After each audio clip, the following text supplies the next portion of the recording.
I fall off. Stood 10 toes, never fall, young nigga finna ball off. In the still west side, Pasadena, never finna fall off. Stood 10 toes, never fall, young nigga finna ball off.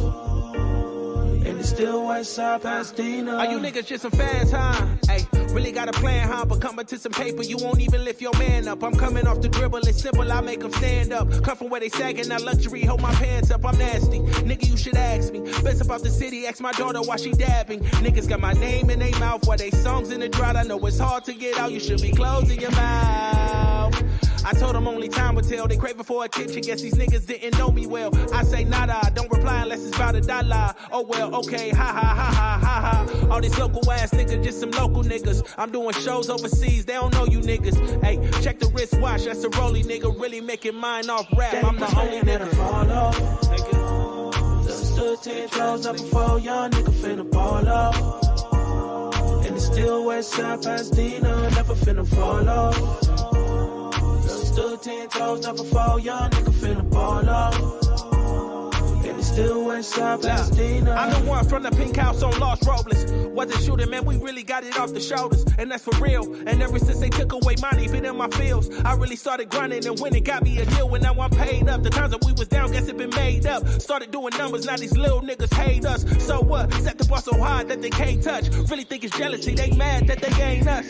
Hey, but fuck that shit, man, I'm Dina Race, we'll set ablaze. And I don't give a fuck that you feel away. Word how you niggas feel, the worst way to kill a day. Focus on my paper, got direct deposit on the way. But hey, y'all can have the best in the city. I'm the best out this motherfucker, say it with me. Hey, y'all can have the best in the city. I'm the best out this motherfucker, say it with me. Fall off. Stood 10 toes, never fall, young nigga finna ball off. In the still west side, Pasadena, never finna fall off. Stood 10 toes, never fall, young nigga finna ball off. In the still west side, Pasadena.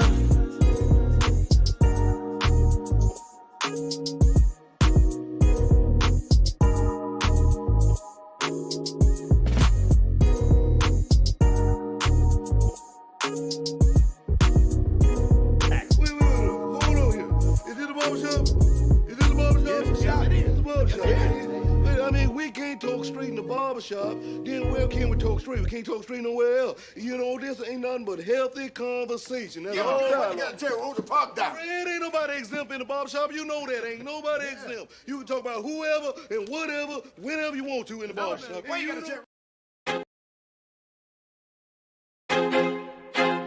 I feel like I'm losing my mind. Is everybody in the world blind?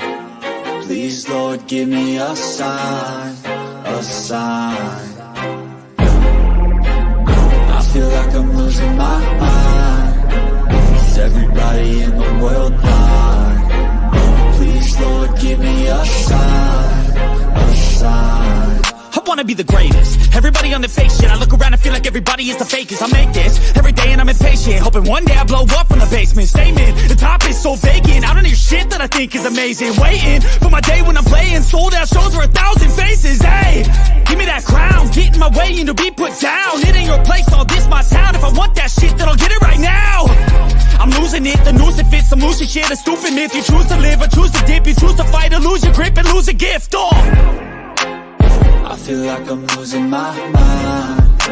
Is everybody in the world blind? Please, Lord, give me a sign, a sign. I feel like I'm losing my mind. Is everybody in the world blind?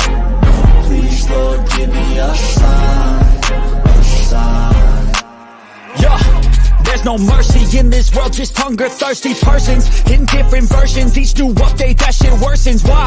Pull back the curtain and you'll see the different vermin. We all have different burdens that all seem to cause disturbance. Yo, do me a favor, don't treat me like a neighbor. Don't need the different flavors of your problems just to savor. I've got my own issues, I need a comb to get through. Don't need to groan with you, just go get your own tissue. I feel like I'm losing my mind. Is everybody in the world blind? Welcome back, ladies and gentlemen, to another edition of the Black Man Unfiltered Barbershop. I'll be your host this evening, the one and the only, lost in translation. You know, I mean, y'all know how I am, man. I'm Mr. 20 in the front and 40 in the back, coming at you live one more time. Tonight's show is going to be a very special show, and I got some guests in the back. I'm going to introduce y'all in just a minute. Tonight's show is called Baby Daddy Boundaries. How much control the stepdaddies really have. Tonight we're going to talk about it. But first, I'm going to go ahead and make sure we recognize a few people down in the chat. First person I'm going to go ahead and recognize is Take Heed to the Message. Coming in, busting down with the $3 super sticker. Thank you so much, ma'am, for your contribution to the Black Men Unfiltered Fund. We really do appreciate that, man. Thank you so much. Ladies and gentlemen, if you hadn't had an opportunity, make sure you go over there and subscribe to Take Heed to the Message. Every morning, sometimes she'll slip up and put on a show like she did tonight. Take heed, that was one wonderful show. I really do appreciate that.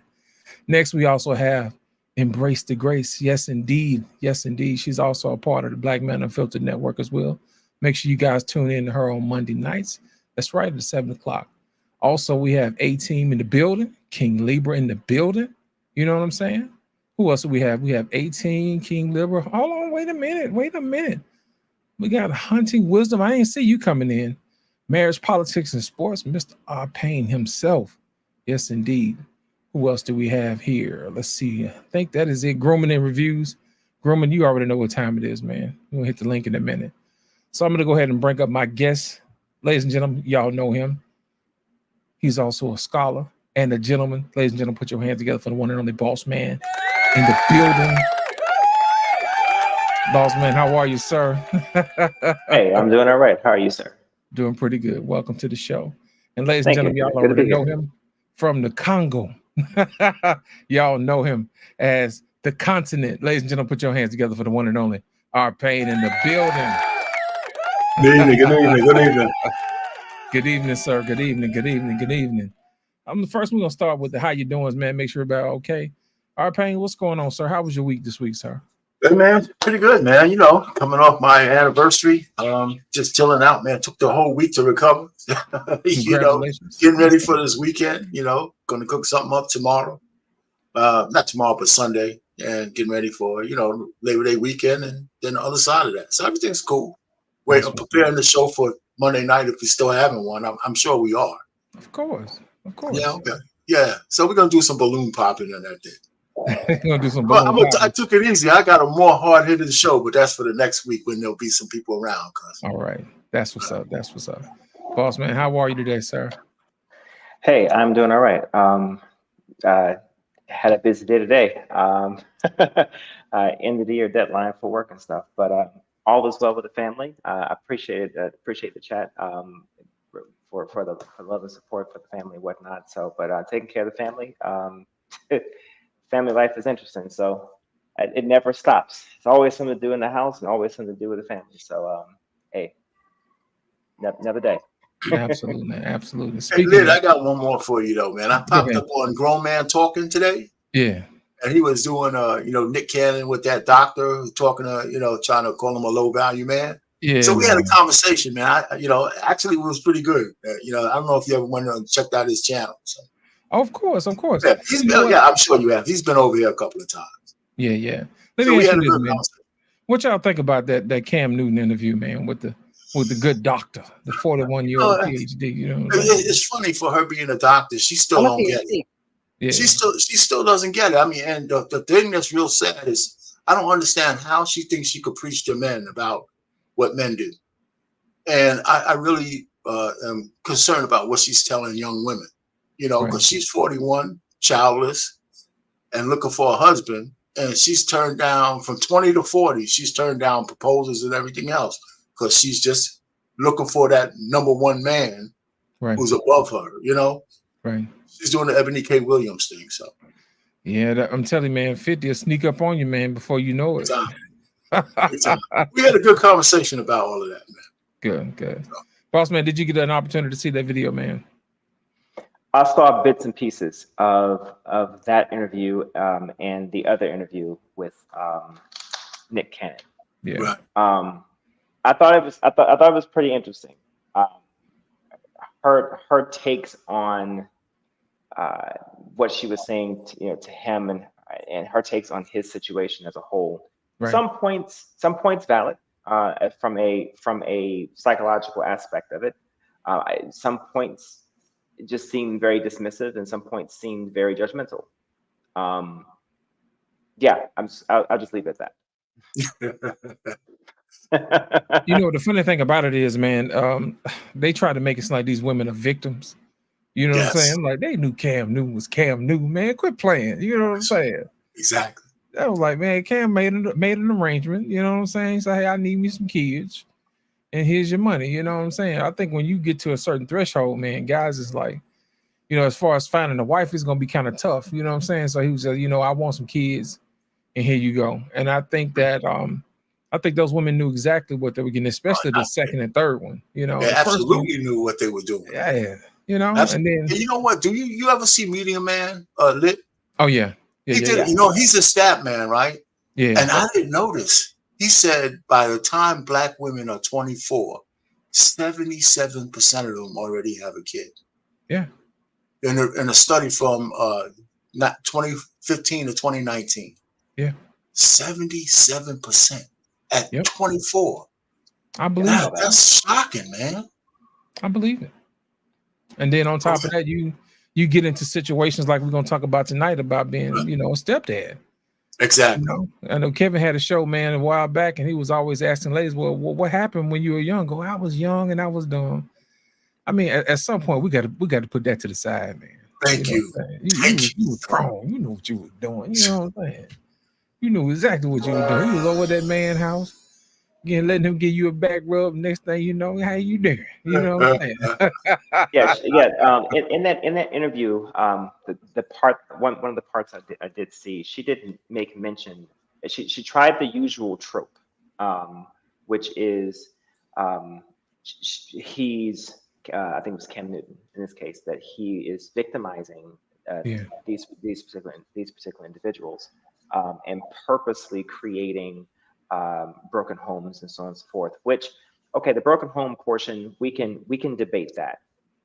Okay, cool, we can debate that.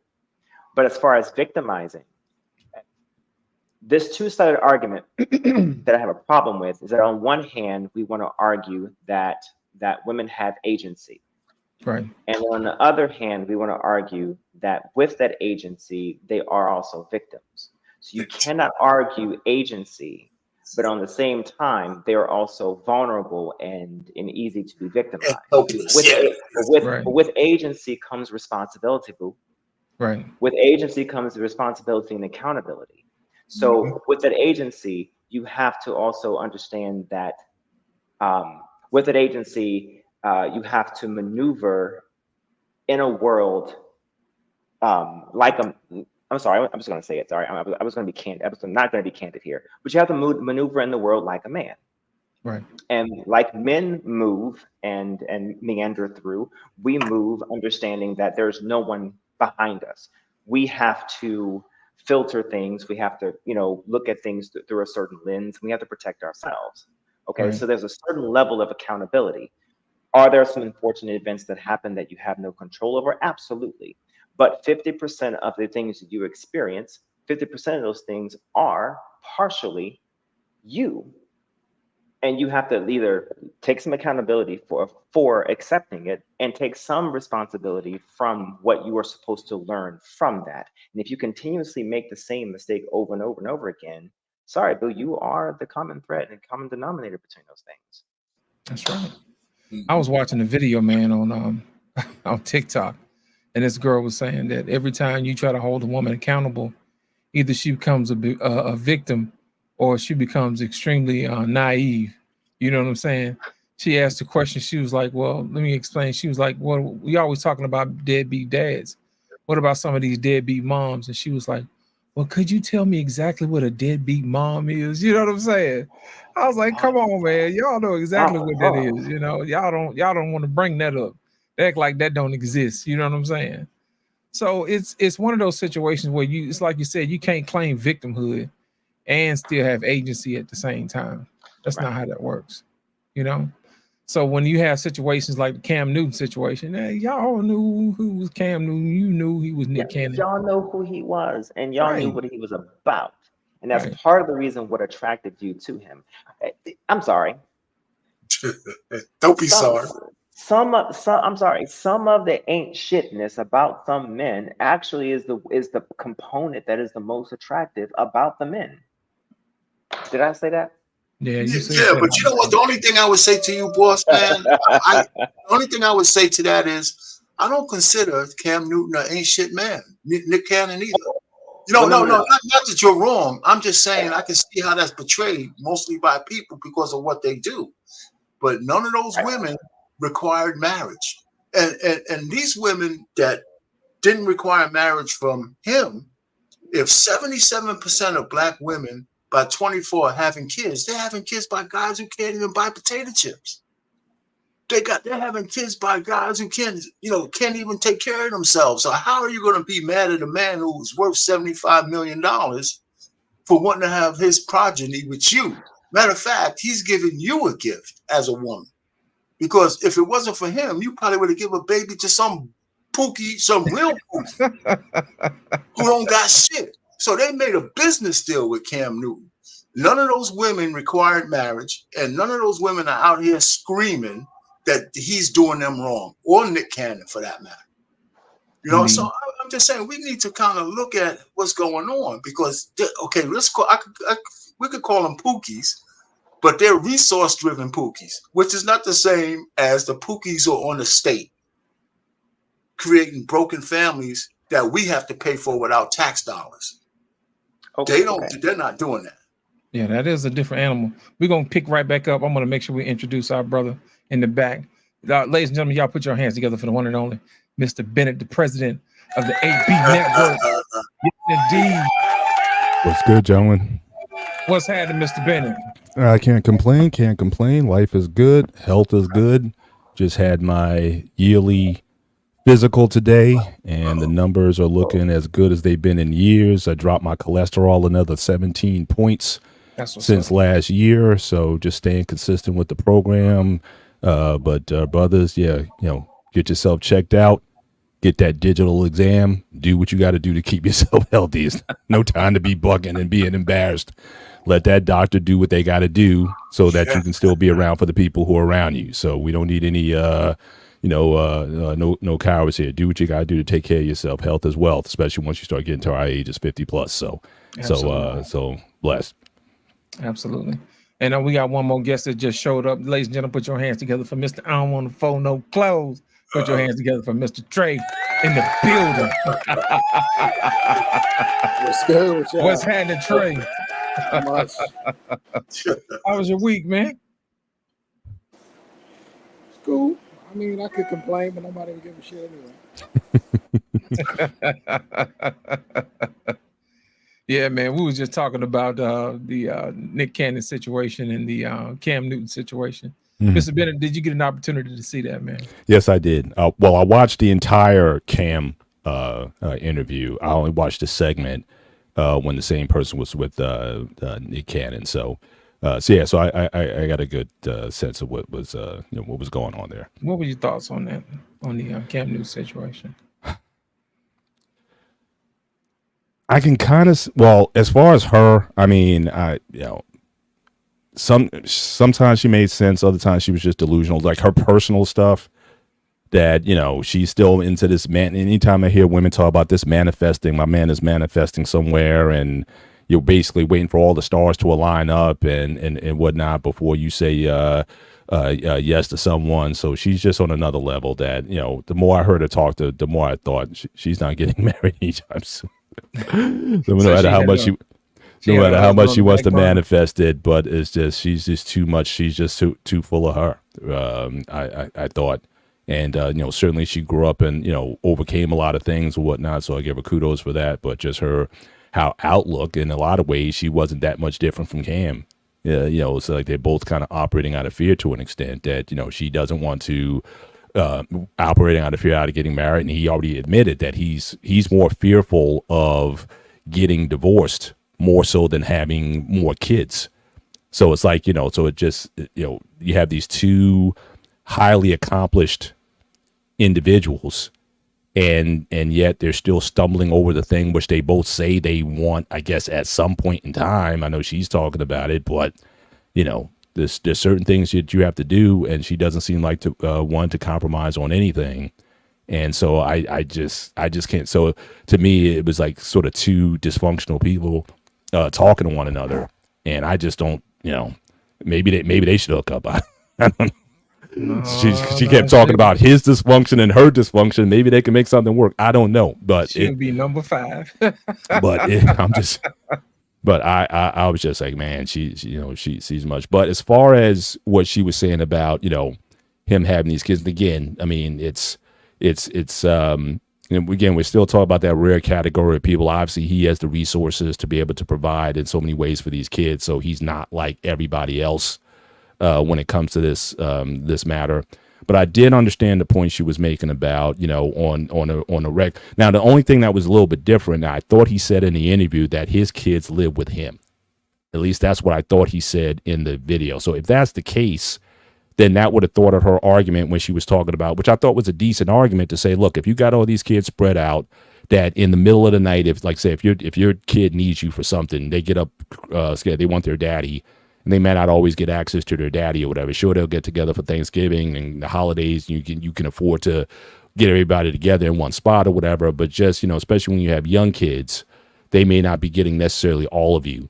But having said that, even if he was married to one woman, especially when in his playing career, they wouldn't have got a lot of him anyway. When you're in season as a professional athlete, I mean, that's why a lot of these guys hold off getting married until after they're playing. You know, you play until average 35 if you can make it that long.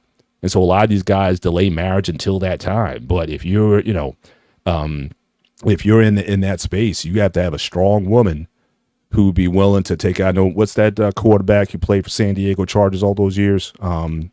That white quarterback who played for Chargers, then he went to the Colts. You know what I'm talking about, Trey? Phillip Rivers. Phillip Rivers. I think he had like 8 kids or something like that. But he's a different. You know, his wife is like, look, I'm here to be the progenitor of kids and maintain it. So she's as old school as can get. But unless you got one of them, it's going to be hard for any man to be that active in a kid's life at that time. And I've always said in the past, even for the working class person, I'm still kind of new to this.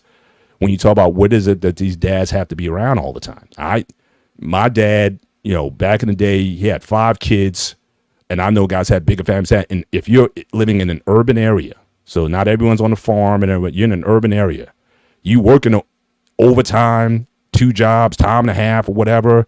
If you saw your kids on the weekend, that was it.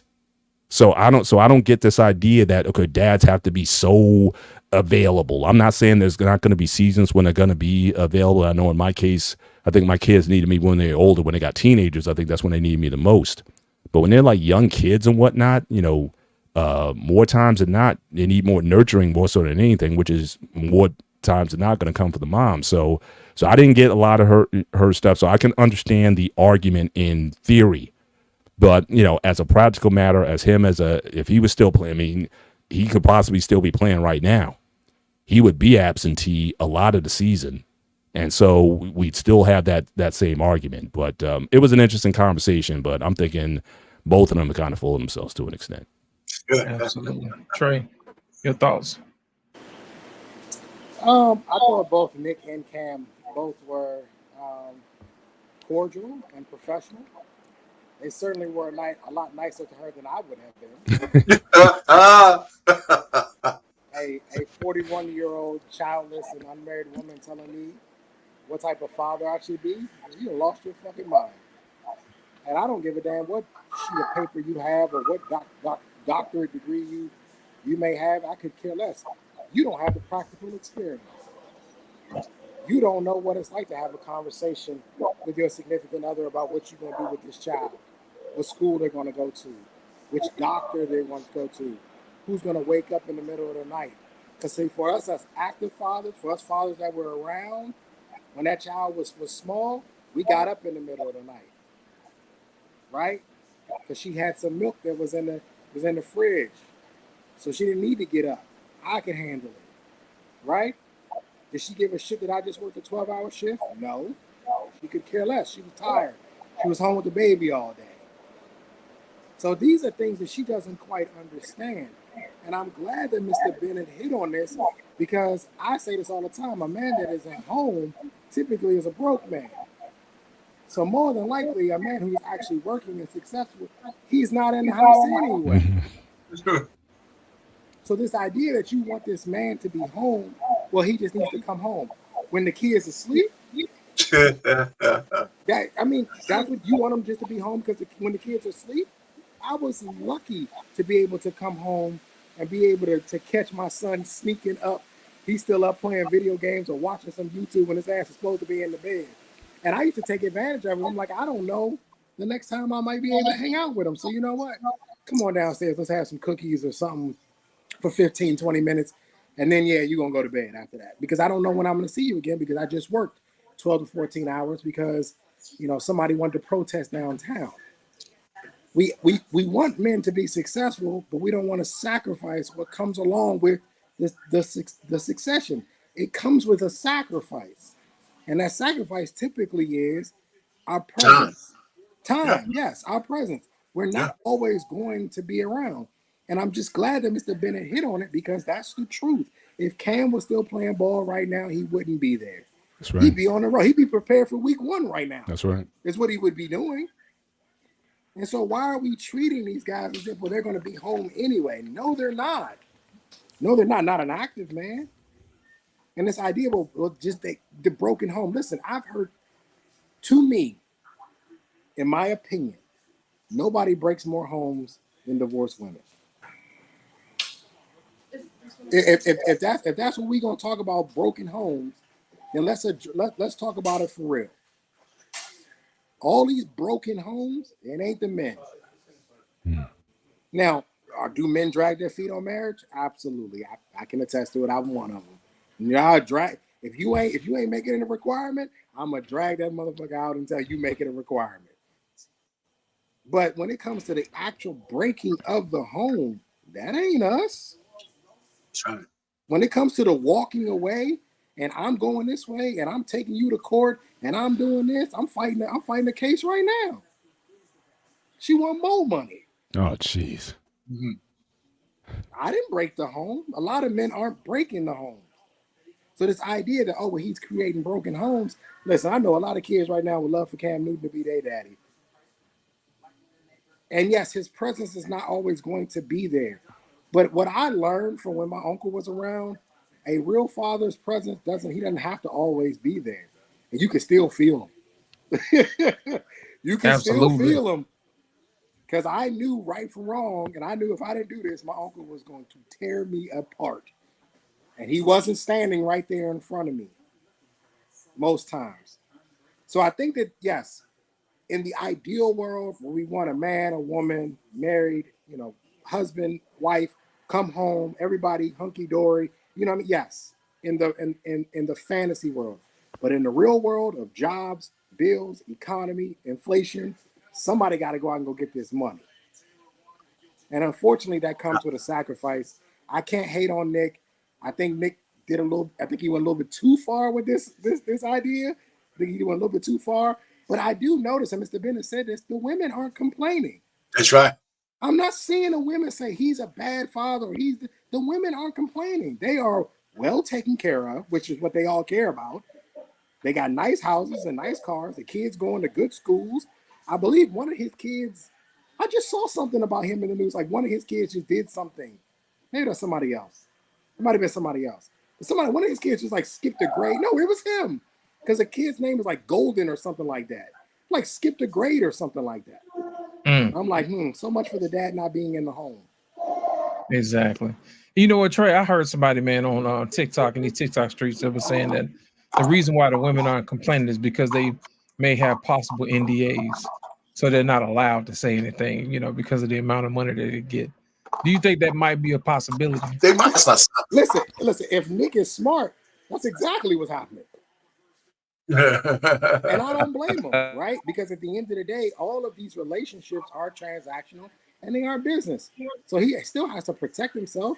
Nick Cannon has carved out a pretty nice career for himself with Wildin' Out, you know, marrying Mariah. I still don't know how he pulled that off, but marrying Mariah, you know what I mean? Like, he's carved a very, very good career for himself. So yes, I would expect for him to be a smart man and protect himself by making those women sign NDAs. Yeah, so what? That's a part of the game. You think Chris Brown will make them girls sign NDAs? Yep. You think a lot of these guys who deal with women on a regular basis don't make them sign NDAs? They make them sign them. Now, do the girls always honor them? No.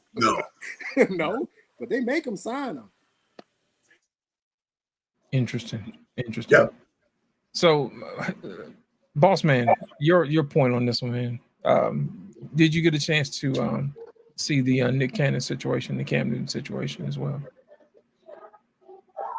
Yes, I did. Not the entire interviews in their entirety, but I did watch clips of the interview, large clips of them. I mean, overall, look, to each his own. All right. If the man has, in most situations, today's women are for the most part happy with a man who is able to provide financial stability. For the most part, not all of them are requiring marriage. That's very clear. Okay, so in most situations, so as long as a man is able to provide financial stability, okay, and is able to at least, I wouldn't say visit, but for the most part, that financial stability portion is important if they're going to procreate with them. Okay, all right. So it seems like he's doing that. Okay, by today's standards. Okay, it seems like there are other people from outside the situation that seem to have some sort of judgmental view of the situation. Okay, the kids don't seem to be needing for anything from what we can tell. So it sounds like, I'm just gonna, here we go, no filter. It sounds like people are outraged for these women unnecessarily. It's what it sounds like. Okay. Absolutely. If we want to judge the fact that he's not in a traditional situation, well, I don't think Cam Newton, Nick Cannon are traditional men. Right. They're not traditional men in any sense of that word. Okay, I am a traditional man. It closely related to what a traditional man looks like in society. Okay, I don't make nearly that much money. I don't have that type of career. Okay. I don't have nowhere near that type of, fiduciary fluency.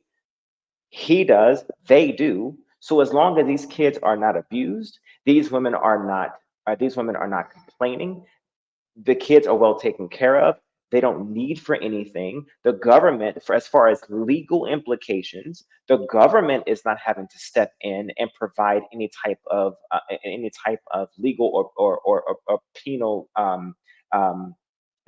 insertions or implications, anything of that nature. I don't see what the problem is, other than it's not societally clean or societally kind of sort of sound, and doesn't look what it should look like. And then that's the case. Why the fuck does it matter? Other than the fact that you hold these men to some sort of standard when you fucking shouldn't. Because no one said that I'm going to touch on something that I hate. No one said that these men are supposed to be a standard. No one said these men are supposed to be some type of example for anyone. No one said that because these men are black and they have money, that they should then be an idol of some sort or some sort of representation of what black men are supposed to fucking be. There are other men that are better at that, like, I don't know, Barack Obama, for instance, or I don't know, somebody else that is more, traditional in that case. But even in that case, just because you're black, you're male, and you make a certain X amount of money, you hold a certain position, it does not give you a badge that says that you are supposed to be an idol, and therefore you're supposed to uphold some sort of, I don't know, untold list of fucking, requirements that someone else is supposed to hold you to account for. He's living his life. Nick Cannon's living his life, no different than any fucking body else. The only difference between that man and me is that he has a lot more fucking money and an ability to take care of a whole lot more people than I do. So in my situation, the only difference that I don't think that I can look at this man and say is that maybe from what I can see, his kids are being taken care of, and maybe it looks a little unorthodox, but I don't give a shit. And neither should they. Over. Hey, Nick, can I add one more thing? Just one more thing. Ahead, yeah, this your show. This is what the sister said to Cam Newton and to Nick, but especially to Cam about marriage and that he's afraid, it's fear and all that. Well, as a man of means, he has receipts. We know in this country that when a man marries a woman, it's like giving a woman a loaded gun. Ever since no-fault divorce effectively ruined a traditional marriage. So why would he marry somebody when I know I can measure child support, right? I'm going to be in their lives. I can measure child. But if I marry a woman, the $75 million, it is all at risk. I would never, if I was Cam or Nick, I would never marry nobody. Now, when Nick married Mariah, she was probably, the breadwinner, right? So he didn't have that worry. But, listen, every woman these guys are dealing with are hypergamous, so they're effectively having babies with ladies in a lower class. You can't even tell if they really love you or not, right? They could love you today, and 5 years from now, when they're fully vested, they could come after you for no reason at all other than they just want the bad. And we don't need any more receipts. It's a dangerous proposition for financially settled men to get married in America. Even with a prenup, even the greatest prenups, if you got one word misspelled or whatever, they can look at what's happening to the crazy ass Tyrese Gibson. You don't just, so all I'm just trying to say is what's the actor from Dances with Wolves, $250,000 for child support? Kevin Costner, yeah. What kid needs $250,000 a month for child support? Kevin Costner kid. Nope. Kanye and Kim Kardashian kid getting the same amount. Yeah. That's right. I mean, even Iman Shumpert, man, his woman was worth more than him, and she just took him to the cleaners. I mean, I don't see how a modern man could, and I'm a married man, so, half of what I have, my wife helped me get. But the point is that if you're coming in with means, I don't see why you would ever marry a woman in the United States. And our pain, Cam can actually identify with these men because he's making the same kind of money they make. Right, exactly. So he identifies with them way more than we would ever identify. That's right. And so he can look at these guys and say, well, it happened to Iman and it happened to this person. That could be me.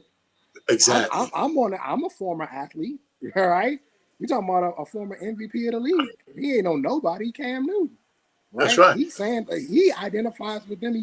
I bet you he sees himself in a lot of them. Going, I don't want to be that guy.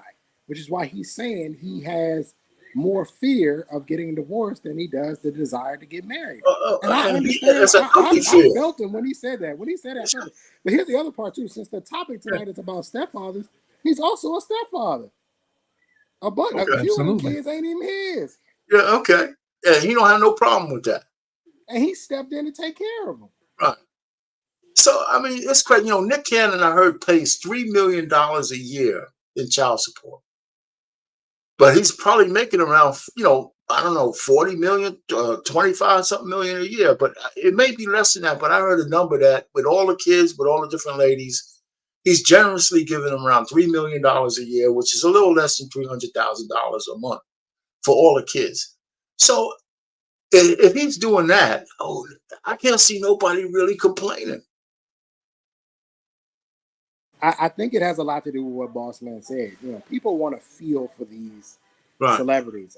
They want to put stuff on celebrities, and instead of they're human beings. Whether we want to believe that or not, they really are. They're human beings. Right. They bleed just like we do, and they put their pants on just like we do. The only difference is that they get a lot more airtime and a lot more scrutiny and criticism than most people would get. And for that, they are handsomely paid for that. But when you look at these guys, this is why you have Tyrese crying every chance he gets. I'm serious, because he's a human being. Exactly. He's a human being. Like, this shit is fucking him up. It's destroying him. Not to mention everybody around him is dying. On top of all of that, mother and his two sisters and all that, like, everybody's dying around him. On top of that, and he's dealing with a woman who's coming after him, who he thought loved him. That's right. On top of that, so he's losing everybody, and people want to make fun of him like that. And you were talking about like, men are supposed to have emotions, like child support and divorce doesn't affect men. Of course it does.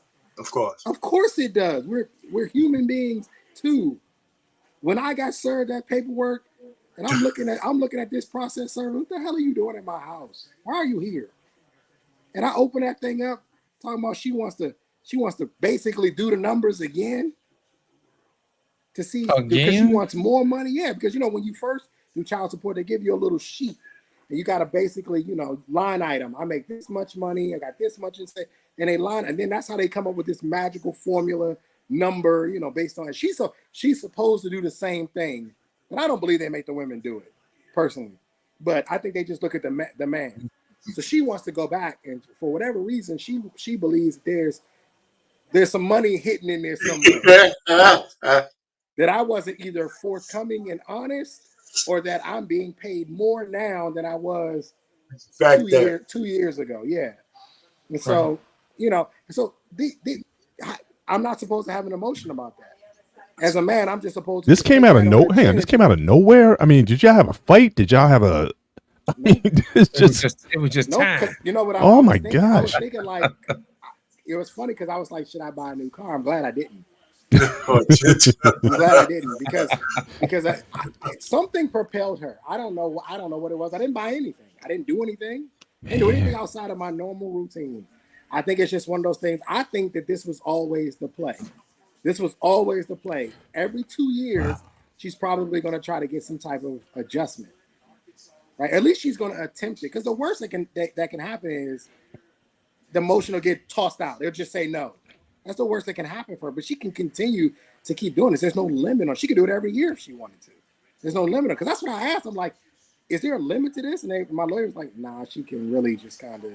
And at this point, you guys don't have any conversation outside of your child or whatnot, and that's it. I mean, you can't just go to her and just have a grown conversation like, what is going on? No, I did. When I picked my daughter up that night. I said to her, what is this about? You need more money? Like, did her aftercare expenses go up? Like, did something increase? Because if that was the case, you could have just called me, said, hey, her aftercare is going up, or she wants to be in this activity and it costs this much, or we could have just had a conversation about it. We could have worked that out. Right. She's like, no. So I'm like, well, what do you need an adjustment for then? Well, I think it's just right that we do it the proper way. So in my mind, this is how I see it. To me, women are not going to like this, but this is my personal opinion. Mm-hmm. I don't believe that they have an independent thought in their head. So I think that somebody said something to her that made her think that she should go file this motion for an adjustment. Mm-hmm. And she said, you know what? That's a good idea. And see, by her being in law enforcement, she just so the union is the lawyers. I don't know if you guys know that. We have union lawyers. So she just makes a phone call. She makes a phone call. That's like a free adjustment. You know what I'm saying? You can save 15% or more. She's not paying for any of these legal fees. She doesn't pay anything. Oh man. Right? So all of this is free. It's a part of your union dues. Right? You can use them for business, family law, all that. They have all these lawyers there for you to use them. That's what they're there for. So she's not paying for any of this. So I'm sure the attorneys probably tell them, like, yeah, I mean, hey. But just sounds personal. You know what I mean? Like, I don't know, maybe someone else doesn't like you for some reason. Who's talking to her to say, okay, this how you. Mr. Bennett, that's a long list. I'm just saying, you made too many enemies, and then someone's just because, like I said, she doesn't have an agency, she doesn't have like I said, the thought to think this through. It's like, hold on, what am I doing to the father of my kid? You know, this is putting unnecessary stress. I mean, if she can't have that kind of thought, this seems orchestrated, man. Let me put a crazy twist on this thing. You still in her head, man. You're still in her head. And this is, you know, and some people find wrong ways of still keeping that connection, even if it's negative. You know what I'm saying? You're just still up there. You know, and it's not going. You know, I mean, it sounds bad because what she's doing, but this is I mean, it's just me. I'm speculating. This is a way for her to get to you, to talk, to have you interact in a way. It's a negative way, but you know, and because maybe somebody says something, but I mean, I think women do that shit though. You know, so, hey, you know what? I can't be sweet to this guy because it's over. But one way or the other, I can't let him go. Yeah, so there's no way in my mind that I don't see guys like, you know, who have obviously way more money than I do, right? There's no way I can't see that they don't see these things and just like they don't, you know, they see it and like, I don't want to deal with that. That's right. I don't want to deal with that. And so they put themselves in a position where they don't have to deal with it. That's right. By not getting married. And the whole thing, because people say that too, well, so you'll have a kid with her. Well, it's just the kid is not going to break me. The kid, having a child is not going to break my pockets. I don't have to worry about my daughter taking my home. You know what I mean? Like, I don't have to worry about my daughter taking half of my portfolio. Like, it's just different. And she going to expire when she turned 18. That's gone. Yeah, it's done. That's done. Yeah. Right? Unless she's in college, which is different. But we're talking about, you know, people who are still getting paid off of spousal support, and they've been apart for years, 10, 15 years. They still getting paid. Nah. Absolutely. No. Ladies and gentlemen, welcome to the show, Hank. In the basement. Sorry about that, Hank. What's happening, man? Nah, I was just listening to Trey. He was in his feelings right there.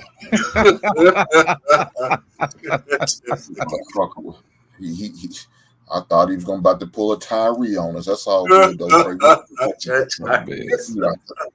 We are here for you. Nobody else. What's going on, Hank, man? What you been up to, man? I don't know, man. I was, you know, I was on my way home, listening in my truck. I heard this shit. I said, God damn, these motherfuckers sound crazy. There's no way I could believe. Now, let me tell you what it sounded like to me. Y'all made it sound like women who are just looking at men as checks. That's what it sounded like. Long as he paying that child support, that's all that matters. And that's how women look at it. They don't look at it for no emotional support. They don't look for that. They don't look like we had no feelings for real. We just a check. That's all they care about. And that's not the case for now. Some men maybe. Not all men are like that. Look, I don't agree with what Nick Cannon's doing. I think he's trash. That's just my opinion. I think the dude's trash because there's no way you can have that many goddamn kids and you're not able to spend no quality time with them. There's no way. Your kids all over the world. I went out all over the world, all over the United States.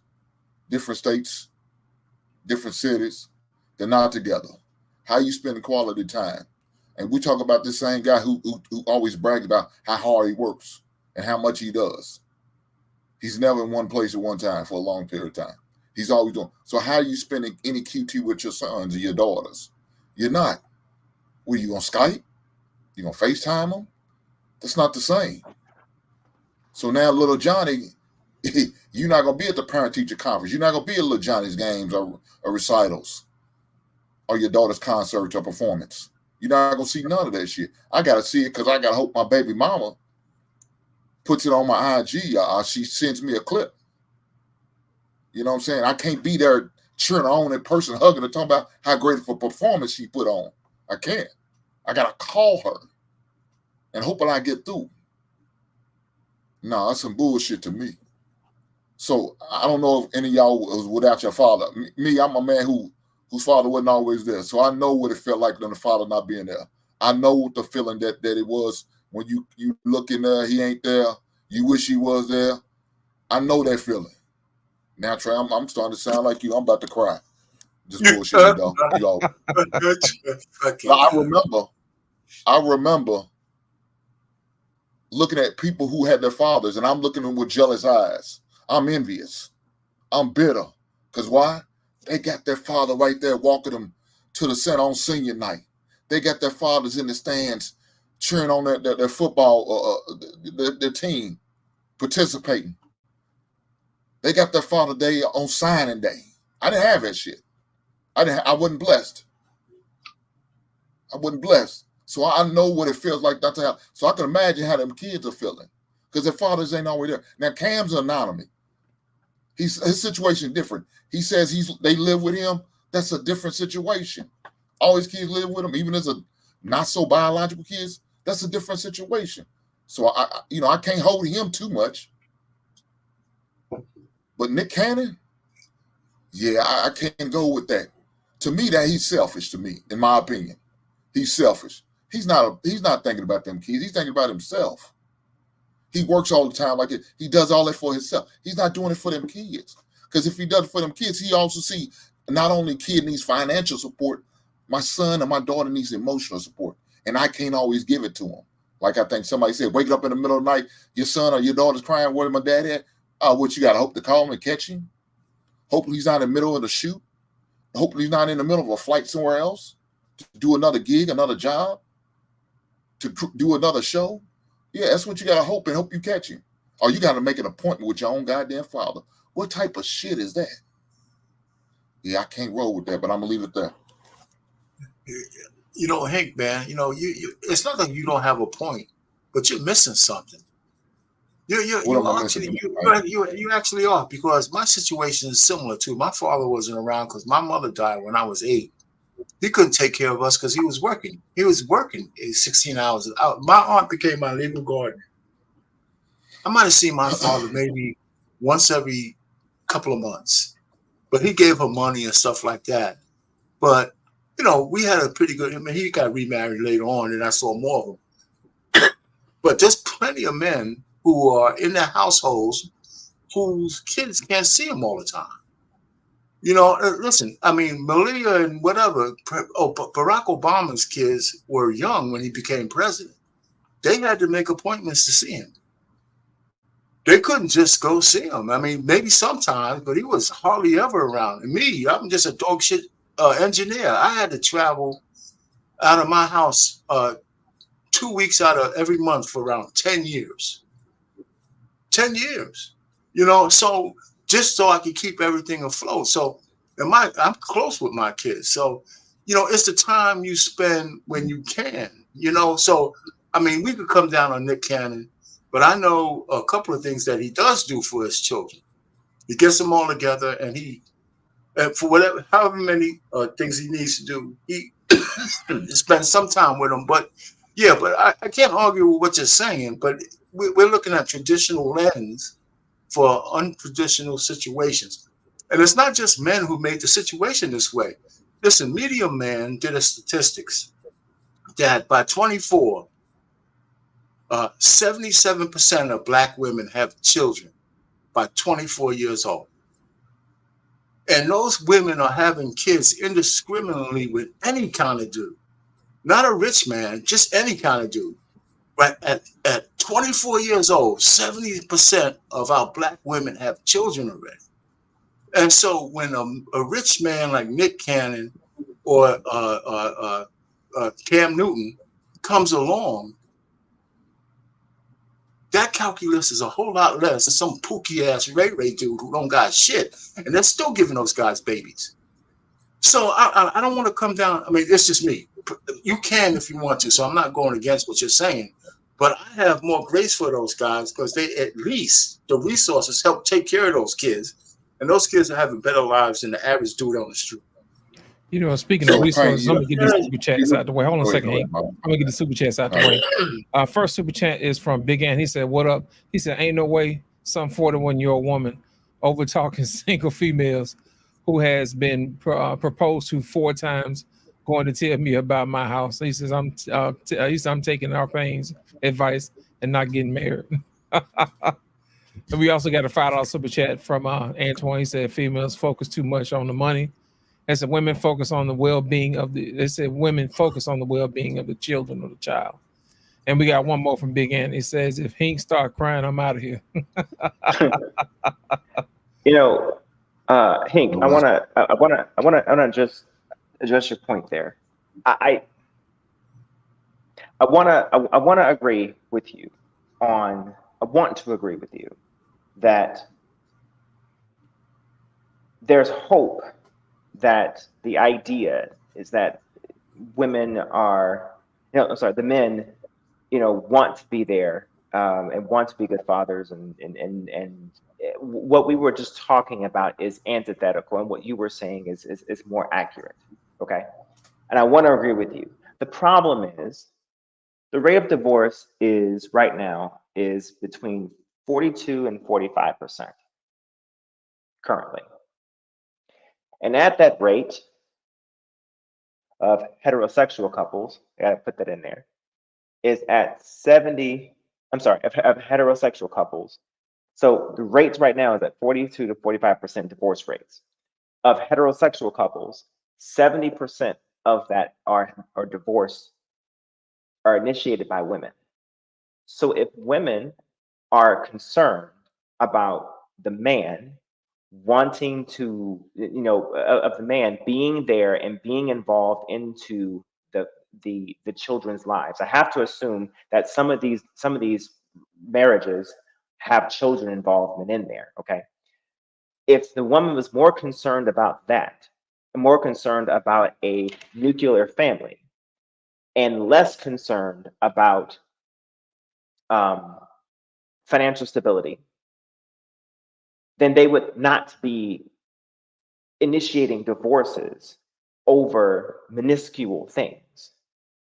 Or they wouldn't be so worried about ensuring that when they wouldn't be so incentivized to start a divorce over, like I said, minuscule things, or for that matter, making it easy to I could just get a divorce.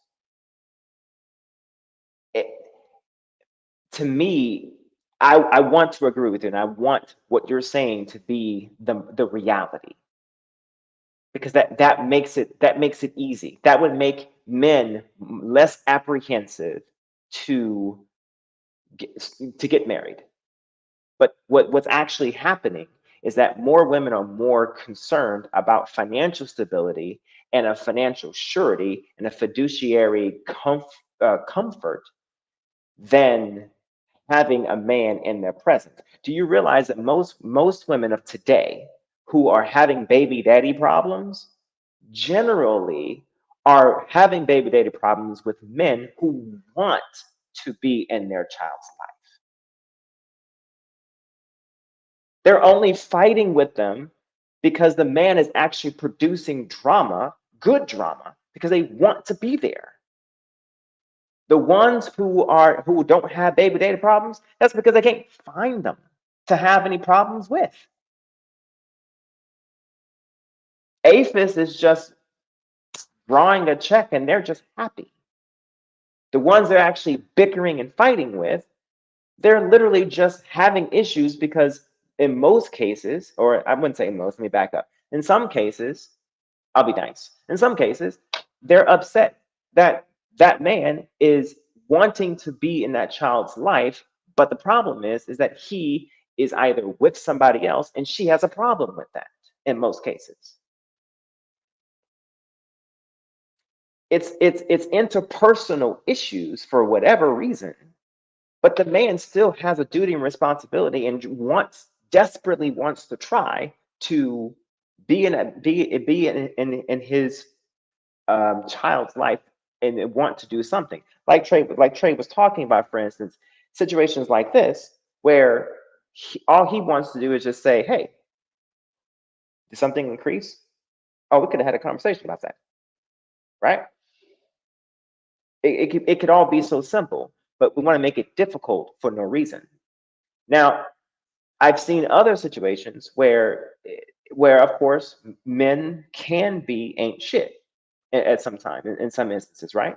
Where the woman does make it easy and the man just makes it, stupid. I'm not going to say those instances don't exist. Let me be balanced there. But in most situations, you have a man that's desperately wanting to be there and the woman's making it intentionally difficult for no reason. So I want what you're saying to be the large majority of reality, but the statistics are saying otherwise. Over. Hank, did you want to respond to that? Yeah, I'm gonna respond to that and what Payne was talking about. So that situation you talking about, neither one of these dudes are married. He didn't marry again since Mariah Carey, Nick Cannon. Cam's never got married. So that's not a situation, has nothing to do with marriage or divorce. So that's irrelevant in this situation. Because neither one of them got married again. Well, Nick Cannon didn't get married again, and Cam never got married. They're just baby mamas. And they just making more baby mamas. And not really being there for them emotionally is a problem. Because, dog, this is one of our problems. We're allowing women to have way too much control. I don't believe in a woman having control like that. Why do we allow women to move us like that? As men, that should never happen. But that's what they're doing. They're leaving all the power in their hand on how my son's going to be raised or how my daughter's going to be raised. And I have no say-so. Why? Because I'm standoffish. I'm not involved. I'm not there. I'm not present. So now you leaving all the decisions on her. So then we wonder why some of these, I think just like your thumbnail, you have these baby boys where they turn out the way they do. Are they cross over and they become questionable? I ain't got to say the word. We know what I'm talking about. That's a problem for me. There's no way I'm going to let a woman move me like that to the point where I can't be involved with my child. Now, you telling me, my man Boss, that these dudes are fighting to see the kid and these women are fighting, most of these women are fighting to not let them see the kid? I don't believe that. I believe there's a select few women out here who are ornery. These heifers that do shit like that. They do some ornery shit. I've seen some shit like that go down. But there are also situations where the dude, he's just happy just getting them, 2 weekends a month. And that's it. You might have to get them, come on, man, you need it. What about holiday? Nah, they don't really want to do it unless it falls on their weekend. I've seen that shit too. We can't act like it's every dude out here having these kids are upstanding. They not. There's some sorry motherfuckers, man. So let me tell you this. Another situation. When these dudes want these chicks to delete the child, they put that shit on them. Yeah, you do whatever you want to do. What the fuck is you talking about? Why don't you stand up and help make a decision, dog? If she's contemplating whether to keep the child or not, you need to step in and say, give your opinion. Don't say, well, I'll go with whatever you go with. You scary motherfucker. You wasn't scared to go in there naked head. But now all of a sudden you're going to get fearful. Now you ain't got shit to say. Now you I don't know what to do. No, bullshit. Say something. Either you going to delete the baby or I think we should keep it. And just ride whatever the final decision she makes. I don't understand this, man. As men, we got to stop doing this shit. Stop allowing women to control you and move you like that. They control everything y'all do and think in the way they act, most of these men now. And how they operate. They control you. And all pain. I just don't understand, dog. I don't understand, dog. You so goddamn wishy-washy sometimes. And I told you about this. Listen, you mentioned my name, so I got to be able to rebut what he just said. I didn't say anything yet. I didn't say nothing about you yet. You just had a 15 minutes. It wasn't. No. Let me rebut. He mentioned my name. Let me rebut this thing. But you're rebutting something that wasn't to you. Yeah. No, he mentioned my name. he hadn't spoke on it yet. Trey, You let gotta let him him go. know He the don't. gun up, RP. He tenderfoot. I'll pay tenderfoot, man. He don't take much to get him going. He Go ahead, hadn't RP. actually addressed your point yet, RP. I know it, but RP feel like I had. So I want to hear what RP got to say. Go ahead, RP. Go ahead, brother. No. I hear you. Listen, you know, just like he's assuming what the men are not in control of, he has this complex stuff of wanting the world to be the way he wants it to be, as opposed to what it really is. And that's your problem, right? You know, so you completely take the agency away from the women and put it on the men. So, I mean, you could come out and say all the stuff you want to say before, because you even started this with my name, right? So now you're saying the wishy-washy thing. The truth of the matter is, none of these women or have been compromised. They actually willingly wanted to have kids with these guys, because black women are having kids with assholes all the time. They're having kids with assholes all the time. So these women did the calculus, and they decided to have kids with men of means. And so whether you like it or not, they made a choice to do that. It's not that they're in control. They're not in control. They made a decision that when Cam and this guy came around, they said, shit, if I'm going to have a baby by some asshole who can't even buy me dinner, I might as well have a baby by a guy who has $75 million. And they made the deal. I mean, you know, all the rest of this shit is just your personal feelings about the situation. And it really doesn't matter. You can only control the situation that you're in. That's it. You know, so passing judgment on a Nick Cannon or anybody else, it's just crazy to me. No, it's not. You can do that, but it doesn't mean anything. You're saying you assume that those kids are not having a good life because he's not in the household. Well, we just talked about men who work. They're not in the household.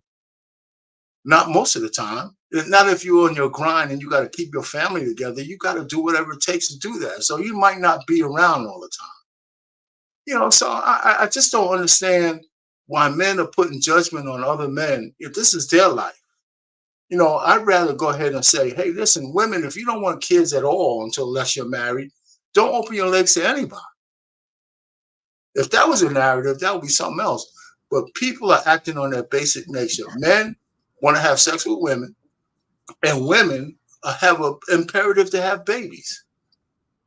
And these women took a choice to have babies with a guy who could pay for them, or guys who could pay for them. That's what they did. So I mean, I hear what you're saying. I don't even want to argue that point, but you're just being judgmental because that's the way you feel. You want the world to be in this euphorious shit that you're talking about, and that's not the way the world works. It's not. I got you, man. Okay, so go ahead. I got a question for Hank whenever y'all done. Go ahead, Trey. So let me say this real fast. Trey. Dog, I heard men got to work. I understand men got to work. We all got to work. We all got to take care of our business. True. But guess what you can also do? Most of us also get personal time and maybe some vacation time. Are you willing to make certain sacrifices? Are you willing to make a lifestyle change in order for you to afford to certain things? That means if I don't have to work 16 hours, I could cut it down to maybe 10 to 12 a day.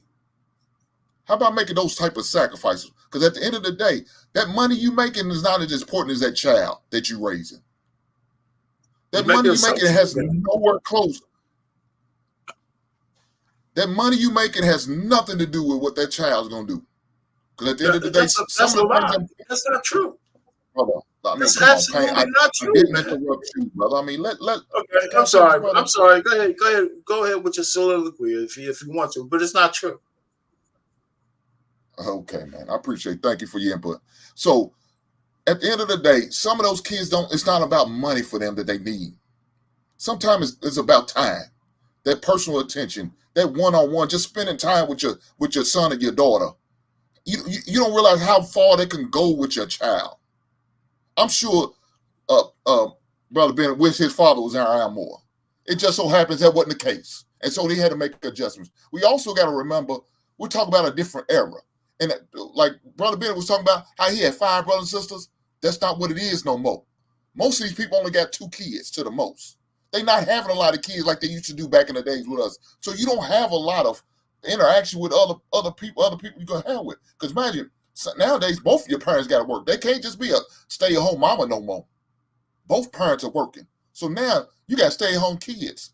They latchkey kids. They come home, no parents around. They probably won't see the parents maybe about 6 or 7 o'clock at night. And they warming up TV dinners to eat on. Or they have to Uber some food to the goddamn kids. That's what it is now. So ain't neither one of the parents home. So imagine that shit. So spending time with your kids, man, just a little thing. If that means you only get them an hour a day, that goes a long way for kids. You interacting with them, studying with them, participate with them. Look, maybe you don't work on the weekends. Maybe you do all your overtime during the week, Monday through Friday. But make sure you sacrifice that Saturday for your son and your daughters. But they're not even willing to do that. And you talking about situations with you, guess what? There's a lot of people who got that same mindset as Cam. Cam so happened to be a rich man. Nick Cannon so happened to be a rich man. You got broke motherfuckers out here making all these goddamn kids and not doing anything for them. And they think it's okay. Why? Because I seen Cam do it. Why? Because I see Nick Cannon do it. So why can't I do it? That ain't shit, man. So what's their excuse? Well, you know, okay, so listen, nobody said that you shouldn't be around with your children. I didn't say that. You're like I said, you want to hear the world the way you want to see it. You know, you don't know what these guys. But you don't know what these guys. You don't know what these guys. You don't know what these guys are doing. 12 16 hours, and you don't see your father sometimes. That's what you're saying. It doesn't really matter if I see him. I don't always see him. That's what you're saying. When you talk about no. You are saying that. I didn't say that. I'm saying that the time I did spend with my father, it counted. The time I did get with him, it counted. I didn't say the serendipity of being around your kids is not worth it. It is, but that's not the real goddamn world anymore. You know, I mean, that's what I'm saying. You want to project the world the way you want it to be, as opposed to the way it really is. And so, and that's fine. That's fine. You want to pass judgment. Most of us are judgmental. What I'm trying to say is you're saying something about these men that you have absolutely no idea whether it's true or not. You really don't. You just don't. You don't know what you're doing. I mean, you know, so what let me just finish. Okay. We don't know it's true or not. We don't know it's true that Nick Cannon has multiple kids by multiple women. And no, that's not what I'm talking about. I'm not talking about that. I'm saying, well, listen, you're adding that in. You don't know what the dynamics are between him and his children. You just don't know. You're assuming that. Because I haven't heard. Listen, and then to say that these know that Mariah Carey's kids don't stay with Nick Cannon. We do know that, right? Yes, we do know that. And most kids with their mothers don't stay with their father. We don't know, man. You just talking, dog. And so let me tell you an example. Talking about guess what I did? The same thing I'm telling you people can do. I did it. I took vacation days to make sure I was at my son's basketball games, his AAU tournaments. I made sure I didn't work overtime during the summer months when he's playing AAU basketball. When my daughter was in her recitals, I made sure I was off those days. If that means I took a late lunch to go visit her at school for parent-teacher conferences, that's what I did. I made certain sacrifices. Does everybody have that luxury? Everybody Thanks, Trey. Just like you sacrifice to work on these goddamn hours, you can sacrifice a certain amount of money that you make in order to be where you need to be. I did the same thing for my kids, Hank. I did the same thing for my kids. The world doesn't work based on the way I want it. I didn't say you didn't. I'm talking about Nick Cannon, and I'm talking about Cam Newton. You don't know what those guys are doing, man. You just passing judgment. You don't know what those guys are doing. Why are we even having this conversation then? You don't know what they're doing. We just getting started. We just getting started. Hold on, we just getting started. Hank, this is the reason why I also made the point that the women, and this is the point I was making, that the women also must have also wanted to accept this level of arrangement when it comes to sacrificing time and family with the abundance of fiduciary comfort. That's what I was talking about. because they knew who Cam was. They knew who Nick Cannon was, and they knew that they both were busy. They both know that they were traveling, wandering people, but they still accepted the responsibility of having their kids, and they knew that they would be, for the most part, single parents in the sense that they would be the predominant parent, and they accepted that arrangement with the understanding that they would be in a fiduciary, comfortable spot. That's why I made the point that the women of today, and it seems like, statistically speaking, it seems like they will trade having someone, picking a man, having a child, maybe being in a family and being in a marriage. They would pick that man or pick over that man for a Cam Newton if it means that they would be financially sound. That's what I was talking about. I agree with that. Now, these chicks ain't no goddamn good. These chicks ain't no good. These heifers, they don't give a shit about that man. They care about the meal ticket. That's all they care about. They don't care about him. They don't care about. They can care less. They can care less. They could have been trading all that goddamn money. As long as he coming up with the finance, I don't mind you dropping the baby off. As long as you take care. They don't care about him as a person. They care about that money. All them chicks that we talking about, you can tell, because if they didn't want the man to be in the child's life, it lets you know they really don't give a shit. They just worry about what you can do for them. That's all they cared about. That's it. So they got what they wanted. And guess what? Cam got what he wanted. Nick's getting what he wanted. Is it right though? Nah, I don't think so. Right. Well, let me ask you this, fellas. Now, we already know that Cam Newton and Nick Cannon have kids by these women. Are these women allowed to have other kids by other men? Or are they just professional, Nick Cannon mamas and Cam Newton mamas? Because are these women allowed to have stepfathers for their children? Hell no. Sorry. No, she better not say that. I would say no. I mean, I just, we can't know it's facts. You are wrong, Lost, for saying this shit. You are wrong for judging. I'm just saying, man. I'm just saying. We finna get into the meat and potatoes of this conversation. The NDA, Lost. That's part of the NDA. I was about to say that too. That's the NDA. Hey, how much out the tray control does the stepdad have over Nick Cannon's and Cam Newton's kids? You know what I mean? What are some of those boundaries? Hey, let's kick this thing off, man. You got to look at, these women are going to look for men that are on Nick Cannon's level, caliber. So, Trey going? Okay. Yeah. Go ahead, Trey. They're going to look for his equivalent or something close to it. So these men they ain't going to be around either. Well, Trey, let me ask you a question. They're gonna be athletes and entertainers too. They ain't gonna be there either. Let me ask you a question. So I'm glad you said that. So you said that these women want somebody on Cam Newton's and Nick Cannon's level, right? Do you think that men who are on Cam Newton's and Nick Cannon's level will actually share the same women as Cam Newton and Nick Cannon? They already doing it. They all share the same women. All of them. They already doing it.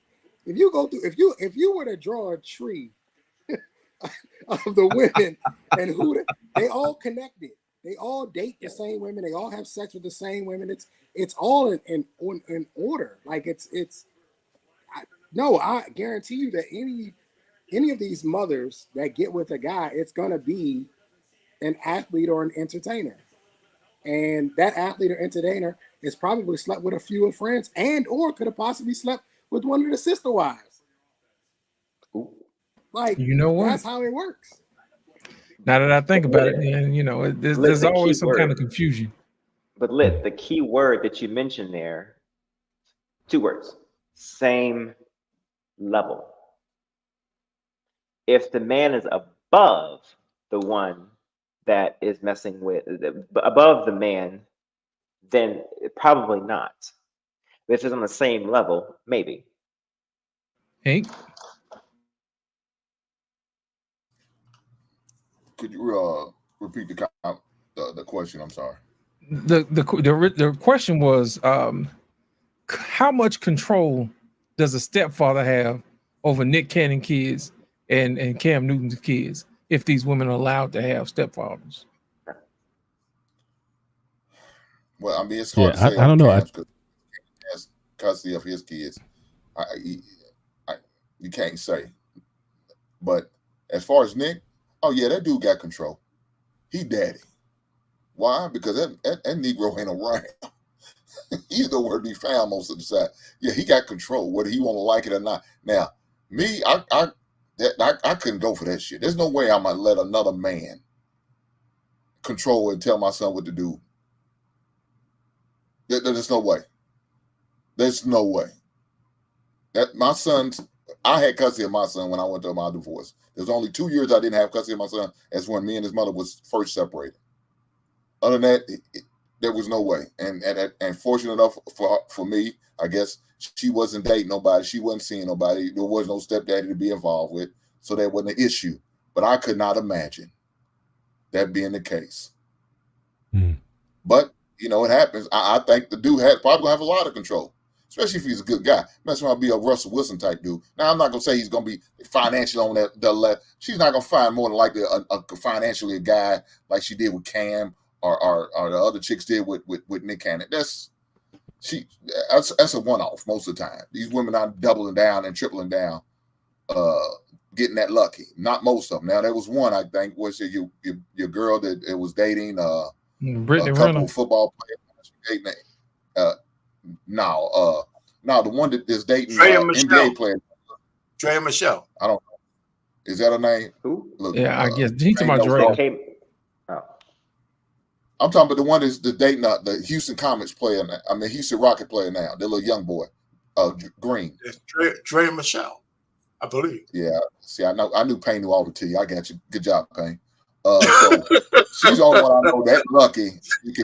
They can hit constant licks like that. The rest of these heifers, man, they glad to get that one off, and they better get that check while they can, because it ain't gonna last long. But yeah, I ain't got challenge you. I think you have a lot to say. So, in my opinion, Hank, I challenge you to dig into this a little bit. I think you'll be surprised at how often these women can sleep and have babies with athletes. There's one that comes to mind that has 3 kids by 3 different athletes. 2 basketball, 1 football. I forgot her name. I think you'd be surprised if you dig into this a little bit. You'll find a lot of these women that have multiple kids have them by more than one athlete or more than one entertainer. One might play a sport, and the other one might be a rapper, or one might be an actor, and the other one might be a. I'm serious. If you really dig into this, you'll be. I'm not gonna argue, fight you over it. I just named that one. That's the only one I knew. Payne gave her name. That's the only one I knew of. But if there's more out there, I wouldn't be surprised, man. But the problem is, why as men we keep falling for this bullshit? Pussy. I mean, you see this shit? God damn.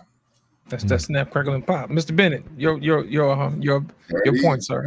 Well, it's just interesting that we're talking about these guys because they're like I guess they're the new flavor of the month. I was just thinking about Eddie Murphy. Right.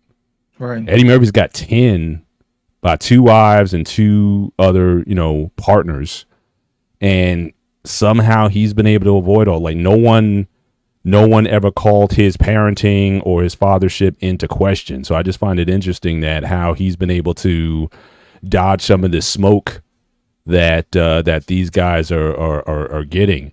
I do find it interesting. I know his first wife, Nicole, I know she had the most of his kids, and I know she was with Michael Strahan for a while, but they never married.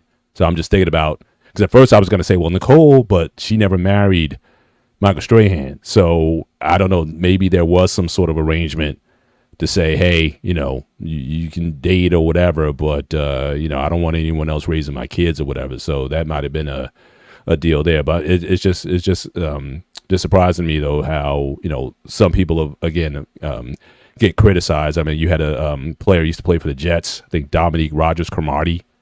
Didn't he have like 12, 13, 14 kids, some crazy number of kids by 8 different women? And it might have been a story for what's that? Have like 20? Yeah, something. It was up there. It was just by 8 different women or something like that. And I know that was sort of called into question for a minute. Especially when he came, because I didn't know about it until he came to New York, play for the Jets. I know he's been to a bounce with a few teams, but that kind of story just kind of died down. But just this new conversation now where we're talking about these two men. I just find it interesting how Eddie, was just able to avoid this, or his name is not mentioned more in the fray. I just find that interesting. Mr. Bennett, let me ask you a question. I mean, I think that I think people keep ignoring nature. I think for heterosexual men who are healthy, it's in our nature to want to procreate and have sex with women. You could be hang on. I would say one thing. Having sex with women, yes.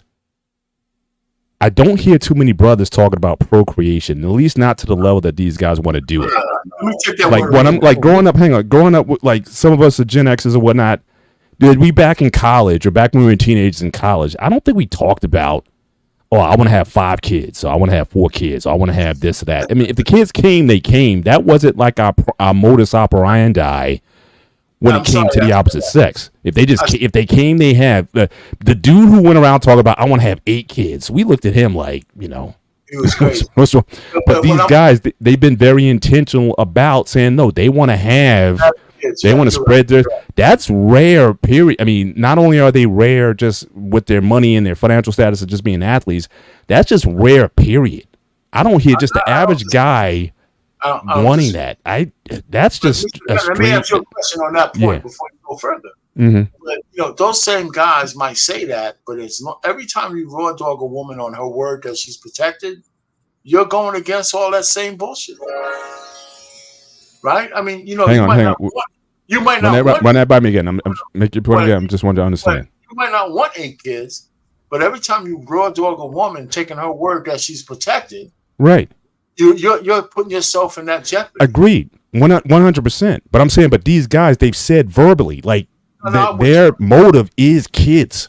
I mean the sex is good too. It's almost like the sex is just a means to an end with these guys, not the other way around. For us, the kids was a serendipity or a curse, however you thought about it. You're right. So these guys are just on a different level. So this isn't normal. This is not normal. Let me answer this, Mr. Bennett. One last thing on this. If men's natural inclination is to have sex with women, I think it is natural. I think it's God-given. I think it's something that we can't avoid. It's just part of it. I believe that the different nature in women is to have babies. I think their biological imperative is to have babies, because there's no other way I can explain how 70% of black women, by the time they're 24, have children with the worst kind of guys. It's not like they don't know about the ovulation period and all that other kind of shit. I think we have some natural inclinations as human beings that we keep trying to ignore based on all the bullshit we say on these panels. That's why you can't put women in men's prisons. That's why you can't put men in women's prisons, because somebody's going to be fucking.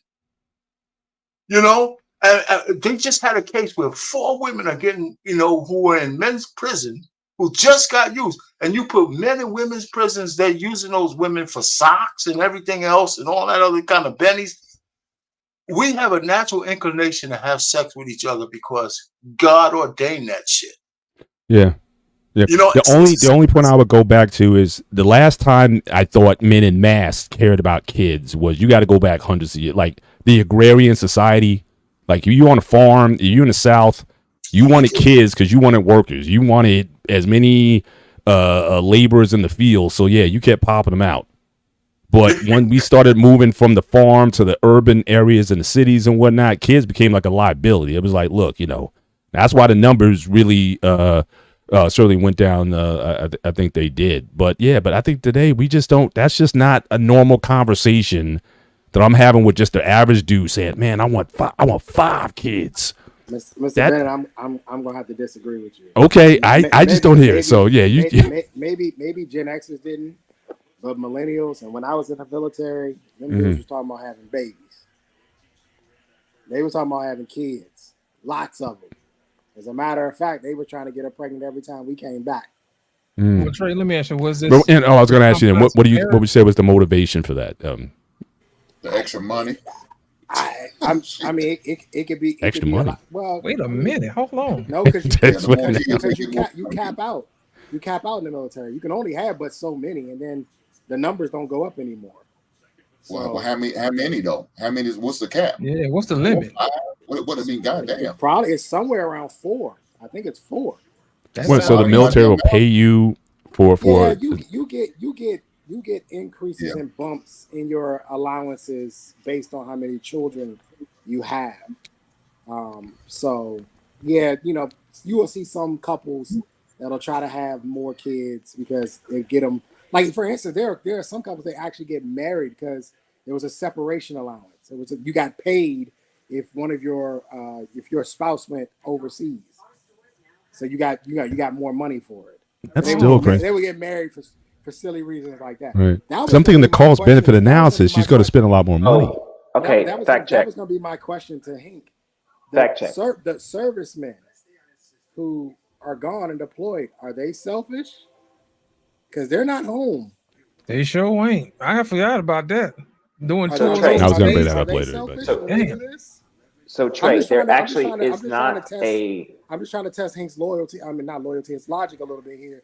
I understand what he's saying, and I do agree with you. I grew up without a father, so I agree with you to an extent that the mere presence of a father is important, especially at functions, things that happen in life. All the basketball games I played, track meets I ran, and stuff like that. It would have been nice to have my dad in the stands. I agree with you on that. But what about military guys who are gone for, I was gone for 9 months, my first deployment. Come on, boss man. I know you said you had a fact check. Yeah, it says, so the only rates, so there are no BAH rate caps for dependents, for children anyway. Now, apparently you can have dependents that aren't children, apparently, and there's a cap for BAH rates for dependents who are not children. So like if you have someone that you are paying, I guess a dependent like who is like an elderly or something like that, for instance, but BAH rates or COLA rates for children, there is not actually. I thought there was too, actually. Being in the military, I thought there was too, but I just looked it up and there isn't. Now, I guess there was, but I guess there isn't now. Yeah, Trey, that's why they was talking like that. But to answer your question you had for me, talking about if they was in the military, that's a special situation. So what are you supposed to do? It's not like you going to work, you coming home. You can't do that because you off on tour. So I mean that's a different situation. I'm talking about somebody who's going to a 9 to 5 at the Ford plant or the GMC plant, working extra hours, man. Why? Because he wanted to get that new ride, or he wanted to redo his man cave, or just do something really not that big of a deal. You know what I'm saying? Just to get that extra money. So he said, yeah, I work that extra shift. You know what I'm saying? Yeah, I work that. I don't mind getting hung. You know what I'm saying? And working 4 hours. Yeah, to get that extra overtime. Yeah, I need that. I don't mind working them Saturdays and Sundays. Matter of fact, I'll take a couple of them holidays. This shit like that, that's what I'm talking about. We know guys like that. But Hank, wouldn't you say, but even for the military guy, you're in an occupation where you may not come home. You know what I'm saying? Yeah. You could be called and deployed anytime.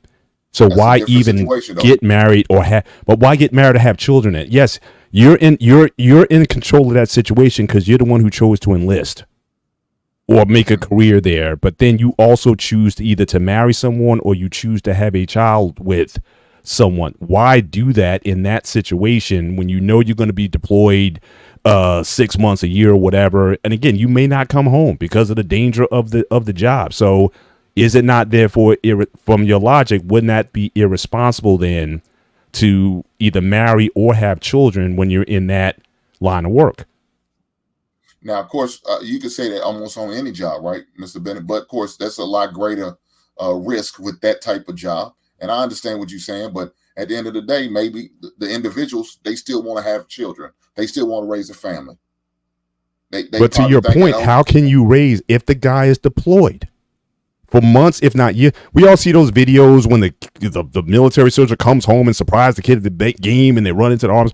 So we know that's the life. So they're not getting, whether or not the father intends to work extra just because, or he simply cannot be there because of the nature of the job, is not the end product, is that the kid does not have a full-time father. But just like I said a second ago with Trey, that's a special situation. That's a unique situation.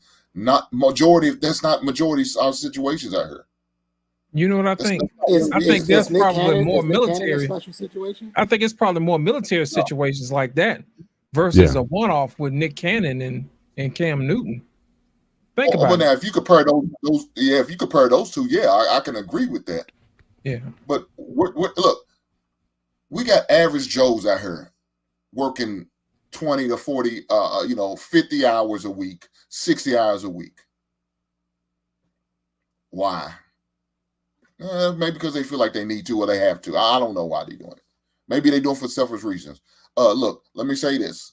You can probably, if you and your spouse are both working, why do you still need to work a lot of overtime like that? What's the purpose for y'all both working overtime? Do you need to make an adjustment in your lifestyle? You know what I'm saying? You don't really need that 4-bedroom. You could probably get away with doing a 3-bedroom house, but you want that 4 to 5 because you just like to have a little bit more space. Okay, well then you need to make some lifestyle adjustments. You need to make certain sacrifice. You know what I'm saying? Maybe you need to get a good used car instead of trying to go out there and buy a brand new one. Stuff like that you can always do, make lifestyle adjustments in order to make it. But not most of the time people are not willing to do those things. Most time people are not willing to make those type of sacrifices. Okay, I'll grant. It's funny how it always comes back to financial literacy. It always circles right back around to what are you doing with your money? What are you doing with your money? It always should be that situation. Yeah. Because that's what it's all about with these kids that just all about this money. Because they're not. Hank, would you need, if you had a child, do you think that a man would feel as though he would need more money or less money? Could you repeat it? Cut out on my end. If a man found out he was having a child, right? And do you think that the man, his mental thought process is, I need to get more money or I can cut back? If he's having a child, do I think that the father should, I need more money or less money? His mindset. His mindset. What do you think he's thinking? You know, I guess it's going to depend on that. If it was me, I'll probably say, no, I wouldn't need as much money because me and my wife works. So guess what? That means I don't have to work as hard or as much because we both have 2 incomes in the household. So no, I wouldn't have to work as much.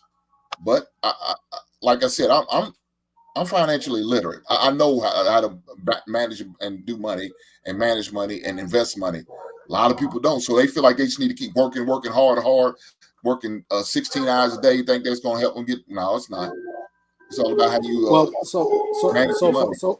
Me, I wouldn't. So for contrast, Hank, when my daughter was coming, her mom had a job. We both made practically the same amount. We had the same job. And my first thought when she said she was, hey, we're pregnant, I went, I'm about to work as much overtime as I can. That's literally what was going through my head. That's because you don't have to get up early in the morning and feed that baby. I know what you did for. No. I know. I still did it anyway. I still got up early anyway and fed the baby anyway. But still, the thought process in my head was, I guess to your point, it is subjective. It's individual. Like everybody's gonna feel differently, right? But for me, it was, let me crank out as much overtime as I can because babies are expensive. That's just how my thought process was. And I knew she wasn't going to be able to work as much overtime because now her gun is getting taken away, everything can take away from her. So her hours are going to get reduced. So that's just how my mind was thinking. So I can agree with that if she's not working, but if we're both working, there's no need for me to do as much. There's no need for me to do as much. Because I don't think women see it that way. You said what? So I don't think women see it that way. Then I wouldn't be with that woman. I wouldn't be with that woman. Then that's your fault for getting with a woman who's selfish and don't want to do that shit. But hang on, but Hank, you wouldn't think that. Hank, you wouldn't think that, especially in those early years, those first couple years, you're going to see a significant loss of her income because she's going to be home and if she's going to be the primary caretaker, definitely within the first year, if not the first couple years, you don't think you're going to feel, especially if you're a 50-50 household, meaning I'm not saying separate checks, I'm saying relative making the same kind of money, that you're not going to feel that loss. And then because of that, you're going to feel the need to make up what she's not making. I don't believe in 50-50 household. No, I'm not saying, I said 50. I mean, just in terms of your money. So you said you're both working, right? In my money. I'm not saying split it. Hear me out. I'm just saying, I'm talking about the income that you're making. You said in your scenario, you're both working. Let's assume you're making about the same kind of money. Yes, everything's going into one pot. I get that. But if she has a baby, or you have a few babies, I had 3 babies in 4 years. Mm-hmm. So in that situation, it was imprudent for my wife to work in that time, because anything she would have made would have went out to childcare anyway. So wouldn't you feel the need that you then have to work more to, at the very least, make up the financial loss because of the income she's not going to be bringing into your one pot? So when I say 50, I'm just talking about the income that you're making. I'm not talking about separate lot. I'm not talking about that. Understandable. That's only temporary. That's not. I'm not looking at it like a permanent thing. And maybe that's what men do. They looking at it like a permanent thing. Another thing is, we need to start talking about, can we afford to continue to have these kids? If we can't, we need to stop making these babies. And I need to go and get my vasectomy now instead of later. But we're not doing that. We just up and off the seat of our pants, say, hey, fucking this here, let's go. No bullshit. You need Come on, Hank. We can't even get these dudes to put on condoms. You need to financially put it for that child. He said get snipped, though. He's trying to get snipped. No, I'm saying, Hank, yeah, R-Pain, you got it next, man. To put on condoms. How are we gonna get them to sit down and have a adult conversation about money? Who you talking about? I'm talking about these men. If we can't get these men out here to put on a condom, how are we gonna have them have a conversation about financial literacy as in can we afford a child? They're not gonna have that conversation. R-Pain, you wanted to say something, man. I saw your finger up, man. That's what I'm all about. I'm all about having that conversation. Look here, fuck these women. Excuse my language. The hell with these heifers, man. We focus way too much on them, like they the end all be all. I don't believe that shit. I focus on men. Men should be teaching men. Elder men should be teaching younger men. Elder women need to be teaching younger women. That's what I do. I don't want the hell with them. They're gonna be there. When I make my money, they're gonna be there. When I'm gonna become the highest pinnacle, they're gonna be there. They always gonna be there. That's not gonna be a problem. I need for the men to be right in order with themselves. And if you're not right financially, mentally, emotionally, you ain't no good to no goddamn body, let alone your neighborhood or your community.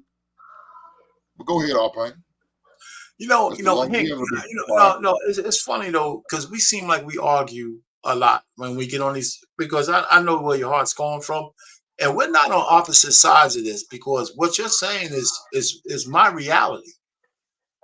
One of the things that I did when I got married is that anything my wife made, I looked at as gravy.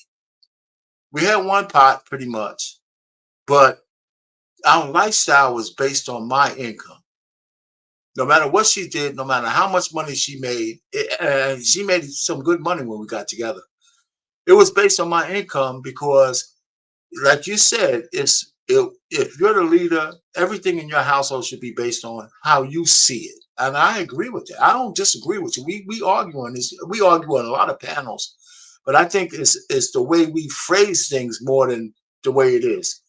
The only thing I would tell you is that where we disagree is I understand that you're talking about how things should be, and I talk from a point of view as how things are right now, and that's where we get this disconnect. So I don't disagree with what you're saying, but I had to make that calculus because when my wife was pregnant with my second kid, I told her to quit that job. She didn't volunteer to quit. I said, listen, you need to get out of that job because you're making my life crazy. Because it's making you crazy, and I fix it. But we had just bought a house. We have a newborn coming. I have one salary. and all that kind of stuff. I said, listen, and she was nervous about quitting that job because it was a pretty decent job. I said, listen, I'm going to find a way to make sure we don't change our lifestyle, even when you quit that job. That was my responsibility. And I had to talk to her about that.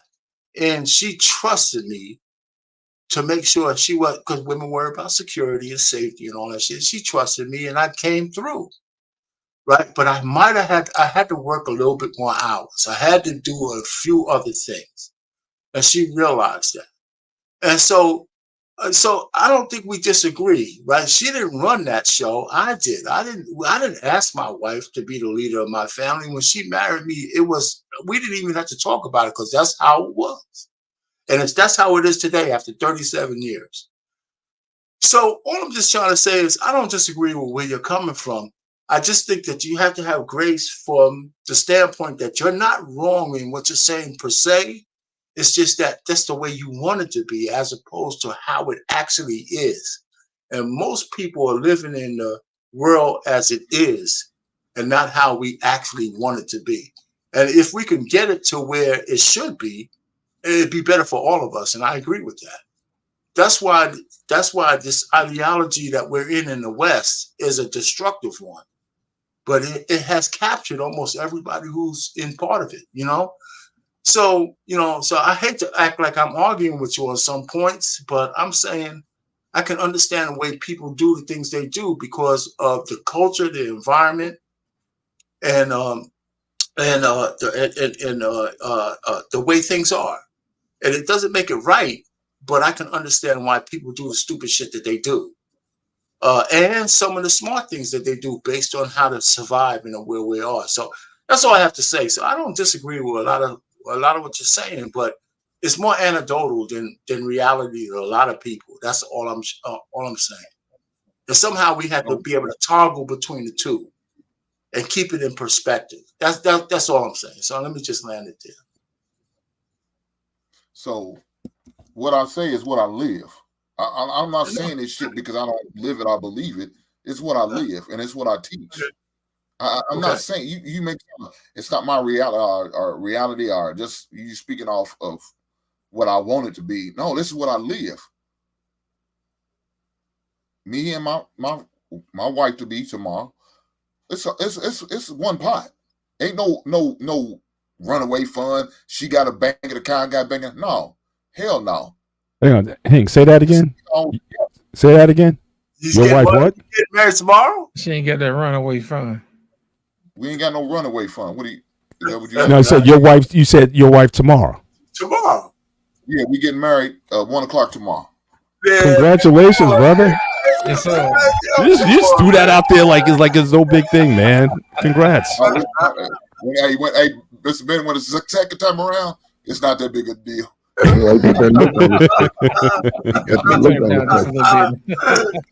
Well, may this be your last and lasting. So salute. Absolutely. God bless you, brother. Salute. Absolutely. Regardless of how it ends, it's gonna be. Hey, make sure you emphasize till death do you part, man. That's what we're talking about. Right. That's right. But no, this is my reality, though, man. I and that's why I talk about it. Why can't that be most men's reality? It's about how you move and how you operate. We as men, we have to let the dictate how things are going to move and operate. But that's the problem. We don't do that, and I don't know why. I just don't understand why. What happened to us to where we're to that point? We're scared to even have that conversation. Are we worried about getting rejected or turned down?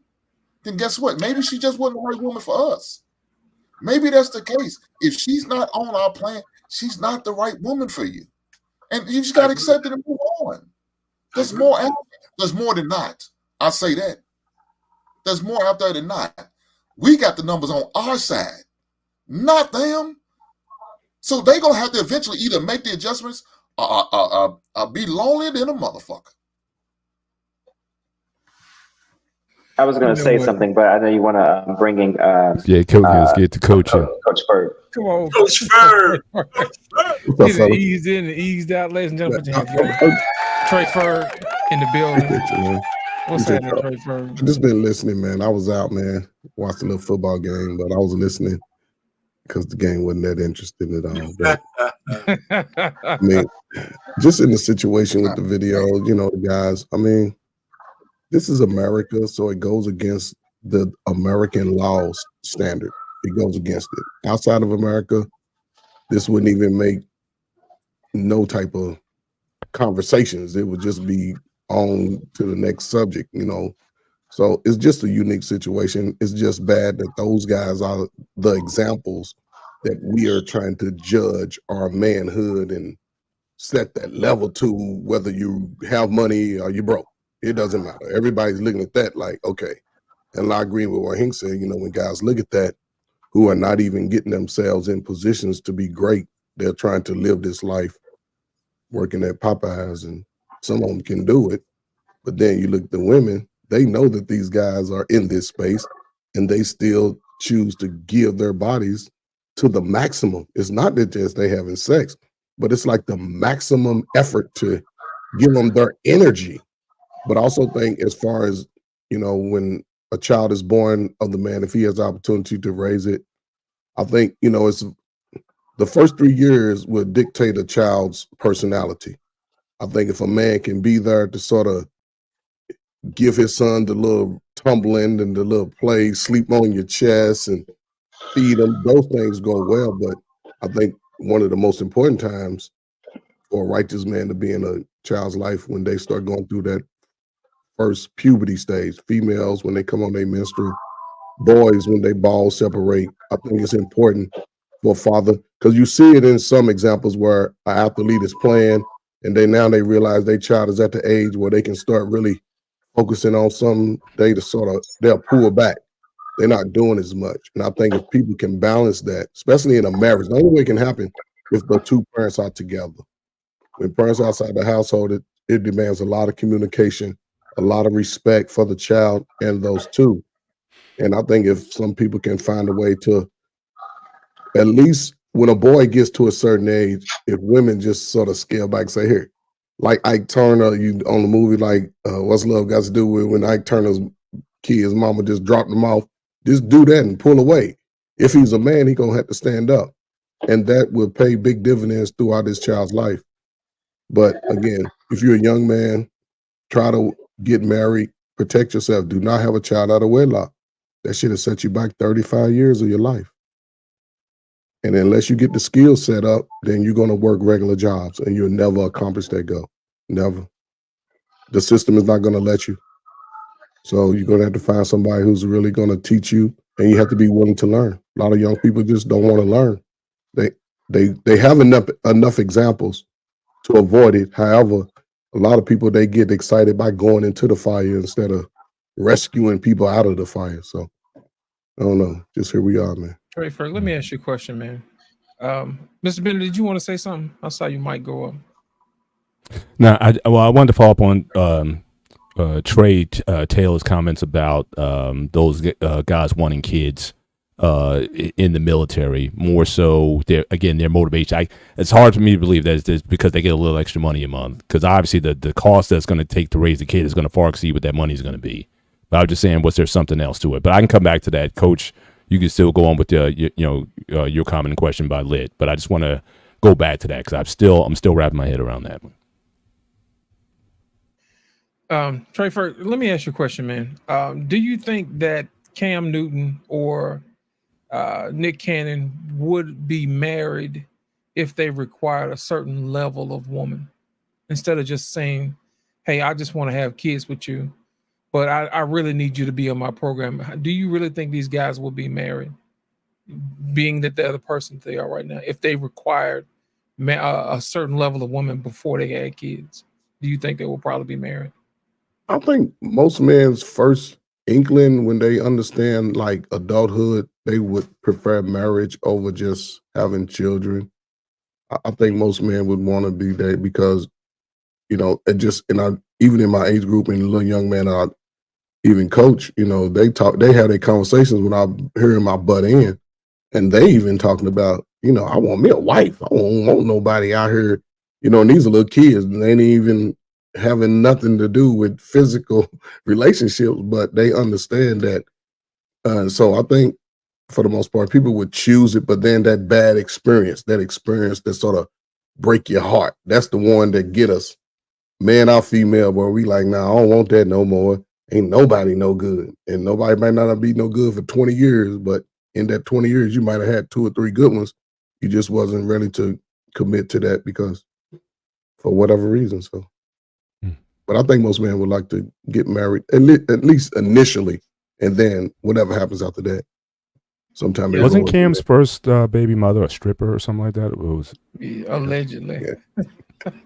Right. That's what they say. That's what they say, Mr. Bennett. You know, but they Nick don't say that Cannon no was more. married. Who? Like we skip over that. Nick Cannon And was Nick Cannon was married. He was married. Yeah. Yeah. And then it didn't work. Then he went on this tour. This tour, the baby making tour. The baby making tour. So it's not as if Nick didn't Try to do it. Right. He did it the right way. It didn't work out. And wasn't Cam? But he did it with Mariah. But he did it with Mariah. You know, look, It's all downhill from after that, ain't it, Mr. Bennett? marriage is who it's for. It's who it's So for. man, so Cam's first was an alleged stripper. Nick's first was Mariah Carey, who had already been married at least once, and didn't she have the billionaire guy that came after Nick? Or before? That came after. Was that Yeah, before? Mottola. She was married to Mottola, and then after she got with this. I don't know if that billionaire guy. I don't know if that was before or after Nick. But I'm just saying. But she was with Derek Jeter. So I mean, she'd been around the block a few times before Nick settled on it. So I don't know if for these guys to talk about their fears of marriage, I don't know if necessarily the women that they wound up with initially were necessarily of that caliber. So could we say maybe their choices weren't necessarily the best, and that they're basing their fears on women that weren't, marriage material, but yet they're fearing it? So I don't know. Because he had the model in his house. He talked about his parents still married 40-something years in the church. That his mom is the one that supposedly gave him the model, but he went left as far as the woman he decided to choose. He didn't certainly model out after his mom. We got one more person with an add to the panel. Ladies and gentlemen, put your hands together for It's disgusting. Prototype Dad in the building. You didn't see that one coming, did you? What's up, brother? What's happening, man? Welcome to the show, man. Man, just living a dream. How's you doing, man, and the family, man? Y'all good? Yeah, everything's good. Just came from a high school football game, man. So that's why I'm kind of jumping on late. It's Friday. Indeed. What you think about the topic so far, man? I know you've been watching, man. The Cam Newton situation and just the therapist as a whole. Yeah, the whole shebang. The whole shebang. I think it was an interesting conversation, man. One thing that stuck out is that she mentioned that 70% of women are low functioning. Did you say low functional? Low 70%. She's like 70% of women are low functioning. 40% of men are low functioning. That sounds about right around the divorce rates, don't it? Yep, that's what she said. But it just goes to show while we're struggling with our options and struggling with thinking that I think generally we some of these podcasts we're pretty high functioning guys. We got pretty deep thought. We come into these conversations and have elaborate things to say. And the fact that it's hard to find an attractive woman with that same amount of mindset, you know what I mean? That we're trying to hold women accountable for things that they just aren't capable of doing. I mean, there's a few of them, but in the 30%, how many of that is attractive or something we actually want? You understand what I'm saying? Like some women are forced to be high functioning just because they don't have the physical attributes to be retarded, I guess. You know what I'm saying? To be kind of I hate to say it like that. That was a song back in the day, right? If you want to be happy for the rest of your life, never make a pretty woman your wife. So from my personal point of view, get an ugly girl to marry you. So men have more wisdom today than that sounds like a bar. But look, no, that ain't no bar. That's Yes. not a bar. Who wants to do My, that? How do Sound you like stay a married bar. to an ugly my woman? mother told me that one. My mother told me It that. was it was an old song. It's got Oh. Jimmy. I think Jimmy Cliff. It was just an old song from back in the day. I'm just having fun, but It's always leave those pretty girls alone. But I'm sorry, I can't. I need to be attracted to the person I'm with. Like, you know what I'm saying? Like, I need that. You know what I'm saying? Like, I don't understand. I can't. You'd be like, I with can't ugly make this women. work on day one. Bro, I can't. I got a lot of female friends, man. And I tell the wife all the time, I got female friends for a reason. You know what I'm saying? They not that hot. They ugly. You know what I'm saying? It is what it is. They my female friends for a reason. One of the guys. Yeah, they wanted the guys. So it's just it's hard to find somebody that's high functioning, as you might say, and attractive. So these guys are struggling. You know what I'm saying? Trying to find Nick Cannons and Cam Newtons and guys with resources. It's hard to find or shuffle through all the attention, figuring out who's high functioning and who's attractive and who's not here to out to get me. Like, you know what I mean? So that's Well, I think what we do is we start at the pretty girls first, and then we shake the boxes to see if they got anything in them. You know what I'm saying? I think we work our way down like that. So if you do that, you're gonna get a bunch of women that's gonna figure that out, and they all gonna start looking alike. They all gonna start dressing alike until you start hearing them talk. Then you be like, man, I done wasted my time. You know, and I think that's what happens a lot of times. So, them folks ain't going down to the DR getting no BBL for nothing. You know what I'm saying? They kind of figured that was like, hey, the guy's like a certain look, so let me go get it. But at the end of the day, it ain't about the look; it's about what's on the inside. You got to be, like you said, high functioning. It's low functioning because we don't. Yeah, but what do you mean by low function, Prototype? How you doing, brother? Listen, I mean, the woman could be high functioning and all that kind of stuff, but all the women with Cam Newton and Nick Cannon is 100% transaction. That's low function. Does that make them low functioning? Yes. That's low function. Yes. Why? Because it's transactional. Because she for didn't marriage, for marriage, I would agree with you. But for what they want, is that just the sign of the time? I think it's low functioning, and it's them choosing low function behavior because that's what they see on a regular basis. These women are low functioning. Arpain, you're right. It is low functioning, and it is a sign of the times. Both are correct. You're correct on both. Okay. We're not going to a higher level of functioning. That definitely ain't happening. So we're only going to keep going lower and lower and lower. Whether y'all like it or not, y'all are older than me. This is the way. This is how it's going to be. You're going to have men who can't afford these kids that are going to keep having a bunch of babies with the women that will allow them to. It's not going to stop. And the men who actually have money, they're going to do it too because everybody is avoiding marriage. All of these guys are avoiding marriage.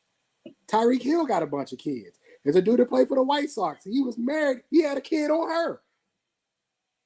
Like this is the direction. And eventually, no disrespect to the older guys, but y'all mentality and everything, it will phase out. As y'all die off, so will your mentality. It will die off too. I'm just being honest. I'm just being honest with you. It's true. You're going to have young athletes that are going to be having a bunch of kids with a bunch of different women. You have a bunch of entertainers. They're going to have a bunch of different kids with a bunch of different women. And that ultimately, because Black people worship and idolize entertainers and athletes, is going to trickle down. And that's what you're going to get. You're going to get a bunch of guys who can't afford these kids, are going to have kids with a bunch of women in a bunch of different places, as long as she allows them to. What's the motivation? I was about to ask the same question. So Trey, let me take it back to when I was asking earlier. Those guys in the military, you just said, I just want all these kids. It was just for the check? No. Some of these guys it was culture. They wanted to have a lot of kids, depending on where they were from, depending on their background, depending on what kind of family they came from. Like one of the guys I know that I worked with that was a K-9 handler with me, he had 7 brothers and sisters. So him having the idea of having a big family, that wasn't foreign to him. He wanted a whole bunch of kids because that's what he came from. So it just depends. But the idea that these guys don't want kids, I'm telling you, I've been around men. My homeboy just had twins. And the only reason why he don't have more kids is because they had some issues, fertility issues. But if they didn't have those fertility issues, he told me straight he'd be on kid number 6 or number 7. He wanted a bunch of kids that he wants to interact with. He wants to play with them. He wants to see them develop. So I mean, to be fair, they would all be under the same household, but, right? But he wanted a bunch of kids. Yeah, I mean that. I can even see that making sense to a degree. If you come from a big family and you remember what those Thanksgivings are like and that family culture and stuff, you want to emulate that. That I can get. But guys who want to have 8, 9, 10, 12, 20, whatever, that to me, that's just not how I would say most men. I just don't think most men think that way. You generally say as many kids as I can afford and just leave it there. But Mr. Bennett, let me ask you a question. What's the fastest way to get to 20 kids? Can I say this? Start with one. Start with one. Hey, let me just add to this thing. Okay? Go ahead. Because I think the one thing that we don't say, I'm not going to be long, is that I think there's a biological imperative in men for their bloodline to continue. It doesn't matter how it happens. The reason why it happens the way we are used to, marriage and all that, is because of social constructs, social culture, environmental, but the biological factor has nothing to do with that. Right? What keeps the biology in line is the culture, is the social mores, is the laws. But the biology for most men and women is to be together and to procreate. And so everything else like marriage and all of these things that make you a responsible parent is outside of the biology thing, right? But I thought you had said earlier that the biology was complementary, or maybe I missed it. That the man's drive is to have sex. It's the woman's drive to have children. Right. So that's biology. Right, but it's not. Is it in the man's biology to want to have 20 kids? No. Well, you're putting a number to it. I'm saying wait, let me answer that. His biology is to have his bloodline continue. Doesn't have to be 20 kids. Why do you think women want to have? It doesn't have to be his 20. No, just say what I'm saying. You can put all the rest of the stuff you want on it. Mm-hmm. But most men who are alive today, right? I know me, one of them. I may have it, I may not. Is to make sure that bloodline continues.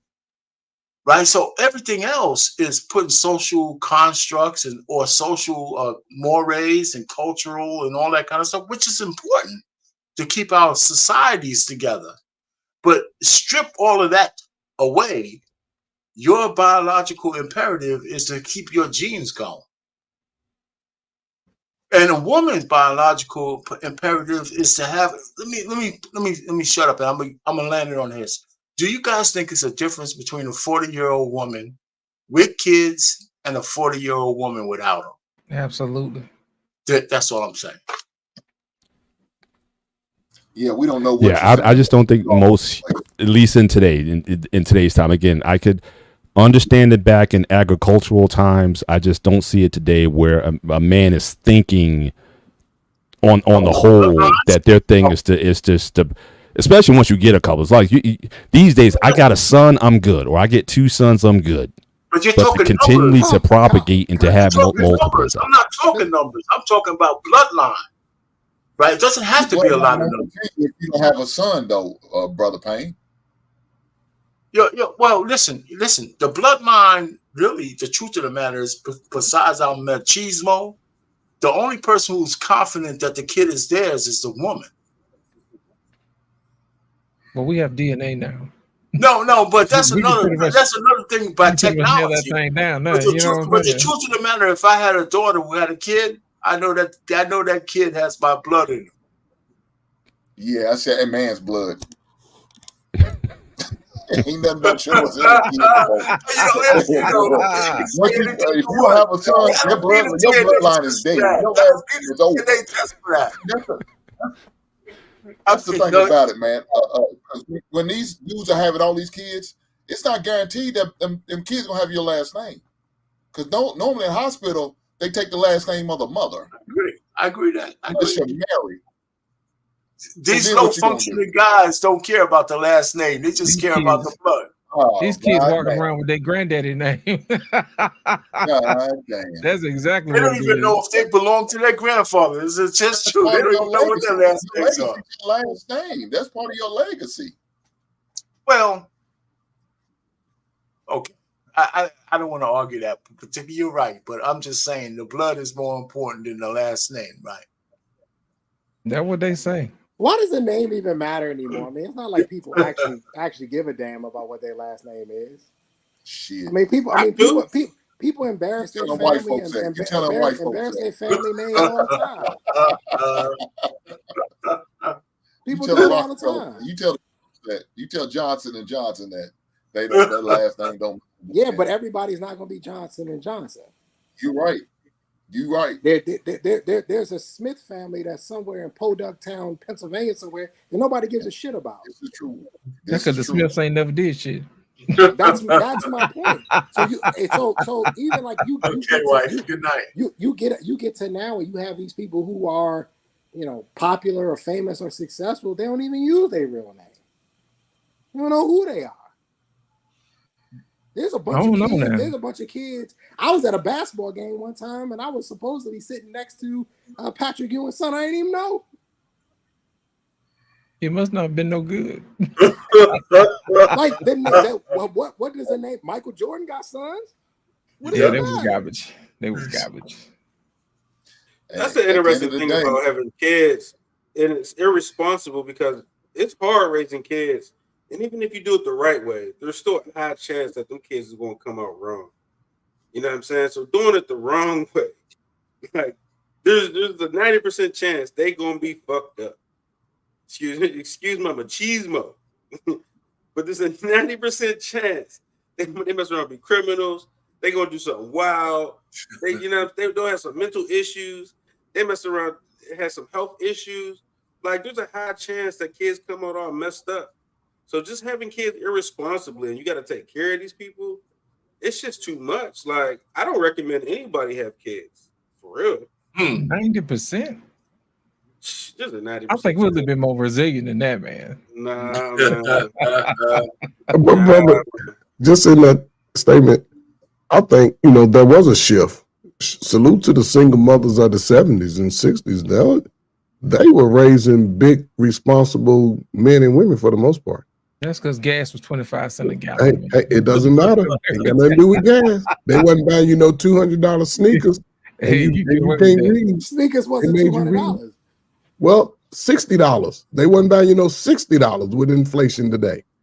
You had to sort of earn it in a $60 sneakers back then would probably been like $500. You know what I'm saying? Kids, man. We know. Yeah, we all know. and we wasn't complaining about none of this. All time. No, the crack era, post-crack era generation, the whininess, the complaininess, the laziness. Gen Xers are the worst generation ever in all-time history. Thank you. Thank you. Salute to the crack era. You talk about give credit to the moms in the 60s and 70s. Hell no. They raised the worst motherfuckers out here. No, the worst one is the first generation crack era babies. Yeah, that's how we got our pain. Cry about everything. Most Gen X is Dodge crack, man. You know what I'm saying? listen, man. You know what? They didn't the whole world It was the Gen X's. The Gen X's was Man, who was out? Gen X was at home watching Transformers and GoBots. They was not out doing crack, you know? Crack babies. They're the ones who had the crack babies. No, we was the one who was around the folks who had the crack babies. It wasn't us, Gen X's was my mom's a Gen Xer. No, we came out with the test tube babies. Remember that? That was Robin Harris. It was like test tube baby. Yeah, that's where we came from. We ain't come from the crack. You know what I'm saying? That's what that was. No, man, for real. Y'all just produced the crack baby. So I'm telling you, man, we ain't had no part of that. Who? Gen X's? Mm-mm. Yes, y'all did. Y'all had the kids. Who was in the house playing video games, running outside? No, we was the last outside generation. Yeah, these new kids don't go outside and play. We was outside every day. Millennials was outside. No, y'all wasn't. Yeah, we was. No. Hey, listen, man. Take your licks. Gen Xers, take your licks, man. I get so much shit as a baby boomer. I want to see the Gen Xers get their asses kicked, man. You know, I'm feeling good right about now. Gen X is trash. We always Gen gonna X, fight y'all with Gen the X crackheads. is Gen X. terrible. They fight with everybody. It's a that I don't know. Yeah, that post crackhead generation, y'all fight with everybody. Man, women, child, grandmama, granddaddy. It's everybody's goddamn fault. Y'all dropped the ball. I don't. How No, y'all y'all say dropped the Y'all ball. say Martin Luther King, Malcolm X, and still ain't produced no leaders. And we try Y'all to got no leaders. No, yeah, he made like all this political. because the Y'all boomers ain't are still in the way. stuff. Yeah, Jesse Jackson, now get out of the way. They Well, ain't. man, y'all got no political leaders or nothing. Y'all just dropped the ball. Well, to be honest, they was sniping folks, man. You know, Because they was on crack. hey, you know what I'm saying? The minute somebody spoke up, you know, you had a They was bullet put on on you. crack. Getting high.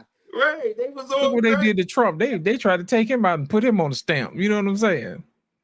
Come on. Yeah, Trump was about to be on a coin. I'm telling you, you're gonna be in that coin looking to the left. You know what I'm saying? It'd have been him and Lincoln on the 50-cent piece. Trump was about an inch to the right from being on a $50 bill. Here's something. I'm It was telling you. crazy. Man, speaking of Trump, did y'all see your girl's first interview, man? Harris. She balled, man. She I thought balled. you was speaking of Trump. Exactly. Because all she was gonna do is repeat everything he said. You know what I'm saying? She said she brought down insulin to $35. She didn't do that. Trump No, did she that. didn't. Trump did that. You know what I'm saying?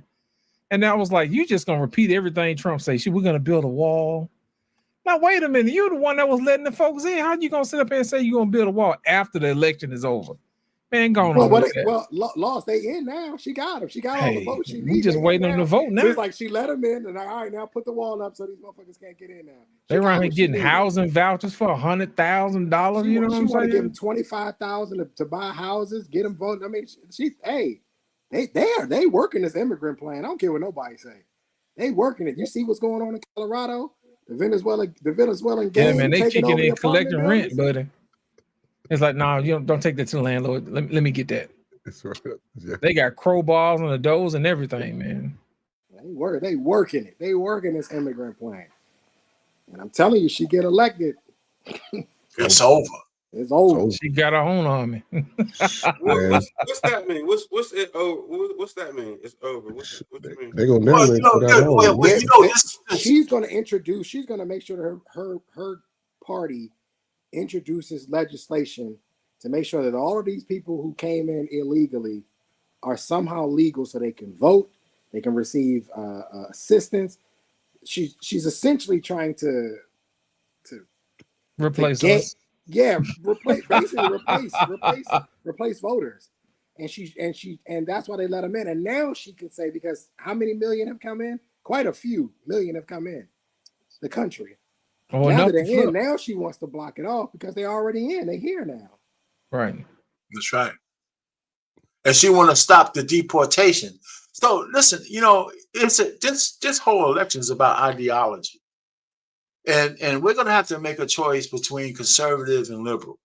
That's really what it is. Forget about the character of the people. That's what it is. Do you want the policies that the ultra left want, or do you want some conservative policies? And that's really where we are. And that's what this is going to be a referendum on that.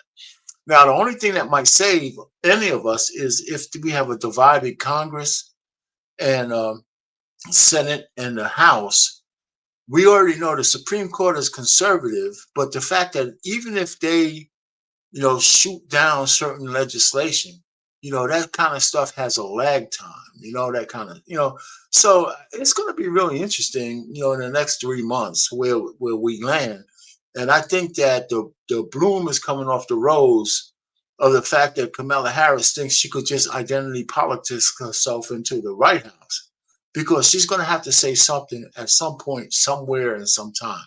So whether you hate her or like her, I think in the end, people are going to vote on some kind of policy. I'm voting for her, R-Pain. Would I rather for the Trump supporters? Would I rather Bush or Trump?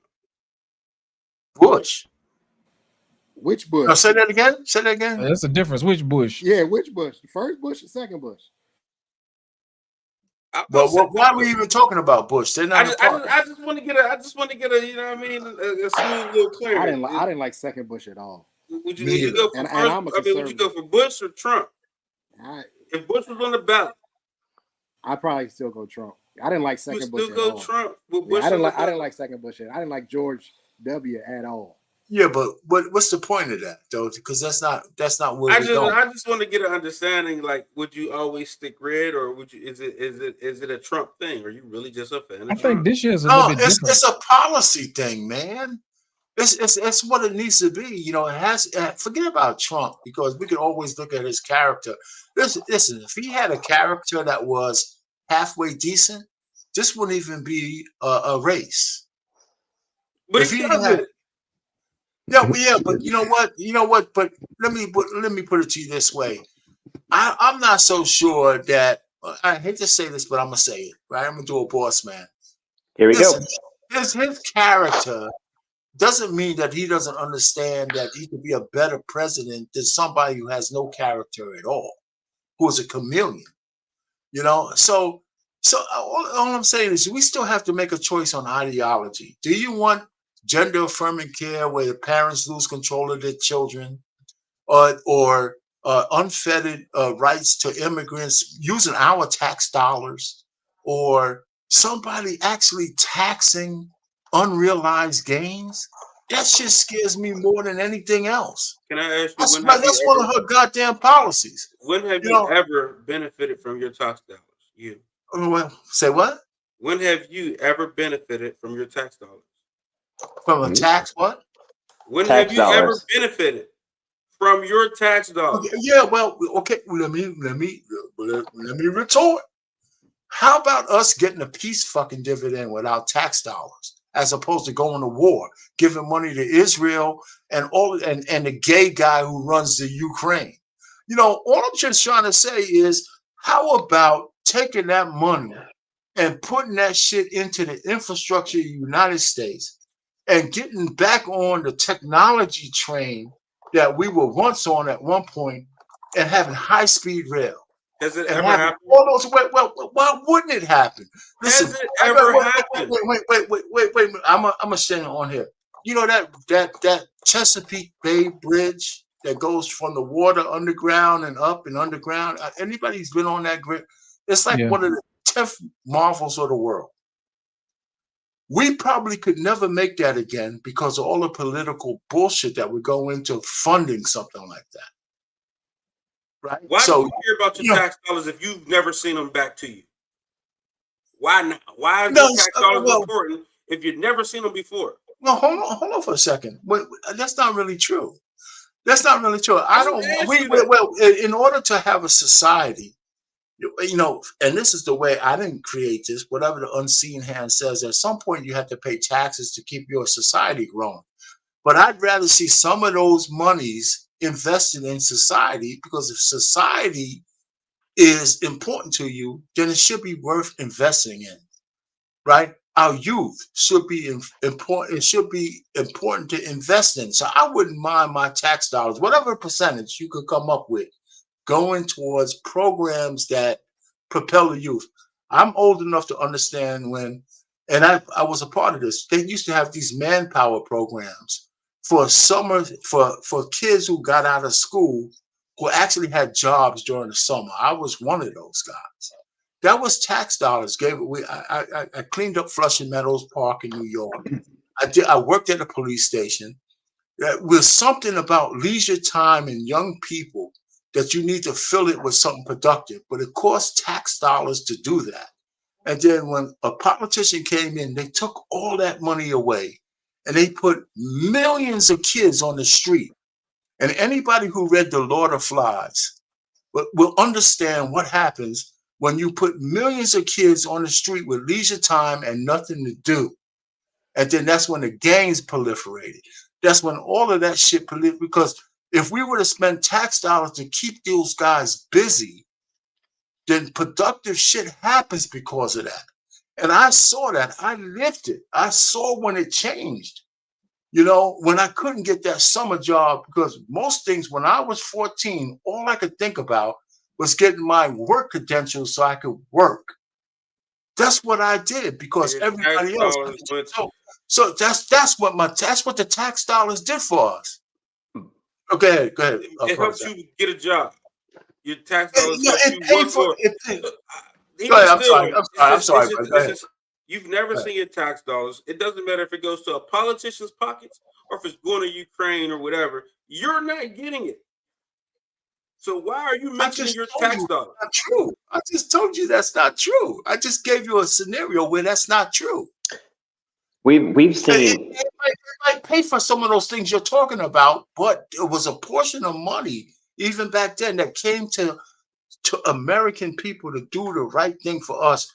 Listen, there's nothing more important than filling kids' leisure time with some productive. I had Regents Social Studies when I was graduating, and one of the biggest questions on the test was, what is the importance of leisure time? It was just out of the clear blue. And I started to understand back in the early age that left up to your own devices, people will tend to do shit that's more negative than positive, because doing more positive stuff takes a little bit more work than just being negative. And it was one of the most important questions on that test.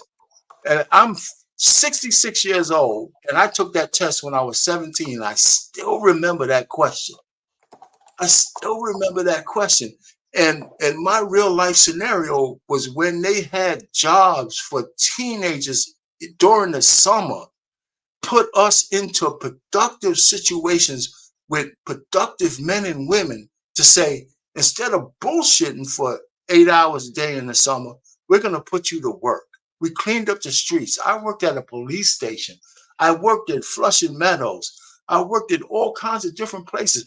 And when they took that money away, they threw millions of kids on the streets with nothing to do in the summer. And if you ever read The Lord of the Flies, it'll tell you all you need to know.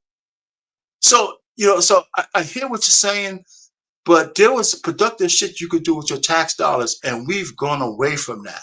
We have almost 100%.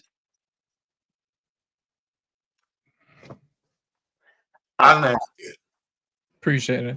Speaking of tax dollars, one of Trump's plans was to eliminate income tax and just raise tariffs. Now, here's the problem with that. Yes, we wouldn't have income tax anymore, but the price of your goods and services that you import will go up. Yeah, you know what I'm saying? It's basically a consumption tax.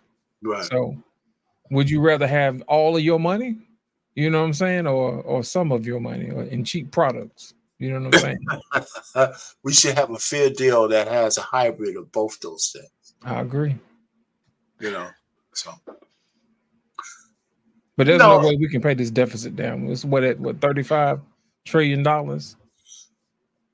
But let me ask you a type of question. No, I mean, when I went through my little soliloquy, from your standpoint, was I completely off from what I'm saying? It's just a memory thing that I understand how shit changed because I lived it. But do you disagree with what I said or not? I mean, we can move on. It's not a big deal. I'm not going to argue. I don't disagree with what you said. I just don't fully understand what you said, because you said tax dollars went for the opportunity of you working more and paying more taxes. That's what I heard. But those were tax funded programs. That's the point I was making.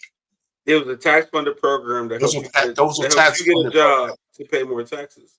No. It helped keep millions of children off the street. So taxes are investments too. That's the point I was really trying to make. Taxes don't only go to pay for things. You can also invest with the tax money that American people are paying. You could, so you look for a return on investment. So if you're investing in your youth to show you had to show up on the job on time, you had to do work, you had to follow instructions, you had to do that. That to me, that's a beneficial use of taxes. Even though you paid us a little salary for that. But we went on outings, we went on trips, we had camaraderie, we had boys, we had girls, we did a lot of stuff.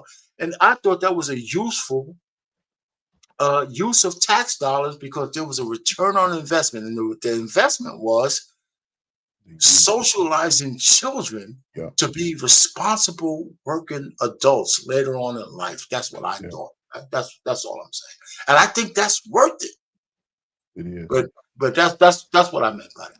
Well, Arpain, let me ask you a question. So that same vein, we've had millions and millions of jobs shipped overseas. So where would these kids get these jobs from if we're sending most of our jobs overseas? It's a whole different story now. That's a whole different story. All I just know is those memories I have are indelible in my mind on what we did back there as youth.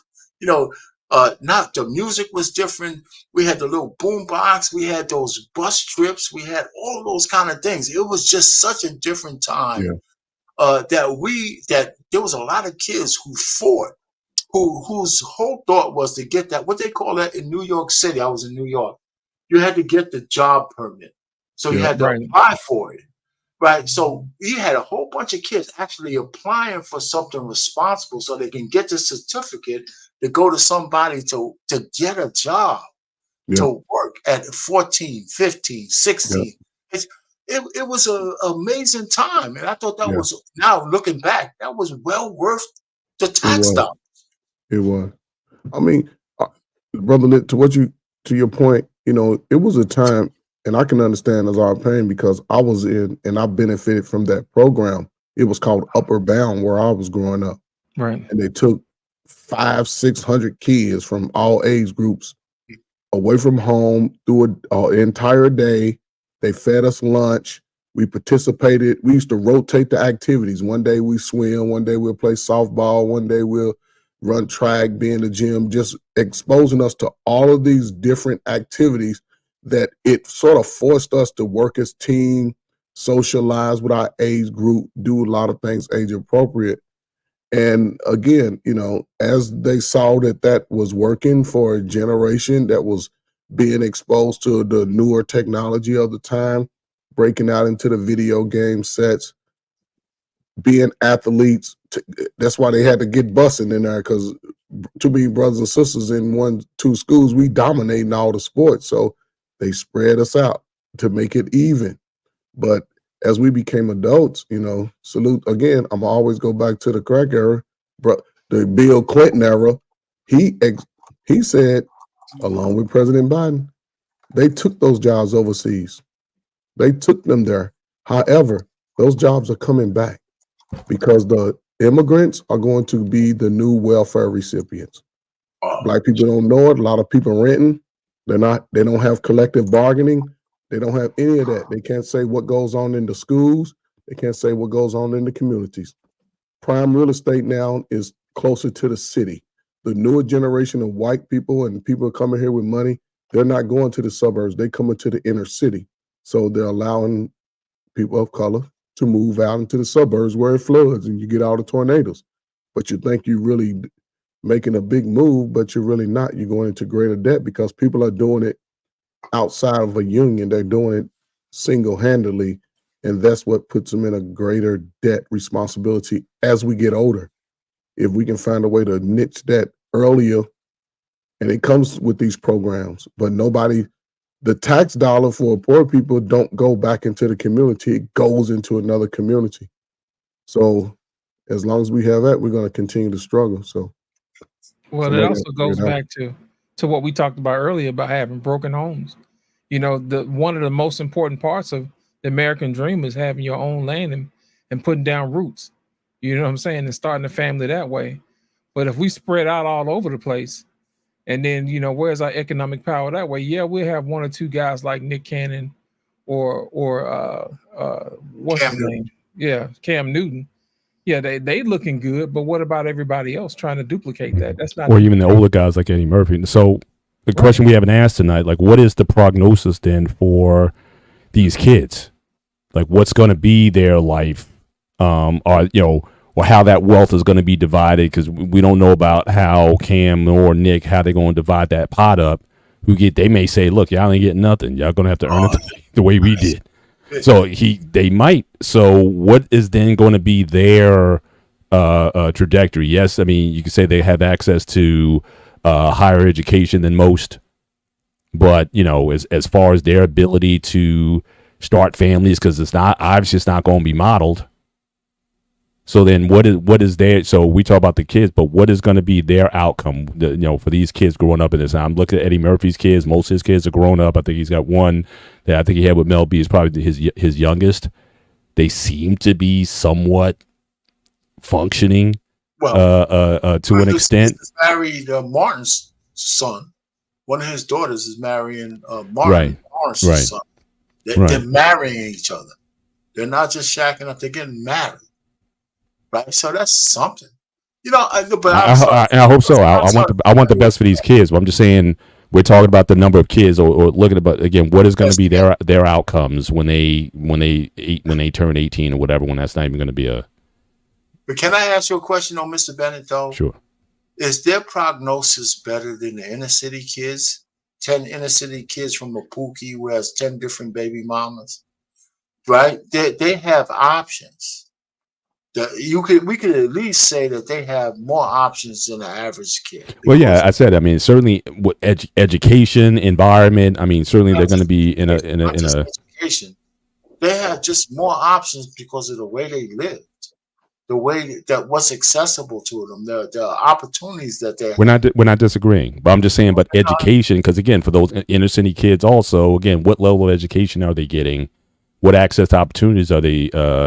Are they getting? So again, we're not disagreeing. No, we're in agreement. But what I'm asking you is when we use celebrities like Eddie Murphy or the other two guys, are we putting an undue burden on them because maybe they're a beacon that allows the kids under their purview to have better life than the masses? But do we blame them? Or you think that most people are following them, but they don't have the resources to actually do what those guys are doing? I'm thinking people have been doing that whether these guys exist or not. People are having kids with people who can't afford to have babies. And Eddie Murphy and Nick Cannon or Cam Newton are not the catalyst for that. They're not. Those things are happening whether they existed or not.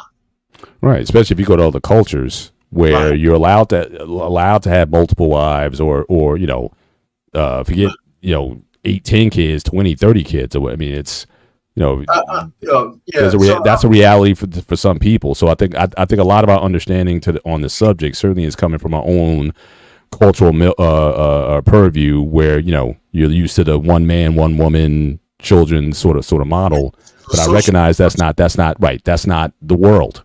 There's other parts of the world that operate very differently that we would find, you know, odd. And I'm thinking they're getting undue criticism because of their status, but they didn't create this thing. Honestly, I think the criticism is coming from. I don't see a lot of it. You know, I know Brother Hank was on earlier tonight, and I think he made some strong points tonight. I think a lot of this criticism is coming from women who just not, you know, they're just not them, or they're not part of that. They'll never be part of that. And I think a lot of it's coming from you just want to bring somebody down because you would never be where they are. So 70% of them have babies by guys who can't even keep the lights on. Yeah. Well, let me ask you a question. How much of the criticism between Cam Newton and Nick Cannon are actually coming from people whose lifestyle is not necessarily theirs? I'm thinking it's probably more poor people are projecting, you know, their poor attitudes on their particular situation. You know what I mean? I said it earlier, Lit. Is that it's projecting this kind of this de facto kind of I want to feel bad for them kind of sort of feeling. Right. Like I want to be offended for them, even though there's nothing to be offended about. These people who are in the situation are not offended. They're obviously not complaining. At least we don't hear any issues from the people that are involved in the situation. They want to be offended for these people, and they're projecting their own offense on it, either because they want to be offended for them, because they feel as though the offense is missing, the voice is missing, and they think that it should be. And how dare you not say something about the situation you're in? So because you're not saying something, I'm going to say something, sis. That's one. Or two, object jealousy, that they're not in that situation. Okay. Or three, the other one is the man, because he's a man. We already know men are held to a higher standard than women are. And what they don't understand is that they're putting their own foot in their mouth here. Because what they're saying here is that holding Cam and Nick's feet to the fire here and not holding another woman's feet to the fire here, what they're doing here is they're saying that because you're a man, I'm automatically expecting that you have a higher caliber of responsibility, which means I myself as a woman don't have the same level of caliber of responsibility or expectation for myself. They have no idea they're putting their own foot in their mouth there, but neither here nor there. So because you're a man and that you're rich and you have money, therefore you are automatically this de facto standard bearer. And therefore there's a higher expectation for you, which it shouldn't be. Over. Let me ask y'all a question. I think everybody's talking about the men.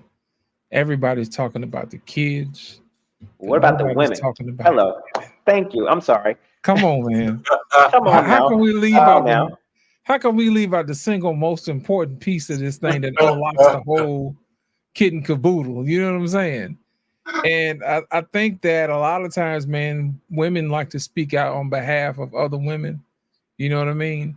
And they use the kids as the scapegoat, you know, or point the finger and wag the finger at the men and say, those dirty men, they went out there and made all that money and they waved it in front of those women's faces and made them want to have babies by these rich men. You know what I'm saying?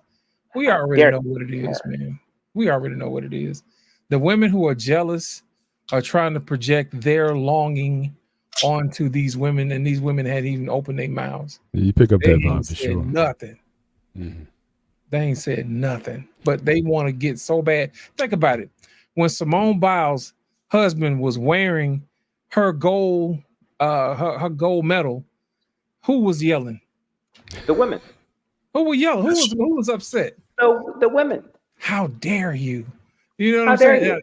Now the killer part about it is what they don't realize is that she let her whole family, you know, brothers, sisters, all of that stuff wear, you know, her gold medal. But as soon as her husband put that gold medal on, it was Stolen like valor. things came out. You know what I'm saying? Why do we do that, man? Why do we do But that? don't say we, man. What do you mean? Why Don't say, I was about to say, why is Why do they do that? It's not We're we. not doing that. That's right, man. Man, Don't look at me, introduce man. yourself for that. Why do they do that? Stolen I love valor. Simone Biles because she puts backs on that stupidity all the time. Yeah. They talk about her hair, they do all that kind of stuff because it's a crab in the barrel syndrome. You know what I'm saying? Right. She's got a man, whether he's as successful or not, he's doing his own thing. But I think they generally have a relationship. I don't know how long it's going to last. I hope it lasts. I hope it lasts forever. But she loves that dude, man. Right. Now I can't speak for him. I hope he doesn't do something stupid, right? And I'll put it on him because she ain't gonna step out. So I hope he doesn't. But I mean, they could have something really special, and I think he loves her too because he didn't Well, have it could to. be more special if folks just mind their business. But people ain't. I mean, Not- that's not just when you're mind your business. I mean, the fact that people can't be happy for another person's situation is That's a black condition. That's one of the problems that Lip was talking about. But let's not say we. I'm just trying to put a skirt on that thing, man. You know what I'm saying? Our Because you know they opinion, I love to think- say y'all always picking on women, so I said we. No, To I hear you. make it a I'm little actually bit more gonna- palatable. You know what I'm saying? I'm Okay, actually gonna boss push- man, what you I'm gonna actually- say? I'm actually going to push back. Are you? Okay, good. I'm going to push back on you on that one. I don't disagree in the fact that you're wrong. I think it's the potency of where you're wrong at. Okay. Sure, it may be some there, but I think it's less about that and more about the fact that I don't think the women think that what she got, she should share with him. But everything a man has, he should share with her. I don't disagree with that. That's from time. That's been from time immemorial. That's the fallacy. I agree with you, what you just said. And if Simone Biles is one of the women who's saying that is not true, then I think if she says, I got to take a hit for that, I'm going to let you know that I'm going to share everything that I have with that guy. Because as far as I'm concerned, that when I can, I'm going to take his last name, and I'm not going to be just Simone Biles. I'm going to be Simone Biles and whatever his last name is. I forgot what his last name is. You know what I'm saying? And she said that already. And a lot of women don't like that. I'll tell you this, boss man, I wouldn't marry a woman who wouldn't take my last name. Oh, yeah, no, absolutely not. No, my wife actually asked, I think, did she ask me that question? Oh, no, she didn't ask me that question in a serious manner. I think she just asked the question just to see my reaction. Yeah, she got a very adverse reaction from me on that one. Yeah. You know what I noticed, man? I just noticed tonight, Hank said he getting married in the morning, right? Right. And all the fellas congratulated him. You know what I'm saying? Way to go, brother. You finally did it. You know what I'm saying? Again. And, and then you get a situations like Simone Biles and Keke Palmer, you know, trying to get back with their folks or whatever. And it's like the women's like, I wouldn't take him back and all this other stuff. And it's like women try to tear other women's happiness apart. Why is that, Mr. Bennett? Mr. Bennett, why do you think that is, man? Well, we know they outnumber us. So I think there's a scarcity situation, and the fact that again fewer of them are married or will ever marry. So I think it comes from a point. I think it comes from a source of envy, and it's something that they will, you know, I mean it's to me it's just as clear as that. Look to your left and look to your right. Go to any club, go to any gathering of women, go to your alumni banquet, go to your whatever, it's cackles of women. And I'm like, where the rings? Where the men? Where the husbands? It's just not there. So if I can't get one, I'm like Nino Brown. If I gotta go, I'm taking all these with me. You know what I'm saying? I think it's just as simple as that. But you're right. I mean, just the brotherhood here is what I love about this space. Now, you know, there's some guys who are like, look, I ain't on that married thing or whatever. It's dumb for guys to get married and whatnot. But we don't knock the brother who does. Look, I'll be there for you. I'm praying for him now. I pray for the rest of his life that you guys are happy, that you're healthy, and that you guys get to death. Whatever you want to do, I'm with you. Right. If you don't want to get married, I'm not going to force you to do so. But I think that's just what the brotherhood does, man. It's like, you know, we just support each other that way. But with women, it's more crabs in a bucket type of mentality. And you know, it's sad. But yeah, but I'm you know, I was, and I found out who he's marrying, so I was head over heels for that. I was like, oh wow, this is, you know, how great they look together. And you know, it's, you know, so I'm as happy for him as I could be. And one of the things I was hoping for in these spaces, we all started in this space about 4 years ago when we started gathering in this YouTube space. I was hoping that with all the discussions that were happening, with all those discussions that KS kicked off and having, that there would be this trend. Call me naive or whatever, but I thought a lot of these content creators, a lot of folks on these panels, that y'all be hooking up and getting married. Y'all talking the right stuff. And I asked on a Tuesday Talk Tuesday some time ago. Like, I've seen a lot of these content creators, these trad wife, pick me, traditional values type of women. I'm like, yeah, y'all been talking for 4 years. Where's the ring? Where's the dude? Because I'm thinking guys will be knocking over, each other to get to you if you're the one who's supposed to be right, but are they marrying in mass? So when people in this space find each other and whatnot, I mean, I was optimistic that the level of conversations that we're having about what Rick's relationships work, real stuff that people go through, that would create an environment for people to get together. And so I still want more. I still want more of that. So who's ever listening here, I mean, I think all of us pro marriage here, and we want we're not. I don't think we're isolated. I don't think we're that exceptional. But we knew what we wanted, and we pursued that. So but I still want that. I want to every week we should be so and so got together. They getting married. What's your marriage date? What's your marriage date? I still think that's possible here. But there's So- still a level of cynicism that still that still circles and surrounds marriage in itself. And as it relates to men, I mean, I actually liked what I just saw a moment ago. All of us congratulate them, and I think people should see that more often. And what I see with women, yes, like what you said, and I was actually trying to point out our pain when he with the crabs in the barrel mindset this way, is that is more applicable to the crabs in the barrel mindset.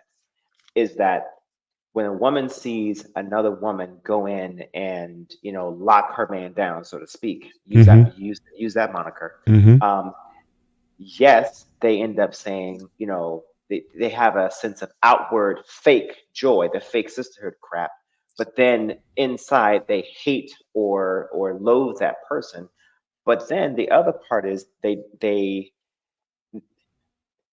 almost get this mindset of, I want to destroy what someone else has because I don't have it. If someone else, if I don't have it, no one else can. Because it's not right that I didn't get it because I am better than that person. And they almost have a sense of masculine competition with one another that is unhealthy, and it's bred at an early age for whatever reason. I don't understand it. I haven't been on this earth very long. I'm only 34, but it's something about that where it's very toxic between them, and it's a masculine point. It used to be very jovial. It used to be a celebratory thing. And now they almost look at each other with a side eye. But the other thing is that they look at each other. Get this way. Get this. They look at each other and they say, "You are a weak woman if you put one of these on and you submit to your man." Let me tell you something. You're a slave. You are a slave. You must be a slave. Let me tell you something that my wife told me the other day, and many other times. She says, "You know something." She says, "I love being able to say to other women, my husband." She says, "I can't wait to Rub it in their face. You see how they say, but you see how you say that, how they say that, right? Like who's the sister on the Thursday night show, Miss O. Miss O. I love the way she says it. That's right. Me and my husband. There's a certain way that it's said. Absolutely. She said that she purposely, when she talks in the camera, she purposely talks with her left hand because the ring I got her, it's an $8,000, $9,000 ring. So she talks with it purposely, but she looks at that and she walks with the mindset of submission, and she doesn't understand why other women. I'm actually talking with her and trying to get her to understand that women have a problem with submission. They have a problem with the mindset of you coming to me and conferring with me before you spend something. They have a problem with you conferring with me before, like when she bought her new car, she called me to talk to me before she bought her new car with her own money. And women, whenever they hear her say that, they look at her funny. It's like, it's about respect. It's our money. Mm-hmm. It's about respect and decency and courtesy, because what you do affects this house. Mm-hmm. So they look at that as a sense of weakness. But what you don't understand is your femininity and your ability to submit is actually a strength, because you can get a heck of a whole lot more out of me if you realize the weight of this versus the bondage you think it is. We talked about that a little bit on a grooming show last night. The difference between control and influence. A lot of women want to try to control, but they don't know how to use their femininity to influence. Because it's the influence that then, especially if you got a good dude, that is what elevates, that's what forces the guys. Like, I got to step up. Yeah. And I think Arpain and I both, we've shared in the past how our wives, because I was asking them, like, how does your wife make you better? And just the way she carried herself, he changed how he did. I know I had to do a lot of growing also. Mm-hmm. So again, so I'm saying, so using influence, I think is a much more powerful agent if you want to get the best out of us rather than trying to control the situation. Right. Nigel asked me a question. He says, do you share in the household work and 50-50 expenses? So I actually do percentage in my household. I make the bulk of the money in my house, and I always have. And so to go 50-50 in the finances would be unfair. So I believe in ecumenical, well, not ecumenical, but in equity and what is fair. So I pay 70%, or we do like 60-40, 70-30, depending on what things are. So when it comes to the mortgage, that's me. When it comes to the smaller items, that's her. It just really just depends on what the items are. The bigger things, that's me, because I make the lion's share. It just makes more sense for the expensive items and the things that are most expensive and most expensively cyclical. It makes more sense for that to be me. And the things that are relative to the kids, for that to be her. Can I ask you a question just to follow up on that? Since you talk about it? Sure. If not now or in the future, if we were just to flip it, if it was reversed, how do you think that would impact, if at all, your relationship and obviously the roles that you carry? Could you handle that?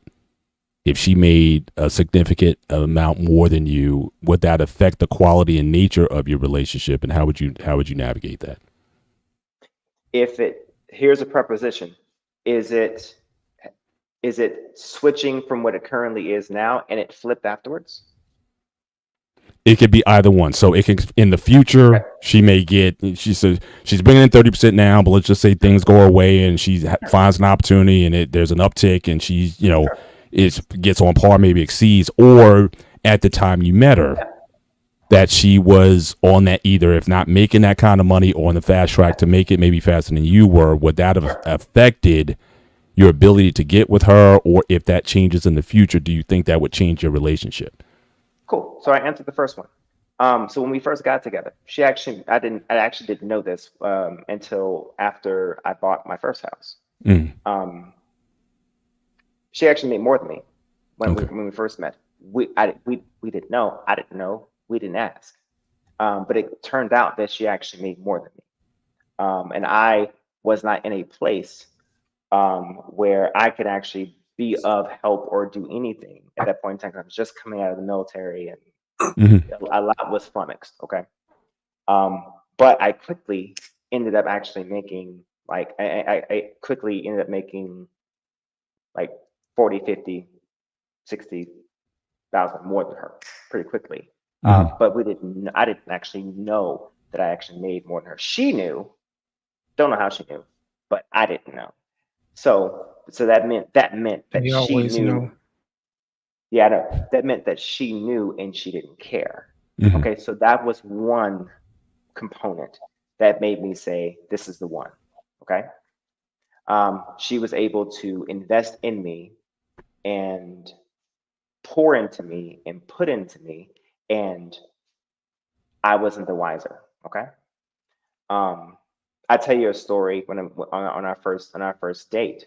I was always the chivalrous type. I always paid for everything. I never expect any woman to pay for anything. If I'm taking you out, I'm paying. That's how I always roll. So the bill came, and I quickly grabbed the bill, and she asked me. She said, "How much was it?" And I said, "Why?" And she says, "I just want to know." I said, "Okay, fine." Told her how much it was. She says, "Okay, cool. I'll tip." Her. And I said, "Okay, why?" And she says, "Because it just makes sense that if you bought, it just makes sense for me to tip." Okay. Now, I thought that was a fluke. So we went somewhere else again, and she did the exact same thing again. Now, this time I didn't, never, ever, even now that we've been married, I never asked her to do this. And she always does that. That's been her mindset, is that whatever I do, she does the other component. And she does it willingly. Never do I ask, never do I want her to. It is just something that she has always done. And one day I asked her, why does she do this? And she says, because I wanted to show you that you don't ever have to ask me to have your back. I always do, I always have, and I always will. Okay. So that was point number 2 as to why I was certain as she would be the one. Okay. So that answers one of your questions. Now, let's say things were to flip in reverse. Okay. And let's say she were to make, because right now my benefits is providing her a way to go to school. So I'm in a way paying for her to go to school as well.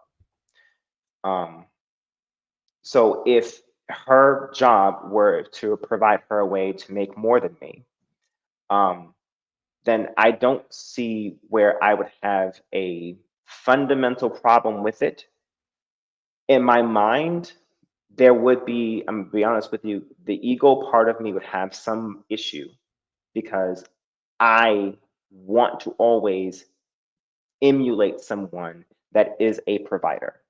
I am going to always have that in the back of my mind. Okay.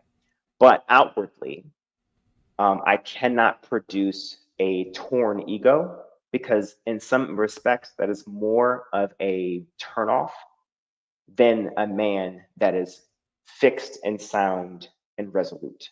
Okay. So we have to, in ways, keep that in check. To answer your question, the only time I would actually have a problem with that is if her attitude shows there's a problem with that. Yeah. Okay. Yeah. A lot of times women love to think that a man is so concerned with simply making more than you. I've always put it like this. I would like to be wanted than needed sometimes. We go through life as men constantly being seen for our wallets than wanted or needed for our hearts. We like being the wallet. It makes us feel good sometimes, but that feeling goes away just as fast as those 4 quarters did. It's very fleeting, like currency, like water. As soon as it passes, it goes. As soon as it hits sun, it evaporates, and as soon as it hits cold, it freezes. But it needs to be coupled with being wanted sometimes. Okay. Yeah. And I don't mind being wanted and not needed at times. Okay. And my wife has her own regimen that she maintains. She has her own expenses that she maintains. Yeah, on her wall of purses that she has a section that I bought for her, and she has a section that she has bought for herself. Okay, so I don't mind it, so as long as that attitude does not have a problem with that. Right. As long as that attitude stays in check, I ain't got a problem with it. I don't have a problem with a woman making more than me or a woman being on her game, because I'm a movement by myself, but we are a force if we can apply it together and work as a unison together. Because her and I, we have one account together, but we definitely have two separate accounts. I don't play that. Okay. Right. We Right. have I our got you. vision account, and then we Mhm. have our two separate accounts because my money come to mine and her money go to hers. Right. I got you. And I like the fact that you acknowledge, though, your ego, or that would be there, but it can be managed. If her attitude is right, then certainly yours would again accompany that. It would pair with that, so there wouldn't be the conflict. But that's a great story. I appreciate you sharing that, because honestly, I think a lot more people, especially in your millennial age bracket, I think a lot of people need to hear that. And I would just encourage you to share more of that, because I think that's a beautiful, especially because we're not going back to the 1950s. I say it all the time. We're not going back to that period. Women going to be making money. That's just going to be the real. But how can you coexist and make a functioning unit, a team that moves together? How long you been married, Boss Man?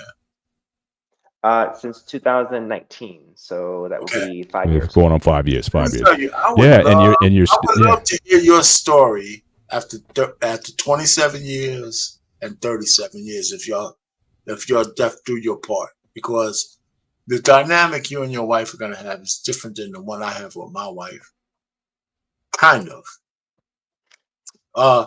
because of what you just said. But I don't want to interrupt this thing, because I really don't like, and Mr. Ben, you said you've been married, you have 28 years, 27 years, 28 This is years. my 28th season. And you're looking forward to the future. And when I'm saying I have 37 years this last week, and I'm looking forward to the future as well. But the dynamics of what kept me and my wife together, maybe some of the stuff with Mr. Ben is kind of similar. But as a millennial and your wife, right? Yeah, how does that project in 10 years from now, or 20 years from now, 30 years from now? The story you're going to tell is a little bit different, because your wife is productive. Not that my wife is not, but she's still working, I would imagine. And so what you just said about having a pot that's joint, having separate parts, like me and my wife, she has a bank account. I know about it, but I don't have any problem with that. But when we first got married, her 457 fund, I used that to buy the house that we live in. Mm-hmm. And when I said, well, when you cash out, because I'm retiring you, we're going to put your money to the house where there's no tax consequence. She didn't even ask to look at the paperwork. She says, where do I sign? And we're living in that house now. We've raised our kids in it and all that kind of stuff. And I said, I'll take care of everything else after that. And that's what I've done. So the dynamics are a little different, because the mindset of women is a little different than for what you and what Mr. Bennett had. And so it'll be interesting to see. And so you'll see, hopefully you're not a unicorn. When people tell me that, man, 37 years, when I was younger, it was almost commonplace to hear people married for 30, 40, 50 years. And now when I tell people how long I've been married, they treat me like I'm something special. And it's a mixed bag, because I think it's sad that there's not more people like that. Yeah. You know what I'm saying? I do. So it's good to hear, and hopefully for the blessings for you and your family, that you guys can carry on for a lifetime to death do you part. Because one of the things I realized is, when my grandmother and grandfather on my father's side, when one of them passed away, it wasn't long before the other passed away, because they were married for 50 years. So all the things they fought for living, after the one passed away, all of that stuff that was on the burden and all that stuff was on them, they said, it's no longer existing. I can go now as well. So my grandfather passed away owning his own home, and being able to pass away knowing, and my grandmother the same thing. So I thought that was something that was kind of special, sad, but kind of special, that they birthed 260 people underneath them. you know, and then when they passed away, they had reference. And so, I may never have that kind of number, but I'm just happy to be part of that whole thing because I keep the family tree for my family. So your story is good. And I would say whatever you need to do to keep your marriage together and just do it. And it sounds like you're on the right track. Yeah, we Because I definitely. don't, you know, I mean, I like those stories. Like Trey Ferg, he's been married for a long time. Mr. Bennett was still trying to make Lit say, "Hey, man, go marry the chick who Listen, was talking to Cam Newton. You know, save her Heart. life, man. You know what I'm saying? Go ahead, Go get call the her up harp and lady, save her Lit. life. listen. You know what I'm saying? I got one that's been on me all week long, man. And we had a I'm conversation just standing today. there. I was just having some fun, man. But I'm Yeah. glad to hear your story. That was a good story, Yeah, man.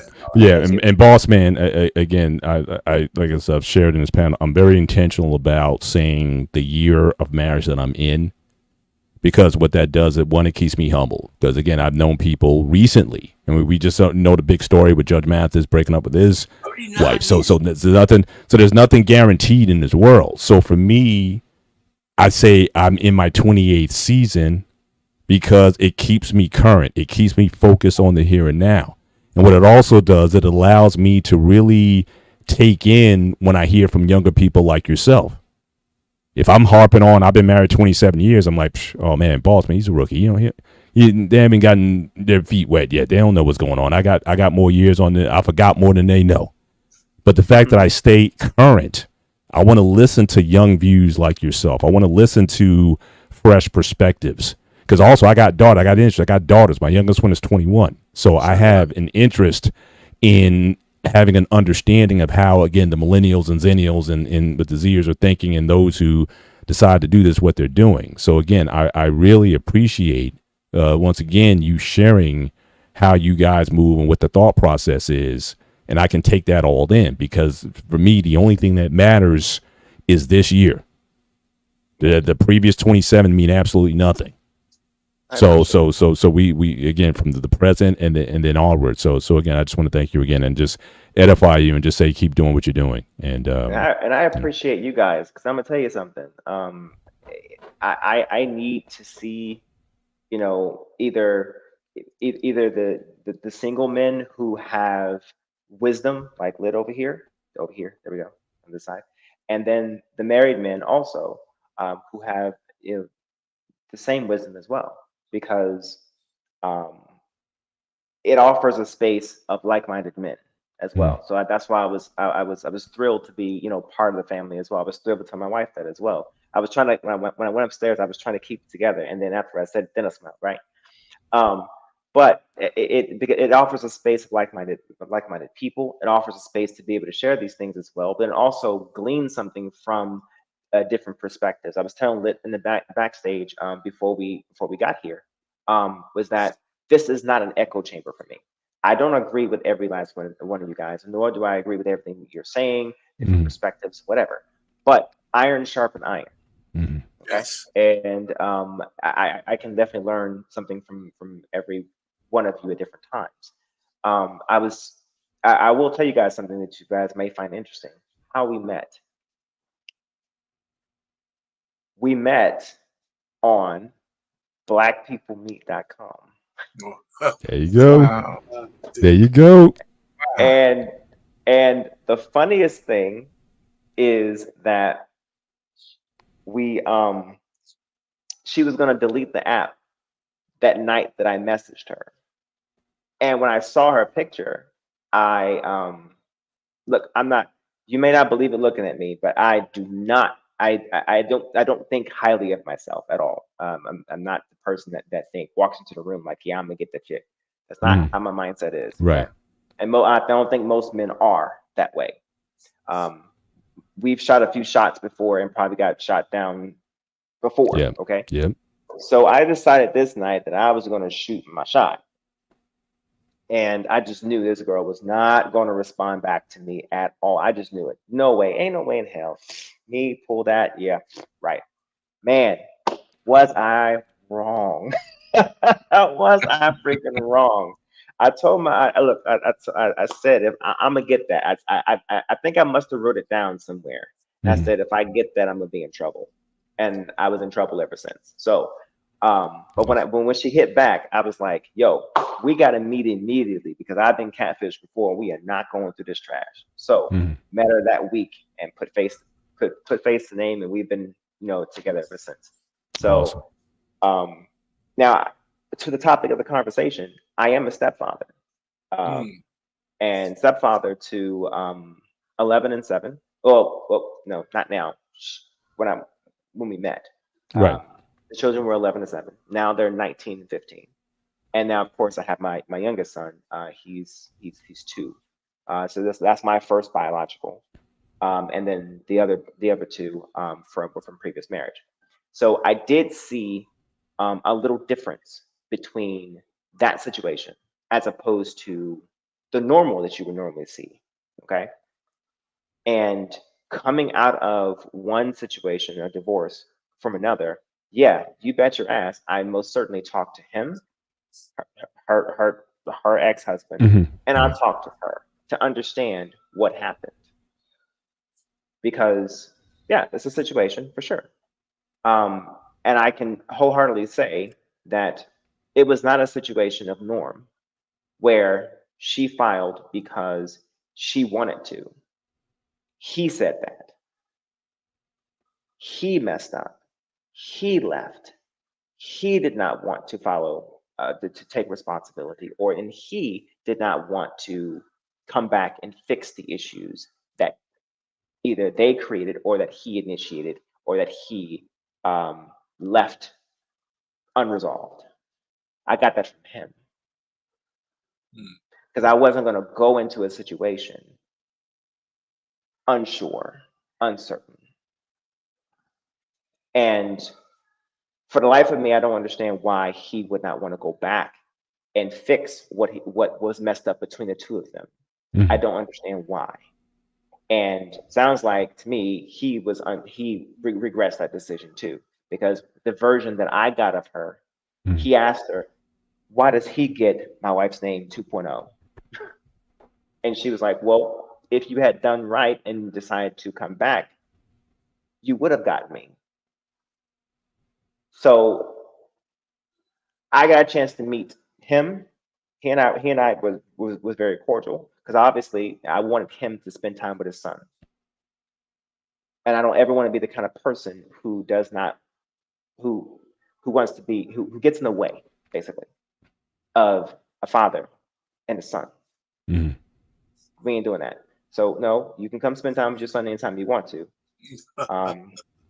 So yeah, do that. And she supported that and wanted him to do that. So when I saw that, also that was check number 3. She has no problems with a man coming and spend time with his son. I mean, I'm talking like when he got off work, come to the house that I was at, my house, and just read him a bedtime story and leave. I found that important. And I'm not going to get in the way of that. Come and see your son anytime you want to. So these are the signs and symptoms that I saw that made me say this one right here is different than what it is I'm seeing. Yeah. So, awesome. You know what? Shout out to Eda Man Williams, stepdads for the wins. Stepdads for the win. I see you, Eda Man. You know, here's the thing. What I just realized, boss man, certain people will bring out certain things in you. You know what I mean? And I think that's the whole inspirational part that I think a lot of people miss. My thing is this: if you get with a woman, you make sure she brings out the best in you. You know what I mean? And not the worst in you. Because some people will push your buttons, and the next thing you know, you saying something or doing something that you ain't proud of. So that's why it's very important to make sure if you do decide to get married, is to make sure that you get somebody who brings out the absolute best in you. And I think that's very important. I think that's one of the reasons why most guys shy away from getting married is because they don't know the difference. You know, they assume that all women move the same way when we just sit up here and we talked about, no, they do not. You know what I mean? I think that's probably the reason why Cam, you know, has never been married before, is because he can't tell the difference. So he just said, you know what, since I can't tell the difference, I'm just gonna have me some kids and slide that off to the side. But I think he's missing a portion of that comes with having a happy mother for the child as well too, and having a happy wife as well. You know, there's certain components that go into that a lot of times people don't know how to describe or explain. But at the end of the day, once the kids are all grown, you don't want to be the old guy in the barbershop turning the lights out because you left out the most important part of your life, which should have been your wife. You know what I mean? But let me ask you a question, Lynn. Go ahead. Do you blame Cam Newton for not having an issue being a stepdad? Here's the thing. I blame Cam Newton for not putting in the work. And I'm gonna tell you why. Okay. Cam Newton put in the work for everything else he did in life. He put in the work to be the best athlete. You know what I mean? He put in the work to be the best father. So my thing is, how come he didn't put in the work to be the best husband? You know, those are some of the questions that we really have to ask ourselves, and and stop, being afraid of saying, hey, you know what? Since I can't tell the difference, I'm not gonna marry him. But you gonna have babies by him? Help me make that make sense. Can I make sense of that as a married man? Go ahead. I think that, I think it's so easy for the rest of us to obligate a man who can lose everything in the American court system to try to follow some social mores. Because if he marries this woman, she could destroy him. I mean, it's not that she could just take a little bit. It's not that she could just take some. She could actually destroy a man. Why would a guy who has all the shit that he worked his whole life for put that online for a woman? Well, maybe he should. No, well, I'm saying I don't agree with that. Having a baby with a woman is a natural thing, regardless of all the social mores and the laws and all that kind of stuff. Men throughout history have been having babies with women. I know it sounds crazy, but let's just get back to the basic nature of men and women that God intended. He didn't talk about governments. You can go through he didn't talk about all the stuff that we hold dear. He didn't talk about culture. He didn't talk about anything. He talked about biology. You're a man, you're Adam, you're a woman, you're Eve. Get together and be fruitful and multiply. He didn't say about politics. He didn't say about taxes. He didn't say about tariffs. He didn't say anything about that. So all I'm just trying to say is that he's forgiven men. He's forgiven kings who had men killed for Bathsheba and all that kind of stuff. All I'm just trying to say is, if we go back to basics, men and women, we're biologically bound to be together as any other natural mammal under the aegis of nature. We try to fight that, but it's not true. We always default to our natural instincts. We just do. And we can argue all the other stuff that we want to. Men who are naturally healthy want to have sex with women, and women who are naturally healthy have a biological imperative to have children. And all I'm just trying to say is that when at 24, if 70% of women have kids at 24, it's not uncanny that a man looking for a wife may have to be a stepdaddy based on the conversation we're supposed to be having tonight. So all I'm just trying to say is there's a social construct to this. There's a biological construct to what we want to discuss. And then there's our personal feelings about the issue. And I'm trying to say is, as we have this conversation without malice, without judgment, we're going to have judgment. I understand that. But let's look at the brass tacks of how we are as humans. as we as humans, when you put, and I'm gonna end it here. When you put females in a male prison, why would anybody be surprised that the men could seduce those women to give them weapons, food, and all that kind of stuff? Because that's what men do. When you put men in women's prisons, why would anybody be surprised that those men would extort sex from those women for extra socks and food and all that kind of? That is because when you put men and women, no matter what the penalty is, we're gonna be busting those cheeks. That's the way we're wired.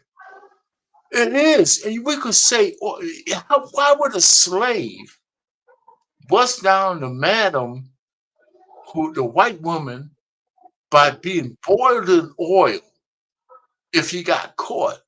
If the baby comes out brown, why would he do that? And how many guys actually did that? So all I'm just trying to say is we keep trying to discount our natural instincts as human animals because of our nature. I'm telling men, stop apologizing for wanting to bust down women. We should stop apologizing. Our discipline comes from the consequences, not from our natural nature. When you understand the consequences, you'll make just different decisions. So I'm just saying, the older I'm getting, the more I realize this, that we act on culture, we act on biology, and we act on social constructs that's given to us. But our natural instinct is to be together with women if you're healthy as a man. And as women, why would a woman actually give a baby to some asshole who can't even pay his rent? Why? Why would she let that guy raw dog her if he can't even pay the rent? Because the rent doesn't matter. Because her natural instinct is when this guy seduces her, she abdicates her womb. And we don't want to adjust that. The woman is responsible for her womb. You know why we understand that? Because in the courtroom, we understand that if a man takes a woman without her permission, he's going to jail. Not on the local level, on the state level, on the federal level. The woman has to abdicate their womb to a man, no matter what he says. She's responsible for for letting him stick the tip in. But we keep trying to get away from her agency. I'm just tired of it. Let's just go back to, if we had conversation, I'm gonna end it here. If we had conversations based on the basic nature of men and women, then we could have better conversations. Because we stop making excuses for why men fail and why women fail. Because God ordained that no matter how stupid we get, no matter how religious we get, no matter whatever laws we put in there, you put men and women in the same proximity, we're banging their asses out. And they want it. And they want it. We could talk all this bullshit we want. Men and women are meant to mate together, just like every other animal on this God's kingdom. Hey guys, I gotta run. RP, that was a mouthful for sure. Since you brought up God, the only thing I'll say to that is you talk about social construct. If you want to go there, the social construct came before the sex. How? Because in this good it says again, for this reason a man shall leave his mother and father and cleave to his wife. So we didn't come up with the social construct. That urge is definitely there, no question. But that social construct was also part of the deal. No, I So hear you. But why so did Eve that's my only pushback on everything you said. Yes, why did Eve have sex with the snake? Why did Eve? I didn't read that. I didn't read that part, but Why did Eve I'll get follow. seduced by the I'll snake? get the other version. Show me the version when that happened. I didn't get that part. Well, because you brought up the Bible like I did, why did Eve get seduced by the snake? And then she went to that simp, Adam, and said, listen, man, you know what? I got bust down by this asshole. And he says, listen, if you bite this apple, you're going to understand everything I understand. And like a simp that he was, he bit it. And then the rest of us have to go through the shit that he went through instead of telling, hey, Eve, you fucked up. Hey, share that Bible version with me where they talk about the serpent bust down Eve. Show me that. I haven't read that version yet, but show me that. But listen, guys, I really got to run. I got a daughter to move in her last year at college. All right, so we're almost at the end. I move her in this weekend, and so we're definitely looking forward to that. But again, guys, I'll share just as Coach Ferg says. Again, I started off the show. I'll end it this way. If you're 40 and up, 50 and up, get those exams. I had my annual exam today. Numbers are looking good. Drop my cholesterol down. Get that digital exam. Stop fighting it. Stop fronting it. Get everything that you need to get to make sure that you stay healthy and that you're there for those who come after you. So again, guys, brothers, take care of yourselves. Yo, before you leave, tell us what you did to get your cholesterol down. I just stay consistent. I train hard. I still train the way I did at 30. So I'm safe, but I train, but high intensity. I stay consistent with my diet. I keep sugars and refined foods down. I still eat meat. I'm still a meat eater. I'm a high fat guy. I'm almost like sort of like a keto type of guy, but again, plenty of nuts, fruits, vegetables, protein, and I just stay consistent to that. But not a lot. I give myself 1 day a week pretty much to have anything I want. And it's crazy because even on those days, it's not like I binge out on anything. Like me, a small piece of cake is enough. I don't need to go and just eat a whole box of donuts or some crazy stuff like that. So again, satiation comes more when you just stay. So again, stay consistent. Don't get into a season when you're working out and then you just take 2 or 3 months off and don't work out at all.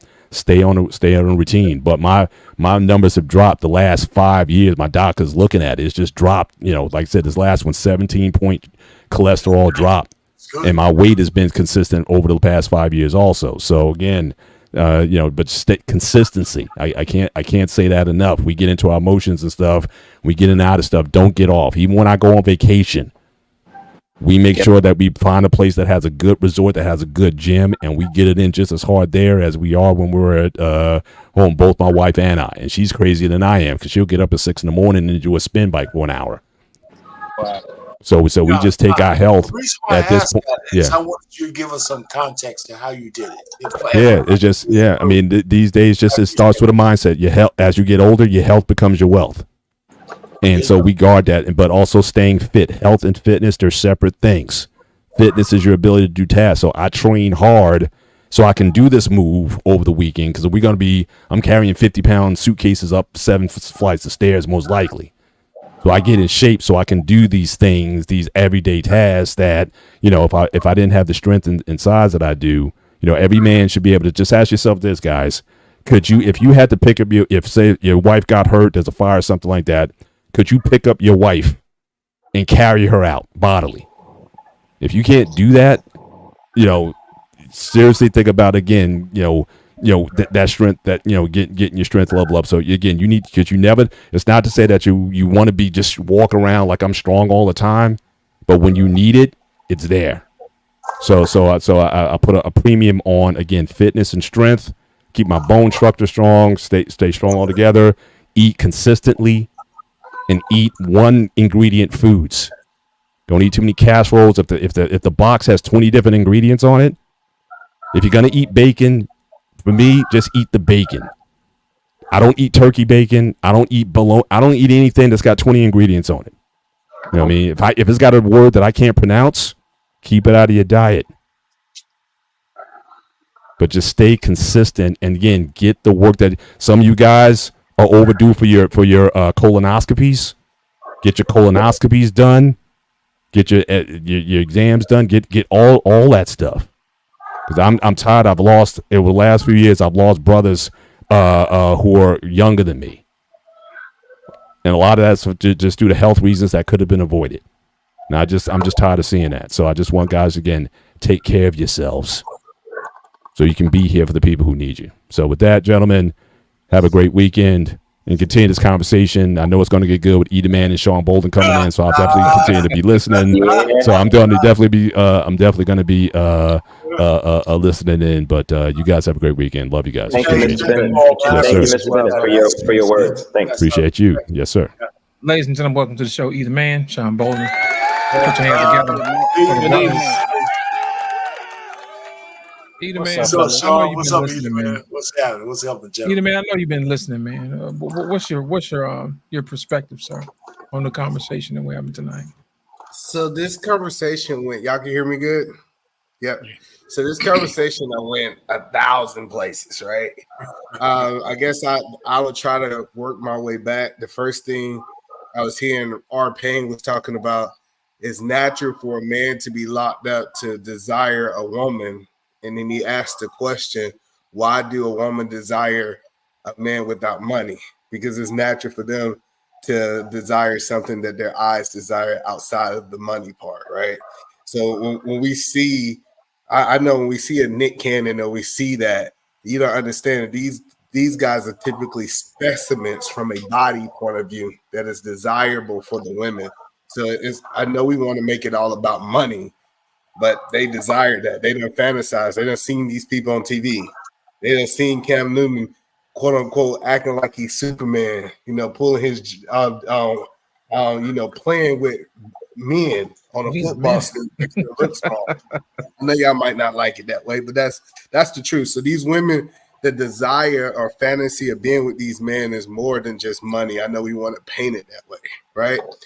I don't want to be long-winded. I was listening kind of what Boss Man was saying. He was saying, I think the stepdaddy usually have the most power because the mother have custody of the kids. So typically the stepdad, truthfully and honestly, from my perspective, actually spend more time with the kids than the biological father. I was saying that Boss Man was saying that his children's father can come over his house any time of the night, put him to bed, all that kind of stuff. I don't think that's realistic in most people's situation. I don't think fathers have access to that. So that's just a whole different spin upon that. But I really think when you really start thinking about baby daddy boundaries, I really see the stepdaddy actually having more power than the actual baby daddy. And I'm not talking about somebody who's just sleeping with a woman. He's not a stepdaddy. I'm talking about a stepdaddy is someone who's married to that woman, and if she got custody of that child, he usually had way more power than the actual physical father. So I know y'all covered a lot, but I tried to keep it under a couple minutes. So we got the conversation. Thank you, sir. I can tell you from my perspective. For me, I had a lot of power coming into this as a newly minted stepfather with 11 and 7. However, I only had that power, one, because my wife, then girlfriend, fiance, then wife, but my wife permitted that power to be granted because of respect that was provided, allotted, respect for me. Okay. One of the things that I required, because the first house that I ended up buying, I obviously moved them into that house.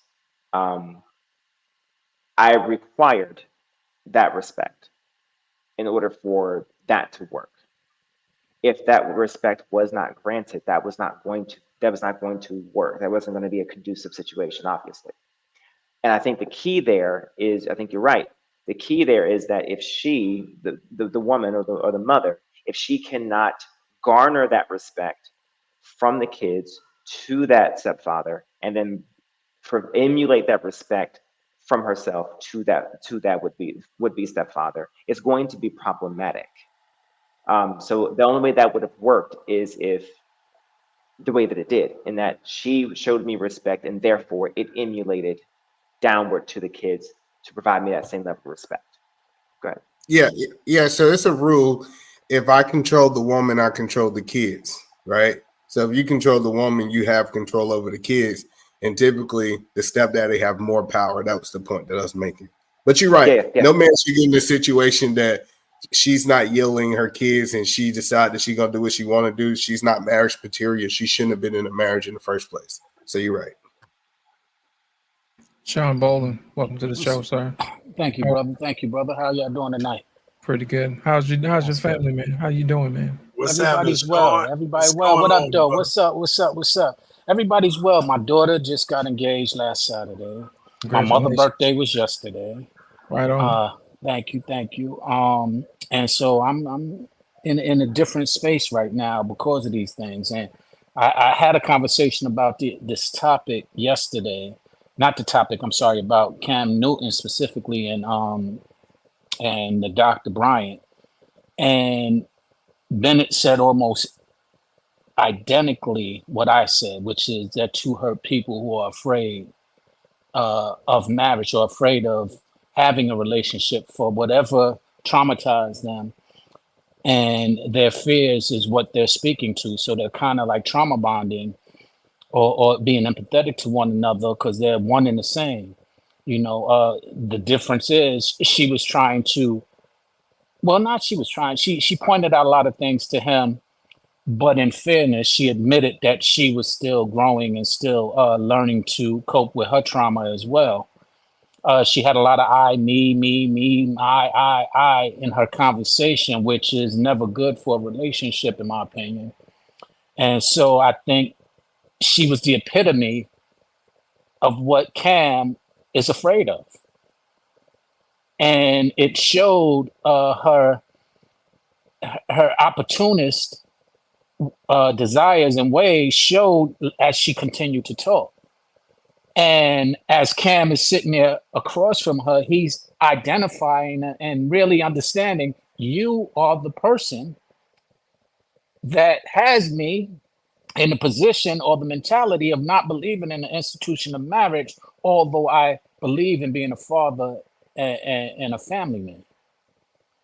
And so that's kind of what I saw as the conversation continued. She made some valid points to his fears. She pointed out a lot of his fears. She pointed out a lot of things that could be that he could work on. But she also needs to work as well, is what I saw. So to that. And in addition, that's what we value. Like Payne was saying a few minutes ago, if you value money, then marriage is a scary thing. If your business and your money is something that is a priority, and one of the biggest priorities, which I believe it should be in a lot of cases, especially if you made it, then it will be something that you're afraid of.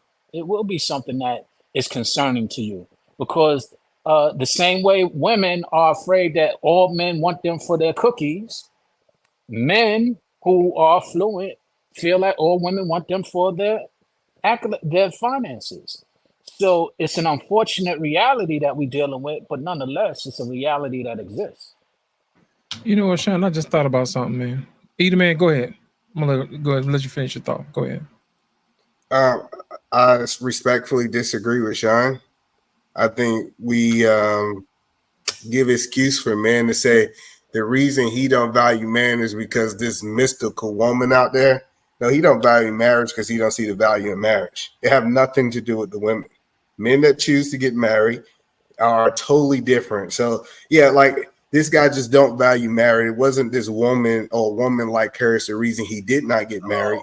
He can have access. He can have access to these women and get everything that he want without getting married. So it have nothing to do with this woman and how these women are moving, because he don't have to choose those types of women. Well, what's interesting is I never said it had anything to do with women. I said he doesn't respect the institution of marriage, and that doctor is the epitome of why. No, you. If I'm just make sure I heard you correctly, you said she was an example of what he was scared of to get married. So he was making it as the woman was the reason. So I was saying that's what I'm saying. You definitely. What I said specifically and directly is she was the type of woman Not that he was afraid of all women. He obviously isn't, because he has children with a lot of women that he's comfortable with. He's afraid of marriage. And the reason why he's afraid of marriage is because of the characteristics that she started showing throughout the conversation, is what I'm saying, which is an opportunist characteristic as opposed to a nurturing characteristic. He's not afraid of a nurturing characteristic. He's afraid of an opportunist characteristic, which exists pretty prevalent. Well, that's what I'm disagreeing with. It is not women like her to make him that's optimistic is why he's afraid of marriage. I didn't say optimistic. I said opportunist. Yes, opportunist. No, I'm telling you, the reason that Cam Newton don't want to get married is not because of women like her, because he showed in his dating and choosing his baby mothers, he have chose women that are not like her. So we can't say that he went out and chose all these baby mamas who's not opportunists like her, and then say the reason he don't want to get married is for this woman that he's not choosing. Did that make sense? Well, first off, not really, because first off, one of the first women that he had a child with did reflect opportunist characteristics, and that scorned him and traumatized him in the same way that she has been scorned by men who she was in a relationship with, the 4 men who she turned down. They had characteristics that scorned and traumatized her. So my point is that they're both traumatized and afraid because of the characteristics that they dealt with. Not saying that all women have those characteristics, and he will say the same. That's why he hasn't specifically. He's not against the women. He's against the institution of marriage because he's protecting his finances and his business. No, he's against the idea of having one woman. Listen, no, he's not. Well, because let me elaborate what I'm saying. Him going out and having babies by multiple women and paying child support or supporting those child, saying that he have no problem giving these women money. So if you look at all the women that he's giving money, it's not about the money. It's about him actually being tied down to one woman. So we have. Oh, go ahead, Sean. I'm sorry. Go ahead. Continue. So what we have seen is Cam Newton, Nick Cannon are two of the same. They don't want to be with one woman. They don't want to be tied down in a marriage to one woman. They want to have the ability to be able to have sex with multiple women and have kids by multiple women, which both of these men have said. I can't entirely agree with that. Only they said they have multiple women. I get that, but Nick Cannon, for example, I don't know too much about Cam, but Nick Cannon actually waited to get married before he had sex with Mariah. He waited to have children. He did everything that traditionally we're supposed to do, and it burnt him. And so moving forward, he said, I'm not going to do that again. I'm going to provide as I always have wanted to. I want to provide for my families. I want to provide for the women who have my children, but I'm not going to be tied down in a traditional manner that I just don't think makes sense for me and what I want. But you just proved my point. Go ahead. Lost in translation. No. Well, I wanted to interject something, and I want to bridge the two ideas together. You know what I'm saying? Think about it, man. When guys were growing up, one of the things they told him, go out and get you a bunch of girlfriends or whatever. So he's enacting on what he was raised on. You know what I'm saying? Get you a bunch of girlfriends. If you take a woman like the doctor, I'm a PhD. She was told, get your money up, go to school, so you don't need no man. So what we're watching is those two ideologies being played out. She's shaming him for saying, how dare you have sex with all these women, all these kids all over the place. And in turn, he was like, you can't tell me anything because you ain't married or don't have no kids. So I think the antithesis of this particular situation is that she is thinking about, hey, you know, I'm on some kind of journey, always on some kind of journey, man. My thing is this, at some point you need to know who you are. And waiting until you're 50 years old to figure that out, biologically is not going to work in your favor. Okay. Now, with Cam's side, you got to look at it like this. He's thinking if I spread my seed out amongst all these other women, that's going to make me more of a man. But in essence, in his particular situation, all of his kids stay with him. He can raise them or whatever. But at the same time, the women that they're with also are being neglected. So not only are you not a good husband, you know what I'm saying? You're a average father at best. You see what I'm saying? True enough, you can probably afford your kids a little bit more things than the average person, but at the end of the day, it's the ideologies that play out between men and women that we see today, which cause this dichotomy that we watch between them in the interview. Does that make sense?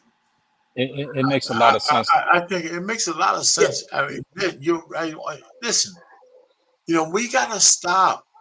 We just need to stop acting like these women are innocent bystanders in the decisions that they make. They're the ones who have to carry a kid to term. They're the ones who have to go through all the risks of death and everything.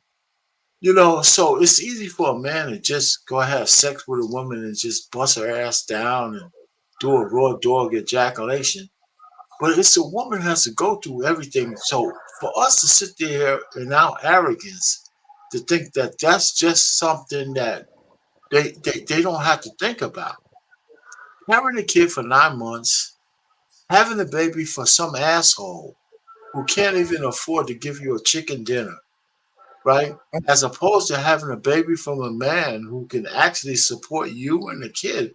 These women are making calculations, right? Not enough of them are, because we already know, based on Medium Man, that 77% of women at 24 years old have a kid from somebody else.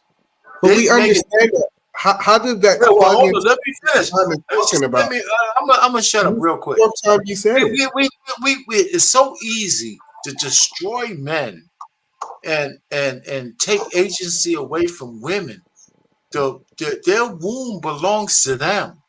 The fact that they don't understand how to guard it is not a failure of man.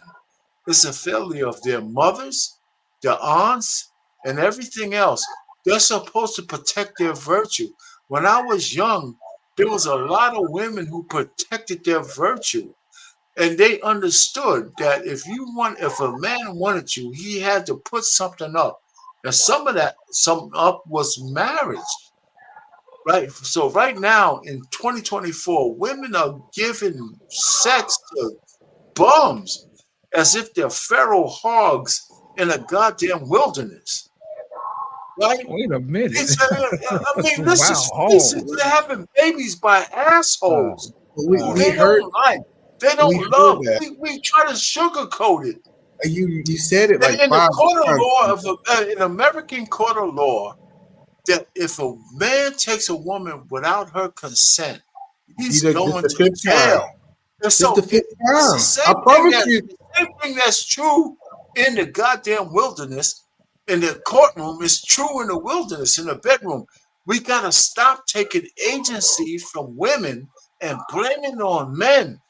We got to stop that bullshit. Women understand your box belongs to you. You can't just keep talking about my body, my choice when it comes to deleting babies. You got to say your body, your choice based on everything. So we gotta stop that. No, man, you gotta. I don't want to hear it when we came up here. I promise you. Bullshit. You know, listen. I feel like I'm in the Matrix. I promise you. If my daughters came to me talking about they're pregnant, I wouldn't blame the man. You open your legs for some fucking asshole, and you got pregnant. That's your fault, woman. Nobody could put their tip in unless you let them. And we keep giving them fucking women a pass because, he seduced me and all this bullshit. You don't have to. When I was young, women said no to men all the time. I'm tired of hearing this bullshit. Listen, hey, women, you don't want to have a baby by some fucking asshole. Don't give them no pussy. Payne is very passionate. I'm serious. Why we keep blaming men for every goddamn thing? Well, Payne. Readers, but we heard that. I promise you. Either man, I don't disagree with you, but stop trying to fucking put bullshit on men. What did I put on men? belongs to you. I'll shut up after this. If What you did I want me put to on get men? into it lit, I'm different. I'm just so tired of men taking the fucking lion's share of women, open their fucking legs to some asshole. Who did Getting that? baby. You know, listen. Who did that? I have 2 daughters. My woman, my wife, 10 years to have 2 kids. She had miscarriages and everything. Why would you do that to some fucking guy who can't even pay the rent? Why would you do that? You know what I'm saying? So we have a natural, we have a natural inclination, and we have a natural. Who said these things that our pain is saying? Because it literally, if I was to rewind and take back, sometimes when I talk to our pain, I feel like I'm in the Matrix. He said that whole soliloquy before me and Sean start talking. Me and Sean moved the conversation to somewhere else. He went. I'm not just talking about you, man. I'm talking about in general. You're talking.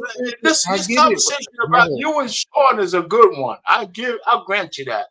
But what I'm saying is we're putting a narrative out in the universe that we don't have any agency over their bodies. Women have agency over the decision who let a man in. Well, I would say this. The court of law in the United States says that a woman has the right to first refusal who sticks the tip in. If I'm in the law, if I'm in the courtroom, I'm telling you, I promise you, the woman says, that guy took it without my permission. And even if he's forcing it down, he still has to get some kind of affirmation before he finishes. One thing I think we all can agree on. That's true in the courtroom. That's true in the bedroom. We as men should stop acting like we own a woman's womb. We don't. One thing I think we all can agree to. You know what? Listen, I'm not going to say anything after this. I'm just so tired of men giving me all of this fucking bullshit. Women, if a woman wants a baby, she's going to have one. If a woman wants a baby, if I'm a man and I get a woman pregnant, she has a decision of whether she wants to get rid of it or keep it. If I'm a man who wants it and she wants to get rid of it or keep it, it's her choice. You know, we should stop with these conversations about why men are responsible for every fucking thing. We could be leaders. You know what? I lead my household. But you know what? Why it makes me have a 37-year marriage? Because I understand I don't control every fucking thing. I don't. We don't control everything as leaders. If you're a good leader, you understand you don't control every goddamn thing. You don't. That's not the way it's supposed to be. Well, Pain. You know what? I don't know why. You know what? It's the wine. It's the only thing we can control. Only thing we control. Pain. Only thing we can control is our emotions. And you got triggered as hell about this subject, and you usually do. So I said. It's your fault, Sean. I'm blaming that shit on you. I'm sorry. I'll say sorry right now. Pain, before you took off, we were talking about how the attorney was 41 years old and didn't have any children yet. She should shut the hell up. She don't know what the hell she's talking about. How are you going to be a spinster and tell a man what he's going to do with his dick? Hey, come on. And the fact that we entertaining this fucking chick she makes is me mad. Let me say this. I'm gonna shut up for that. I'm a PhD. I'm having fun. Let me just say this. Every goddamn woman who is told that when you're in your 20s, enjoy life, go ride the cock carousel and all this other bullshit. When they get 30, they start talking about fucking trauma. We're on the social media, and they all talk about trauma, and all of their trauma ends at the tip of a man's penis. These hoes ain't loyal. You gotta find somebody. And much of our trauma ends in the vagina. Yeah, No, that's bullshit. Let me ask you a question. Let me know. Wait, I'm gonna stop here. In fairness, you're right. You're right. A lot of our trauma. Wait, Pain. In fairness, you're right. In fairness, you're right. On the internet said I got too much box. Well, Pain. In fairness, you're right. A lot of our trauma comes to the back of our wallet. No, Sean, you said something. How many men on the internet start crying? Oh, God damn it, I got too much pussy. Oh, shit, I don't know what to do next. They don't say it in those words. They don't say it in those words. Let me tell you when they hear it. Let me tell you when you hear it. You hear year 10 in his marriage. When now he's struggling that he got to be committed to one woman because he done went out and slept with 50 different women before, and he don't understand how one woman is supposed to be enough for him. So this idea that dudes can go out here and they can just sleep with whoever they want to, go get 250 bodies, and then he go get in this marriage, and he gonna have no trauma. Hold on, we let you talk. Listen, do we hear talking about stuff? Let me tell you this: women don't want men that don't have experience. They say it all the time. Anton Daniels had a 50-year-old virgin on one of his podcasts. And every woman on that podcast told him, I wouldn't touch that fucking guy with a 25-foot pole because I don't want to teach a man the ways about a woman's body. Go look it up. All I'm just trying to say is you guys, it's just, listen, men are responsible. Listen, I'm not advocating. I'm going to shut up after this. Let me say this. I'm going to shut up. I'm not going to say for like 30 minutes, and you say you're going to shut up and keep talking. Men are leaders, but we don't control everything. Listen, we supposed to control everything. It's control everything. A misnomer. I control everything. Well, you think you do. That's why you think. That's why you're going to be surprised at some point in your life. We don't control everything. We can still be leaders. Great leaders understand when to follow. I heard that part. Great leaders understand when to delegate. Great There's nothing leaders in my house are thing that I don't control. Tell me what. Maybe that's how you run your house. I control everything. Let's not make it personal. I control people. I control people's bed. I know when these women going to bed. I know when these women waking up. I know when they gonna wash these dishes. I control it all. I control when they go to bed. Control when they go to bed. Everything. Williams, please clarify. 10 years. To have two girls. I'm gonna shut up after this. I promise. It took me and my wife 10 years to have two daughters. The first part was her going to a 12-hour operation with me being in the goddamn hospital and the fucking doctor coming to me with blood all over his fucking goddamn gown. And I'm saying, what the hell's going on? And he says, oh, I'm sorry, I didn't change. Everything's going right. Everything's cool. She's going to be 12 hours. So we had our first daughter. After all the shit I had to do for that, it took me 7 years before I got my second daughter. And my wife went through whatever those miscarriages are and all of that kind of shit. And she led me because she had to go through a regimen with the fertility doctors. I wasn't in control of that. My fucking male ego understood that she was the leader at this point for us having a second daughter. And when I got wait, shut up, Eda, man. Let me finish. Shut up. Yes, sir. When I saw the goddamn ultrasound and the goddamn doctor had a goddamn arrow pointing to a pussy, oh, it's a girl. Because I wanted a boy. I said, okay. And so after we had the second girl, I was never going to put my wife through a third goddamn regimen for me to just stroke my ego to have a son, because I know that men determine I the got sex you. of I men. got you. So, Is it so just me? so Our what I'm gotta saying let is somebody else we're talk. leaders, You gotta let somebody but talk. we don't control. I'm gonna let you go. I'm gonna say that we're You let leaders, me but go we for the don't last 45 control minutes. everything. We don't control, and we don't supposed to control every goddamn thing. That's arrogance. It's Either man, can hubris. I just ask one It's question everything. before you go? Yeah, you can ask. I hope so. The question is, Pain, what kind of wine you got over there? Because I might need some of that. It's cheap. Let me tell you, it's cheap as hell. That's the only reason why I'm talking about. I wouldn't Go recommend ahead, it to Either man. anybody. It's cheap as a fucking thing. You know what? It's just a step above Ripple. You know what I'm saying? So I'm not gonna tell you that.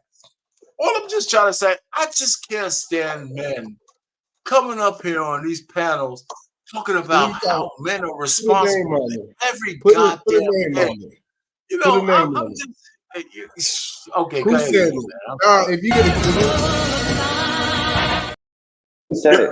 Who did it? we gonna be men tonight. Put a name on it. Let's stop talking about men, we, they, them. Who the hell you talking about, Arpain? Who come up here telling women? Because you know what it sounds like for me, Arpain? It sounds like you trying to control their box. Because you keep asking why they let Pookie get in their box. Because it's their box. Let them let whoever they want in that box, so that box can be recharged and regenerated. Resurfaced. We gotta just stop. We gotta stop. I tell people, we gotta stop telling Listen, them I apologize to everybody out there. You're right, Either man. Listen, let them you have and sense of I don't disagree with a lot of stuff you say. I'm just saying I just got triggered and I just went off. And I'm just saying I stand by everything I said. But it's not that you and Sean are wrong. It's just that I can't stand men taking responsibility for everything that goes wrong in the world. Women have agency. Women have agency. Can I get a percentage? And I every want a time percentage. we disrespect their agency, we lose a little bit of ourselves. Because we want to be the protectors, the providers, and that's why in November 5th, we have a battle of ideology going on. That's why we have a battle of ideology. Men are supposed Hold on, I gotta to ask you a be. question. I want to know our pain. Yes, sir. How much Yes. percentage, if we had to put in the percentage, how much accountability you want to put on men, and how much percentage accountability you want to put on women? I want to put the accountability that belongs to where it's at. Because and let me give you That this. was the most Kamala Harris ass answer I done heard today. So I didn't finish my answer. Exactly. But I want to say this. If you want to just give me a number, I think that when it comes to the sexual encounter, I would say 80 to 20. 80 to 20. And the reason why, 80 to 20, that the woman is responsible for who they let into their 80%? Yes. Oh, wow. Okay, so if you're gonna ask me why I say that, 20%. Well, hold on one second. I would give you the fact that men are used to seducing women. I'll give you that. But the woman is responsible for who they let stick the tip in. Not because I'm saying it as some fucking asshole on the internet. Because the local, the state, and the federal level says that the woman has first right of refusal of who enters their womb. So if it's true for the courtroom, it's true for the bedroom. And every time a man abdicates the fact that a woman can say, listen, I'm not letting you stick the tip in unless you put a condom on. Okay? And it better stay on. So that's what I'm saying. So we gotta stop saying that it's just a man's responsibility because he needs to have dick discipline. And gentlemen, And gentlemen, I just want to say this. I just want to say this. He has to wait, Payne. I just want to say this. Gentlemen, I apologize because Payne and I had this conversation earlier this week. And I guess when he saw my face, it just all kind of stirred it up. And this is where we are right now. So I apologize. It's your fault, man. It's your fault, Sean. It's your fault. No, brought that gumbo in for Monday. My message You know what is I'm saying? consistent. I don't like men taking agency away from women. It's Why? not like there's some helpless creatures out there. But that's the problem, RP. No, RP. That's the problem. Hold on, listen. I got you. Let me explain this. I got you. Listen. When men took agency from women, women did the right thing. When we gave them all of this agency, this is when they start messing up. So you said that you don't think men should take agency from men? No. It's proven in every country that it works. That's the point. So I hear you talk. All right, let me back it up for you. Listen, if we go somewhere where men are taking agency from women, let's go to the Middle East. Guess what? It's order there. It is order. So when you say that you don't like men taking agency from women, you saying that you don't like order. No. Okay, either man. Hey, Arpane, can I? Arpane. Either man, we live in the West. We don't live in the Middle East. We live in the West where men have advocated their responsibility to women. That's what we've done here in the United States. All you got to do is be alive and realize that men, as soon as they agree to that goddamn no-fault divorce, as soon as they agree to women having more rights than men, listen, if you get a woman pregnant and you want a kid, you have no choice whether she wants to delete that baby or not. The fact, and even if you're married, that's an abdication. That's an abdication. A woman shouldn't have the right to kill your seed when you're married, but they do. They have more rights than you do. That's a Western thing.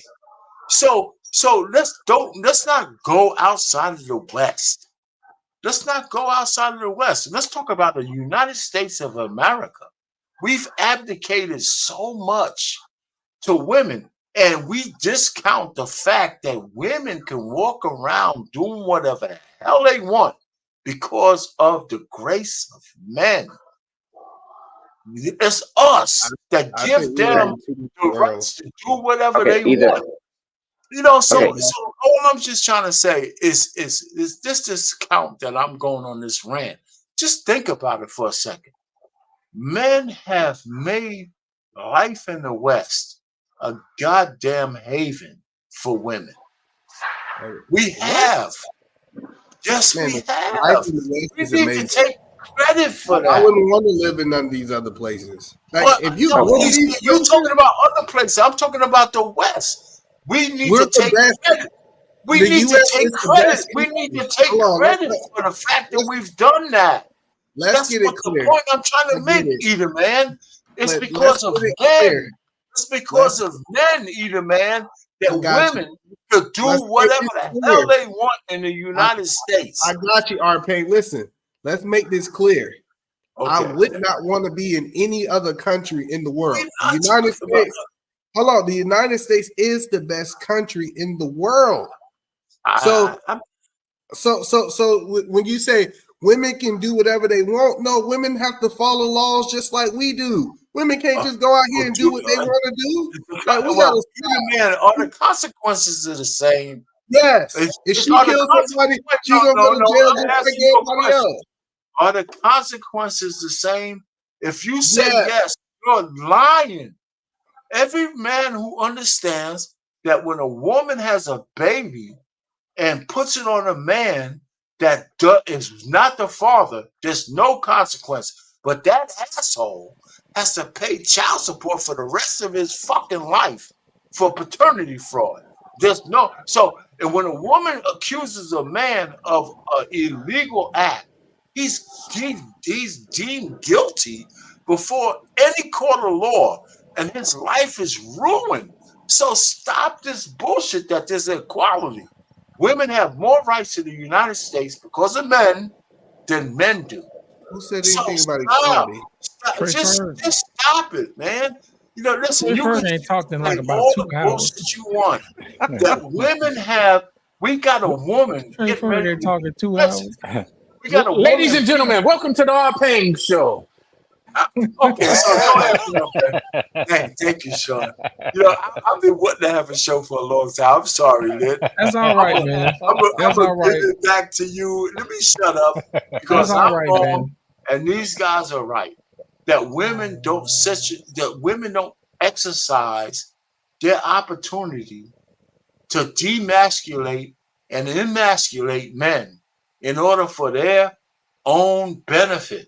And it's crazy. As soon as a feminist who started Black Girl Magic, Black women have decided to leave their sons, their husbands, and their brothers and everybody behind in order to produce and only to succeed for just Black women. You crazy. The LGBYN, the goddamn everything that makes them feel good is all that they care about. The fact that they want Kamala Harris with no policies, nothing, because she has a vagina and brown skin, is what might get her in the White House. And God forbid the United States if she wins. There's no policy. Either man. Here's the thing I want to say to you. Well, she has policies now. You're a money man. Can you imagine paying taxes on unrealized gains? Come on, man. To me, that's just crazy. That's like, what she advocates, by the way. Payne, that's So like let me them shut up. texting I'm me. sorry, man. That's like texting me on that golden pot of gold at the end of the rainbow that I never got. You know what I'm saying? So, How you gonna text on something I ain't get? You know what? All I'm just trying to say, it seems like I'm on some kind of rant, but the truth of the matter is, Wait. Let's clarify that. You are on some kind of rant. Let's not seem take that seems like you definitely are on some kind of rant. You had us at the truth of the matter. You know what I'm saying? Boss man, go ahead. I'm sorry. I'm gonna shut up, man. Let me mute my mic. I'm sorry. Come on, you the man. You wanted to say something, man. I want boss man had a question for me. No. So before I ask a question, I think you wanted to clarify something because I was trying to clarify something that R. Payne was saying, but you go ahead first. I'm so lost. He's been talking for an hour. Well, so I don't know what you're talking about, boss man, when you say that I should clarify something I said in the midst of that. Oh, that was a long time ago. I was gonna ask. Don't you worry to about it. I got you, clarify. man. I got you. Yeah. Listen, Edie, man, let me ask you a question, man. Yes, sir. Are there more women than men? Yes. As far as Black folks. Okay, great. So, with that being said, since there are less men for women, you would think that women would probably be on their best behavior. Would that be a wise decision? No. Okay, tell us why not. The reason I don't think women can be on the best behavior because women have made a decision that they're okay with sharing men. And so since women are okay with sharing men, I can act in my dysfunctional way and I still have access to men. So these dysfunctional women that we talk about still have access to men.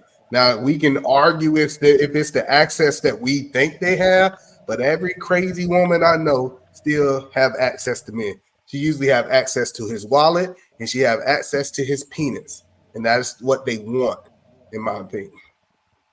So in other words, it doesn't do them any good to behave. Is that a fair assessment? It was two different women, right? So you got the one woman who wants to be married, who we marry, who we take out the market. She is incentivized to be right because she want men and she typically want monogamy. So she's incentivized. But the woman who's willing to share, she's not incentivized because it's a lot of suckers out there who's going to let her act in that way. Mr. Majority. Let me ask you a question. Like the good doctor, the PhD lady who was interviewing Cam Newton, she said that she was waiting until she found somebody who was suitable for her, right? Well, in the same vein, Cam Newton got a whole harem over here just popping out babies for him left and right. You know what I'm saying? So how is that possible that you have one lady on this side who said, I'm saving myself for marriage, who's not popping out in the kids, being a professional, chasing her dreams, her job or whatever. And at the same time, the other women, like we're talking about, who just said, you know what? This is the best I'm gonna get. I'm gonna have Cam's kids, he gonna take care of me, and that's it. So yeah. That's the reason why I asked the question, because those are two different things that's going on that we see. So usually these women for the streets, I'm gonna give y'all guys a little secret. What happened is when they start coughing, they start pissing on themselves because their pussy so loose, right? And so then this is when they become these born again virgins and don't want to have sex no more because that thing done been ran through like a football field, right? Cleats and all. So when I start hearing women at this age say, I'm saving myself because they believe, Tiffany Haddish said an amazing quote. She said she only got a little pussy left. She done gave a lot of it out. So she trying to save that little bit so she have something if she do get going. Like the age of the macaroni and cheese, so the last cone of the macaroni and cheese. Yeah, so I think when they start acting this way, I think it's just that they believe that it's someone who can choose. And the reality is a lot of these women do get chosen if they get in reality and they start saying, I'm willing to take a man who might have some kids or who might have been outside of a divorce. If they lower their standards, a lot of these women do get chosen. That's the truth. The ones who usually die long are the ones who don't change their standards. The key that you said. Sean, I'm sorry, Sean. Let me ask you this: what would happen if men raised their standards? What would that society look like? I advocate that all the time, and that's where I get called a panderer when I challenge men to raise their standards. What will happen is that these women will fall in place and raise theirs to a certain level as well. But that's an impossible task, it's an impossible task for men to raise that standard. Absolutely. If you believe that, that's our problem. Okay, that's cool. It could be our problem, but let me elaborate what I'm saying. Please. I can get you guys to do that on an individual level, which I do think that I can get about 30% of men to do that. But for me, actually taking the majority of men to do this, or saying that I'm gonna have like 80% of men all on the same page, that it's not a realistic expectation. So when you start thinking about men, one man can really have 50 to 100 women. So if I got one man doing the wrong thing, it's not the same as having one woman doing the wrong thing. Okay, I just thought about something. Why is it we can wrap our minds around a man being a pookie, but for some strange reason we can't wrap our minds around a woman being a pookie? Why is that? I think that they both are, and those are the low standards that you're talking about. And but the point is that we have to first identify what standards are. I think we lost sight of that. We lost sight of value. We lost sight of what should or shouldn't be. And so we have a lot of these people. And to my pushback to your statement you just made, we got one rapper who influenced a lot of other men to wear dresses, and they are doing it. We have one rapper or one athlete who influenced the whole NBA to, for example, to never mind traveling. Let's all be able to travel 3 steps back. So yeah, you can have one person who can influence many. So I don't understand why you think that's not possible when through history it has happened time and time again. Because influence is easier to influence negative than it is positive. I don't dispute that. I know we paint these pictures and say, well, I have one dude and he got a million people selling drugs, but you don't have one dude who can make 1 million kids go to college and get a doctor's degree. So easier to do the wrong thing because that's how we're wired. Well. The thing is, I hear you, but it's not about easy or not. It's about what happens is that when one person is doing the right thing, we have examples of that as well, where they influence many people to do the right thing. Problem is, we found out where other enemies are, and they attack that. No, that's when the attack from the inside comes. When we see a black man doing the right thing, that's when we start calling him a coon. Black man. Right. I'm talking about other black men. That's when we call him a sellout. That's when we start calling him what's the thing that we call black men who don't marry black women, but we call them, y'all know what they call them, whatever it is. So I have learned that if you was in my high school, the guy who was going to class, the guy who was doing that, he started getting attacked by other black men because that's not normal. So that's right. Until we start making it normal to be corny, till we start making it normal to go get your doctor's degree. But first off, let's stop there. It's not corny. If you want to start it, let's start it. Stop saying it's corny. Stop, and that's where it starts, because we believe that, because we're indoctrinated, whatever. We are influenced to believe that, and then that's what we start talking about, and we don't catch ourselves or check ourselves when we're talking about it. So yeah, we do. You're right to the point of why it doesn't happen, but if we dig deep, it's because we're conditioned to allow it to happen. We're conditioned to condone lying. We're conditioned to condone, oh, you just young, you supposed to do that. We're conditioned to condone a lot of the bullshit, and then we complain about it when we see the results of it. It's challenge. The word is challenge. The word is challenge. I'll be real quick. We don't challenge the bullshit when we see it. We get on these panels and we let people say stuff that we know is wrong, and sometimes we don't challenge it enough. I know either man challenges a lot of stuff, but what you just said, Sean, is true. When somebody says something, especially a woman, we let them get away with, quote unquote, anything they said.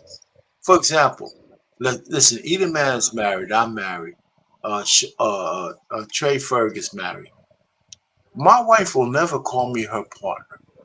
But when a woman talks about she's looking for a partner, men don't challenge them. Because when a woman says partner, it means something to her. As opposed to, I want a husband, right? Or I want a wife, right? My wife never calls me her partner because she's not, right? A partner means that we have an agreement that if the agreement is breached, you can walk away. That's what partnerships are. When women say partner, that's exactly what they mean. And we don't challenge them. That's one example. My wife will never call me her partner. So just, so what I'm saying is, you're right. We let people say stuff, and we don't challenge them enough on making it. When my wife said to me one day that she was talking about, my kids are my priority, and I looked at her and said, wait a minute, those are our kids. They're not just your kids. They're your kids and my kids. If you want to look at some priority, it's our relationship together under the covenant that we made with God. We take care of that, the kids will be taken care of. Well, I'm just trying to say, right. Payne, we don't challenge. Payne, you're right. But here's what I push back on. You don't challenge enough. Okay. Here's what I push back on. You're right, but you reverted back to challenging women. I'm challenging men. But that's the thing. That's the thing. No, but I'm I'm challenging men, because if we challenge the men and the men fall in place, the women will follow. That's not true. Yeah, okay. That is absolutely true. Listen, see the problem. No, it should be. It should be true. It will be true. Listen. Okay, I'll concede. Go ahead. I concede. You're right. You're right. So we're right. If we can get men, if we can get all majority of men doing the right thing, if the women don't have access to the men, they're gonna do whatever it takes to get access to the men. No, I agree. I take that back. You're right. It's true. It's true. So, if men stand on the square, women won't have no choice but to fall in line, because that's what they do. But the problem is, it's no incentive for men to do the right thing. Why you say that? It's no He's right. incentive. I agree. Yeah. So why in the mind? So let's remove God, because I know some people have a principle that they believe in God, right? But if we remove the conversation about God, let's have a secular conversation. Go ahead. Why would I have one woman? Because people think that that's the moral thing to do. If I could have 15 women. Well, the thing that I challenge men on is not having one woman. It's being honest, because whether you have 15 or whether you have one is not our issue. The issue is that you're deceptive in getting those 15 instead of being straightforward about getting those 15. I agree with you. And that's kind of what I challenge men on. Stop lying. Just be straightforward so that we can be. Be the man, Sean. Have you read Isaiah? Wait, I'm gonna see. You about to go back to the Bible. We're trying to keep it away. Have you read Isaiah chapter 4? We try to keep it away from the Bible for a reason. Go ahead. Hello, let's keep it away from the Bible, because so Sean, I'm telling you is why tell the truth. Listen, if a woman, you want me to answer that? Yeah, but yes. Okay, go ahead. No, elaborate. Let me elaborate. Why tell the truth? Because so in the military, I'm shooting the asthma. I'm trying to get to my known point as fast as I possibly can. The truth is the long way. The lie is the quickest way. If I'm gonna lie and it's gonna get me to that booty and that's my ultimate goal, why should I tell the truth? Well, the question is, why is booty your ultimate goal? That's the problem. That's not your ultimate goal. You can get the booty by telling the truth. How about that? And you'll have less problems once you get it. You're sitting there going around and deceiving to get the booty. And when you deceive and get deceptive about getting the booty, then the issues that come up behind that and the consequences that come up behind that, you don't want to deal with. No, so Sean, hold on. We gotta be transparent. You believe the player that is deceitful get less booty than the dude who's telling the truth? I never said that. I agree that they get more booty. Anybody can get more booty if you're lying to get booty. But then the consequences that come with that is what we're dealing with often in our social media platform, in our relationships, and all of this dysfunction is because we ain't even going to the root of why we having these dysfunction. It's because you just want to get the booty. So why don't you just say you just want to get the booty and keep it moving? Hey, either man, if I have 10 women on the line and I can get 6 of them to get the booty by telling the truth, and if I lie, I can get all 10. Do you really think I really are gonna think I lost something? That's your projection. No, because I'm just asking you a question. No, I mean, because I'm not saying your appetite is 10, but if your appetite is 6, but if my appetite is 10, I want all 10. See, I promise you, like when we start talking this moral compass stuff and saying that men should have this moral compass and do these things, I ask a simple question: why? Because the funny part about it, Sean is painting this picture that if you tell the truth, you ain't gonna have drama and chaos with women. And I know a lot of dudes who you gonna say that. I didn't say that, first off, and I didn't paint no picture. I said if you tell the truth, you have less drama. That is a fact. That is a fact. Now, do you have no drama? Not at all. But do you have less drama? Absolutely. But because you don't believe that, because you don't trust that, you think that it's not a fact. I've had plenty of situations where I just was straightforward and it was no issues. I'm gonna tell you what we got. What we got. Go ahead, Liv. I'm gonna tell you what the problem. The problem is y'all trying to run women's logic through men's brains. We just talked about it a minute ago. We just said that women don't want a man that's not a virgin. He needs to have experience. But at the same time, Sean was like, if you tell them the truth, you might get less booty, but you're gonna get some if you tell the truth. Either man is telling you, why be honest when I can just get everything I want to get? You know what I'm saying? So somewhere the truth is in there between. And you're right. And I'm gonna answer that question because he did ask that question. Who's playing Why music in would the you tell the background? Playing truth? some music or Well, something, ain't it? That's not me. Who's that? Who is that? and then I'm muted. I Sean, know is that it. you? Yeah, I'm muted. it ain't me. Not me. Trey Ferg, is that you? Yeah, it was Okay. Trey Ferg. Trey. I mean, he fell asleep at the wheel. Look, Oh man, I'm that's gonna put it funny. like this. He was I'm listening put to it some like Bootsy this. Collins backwards or something. I'm gonna have to agree with Lit here on this, and let me be a little bit transparent.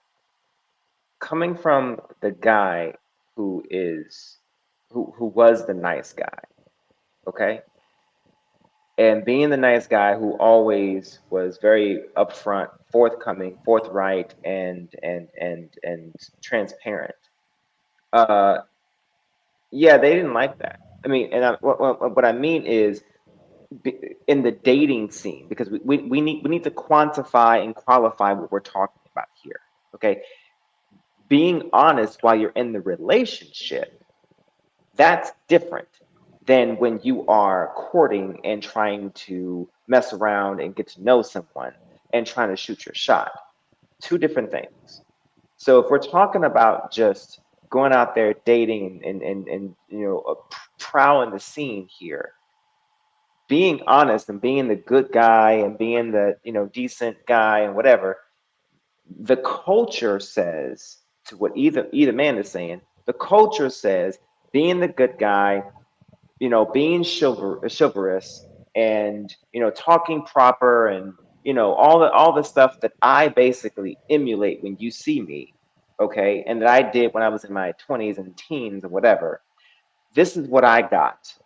You're a nice guy, but okay, and being honest and trying to be the friend first will be the first way to get you put in the fucking friend zone. Okay?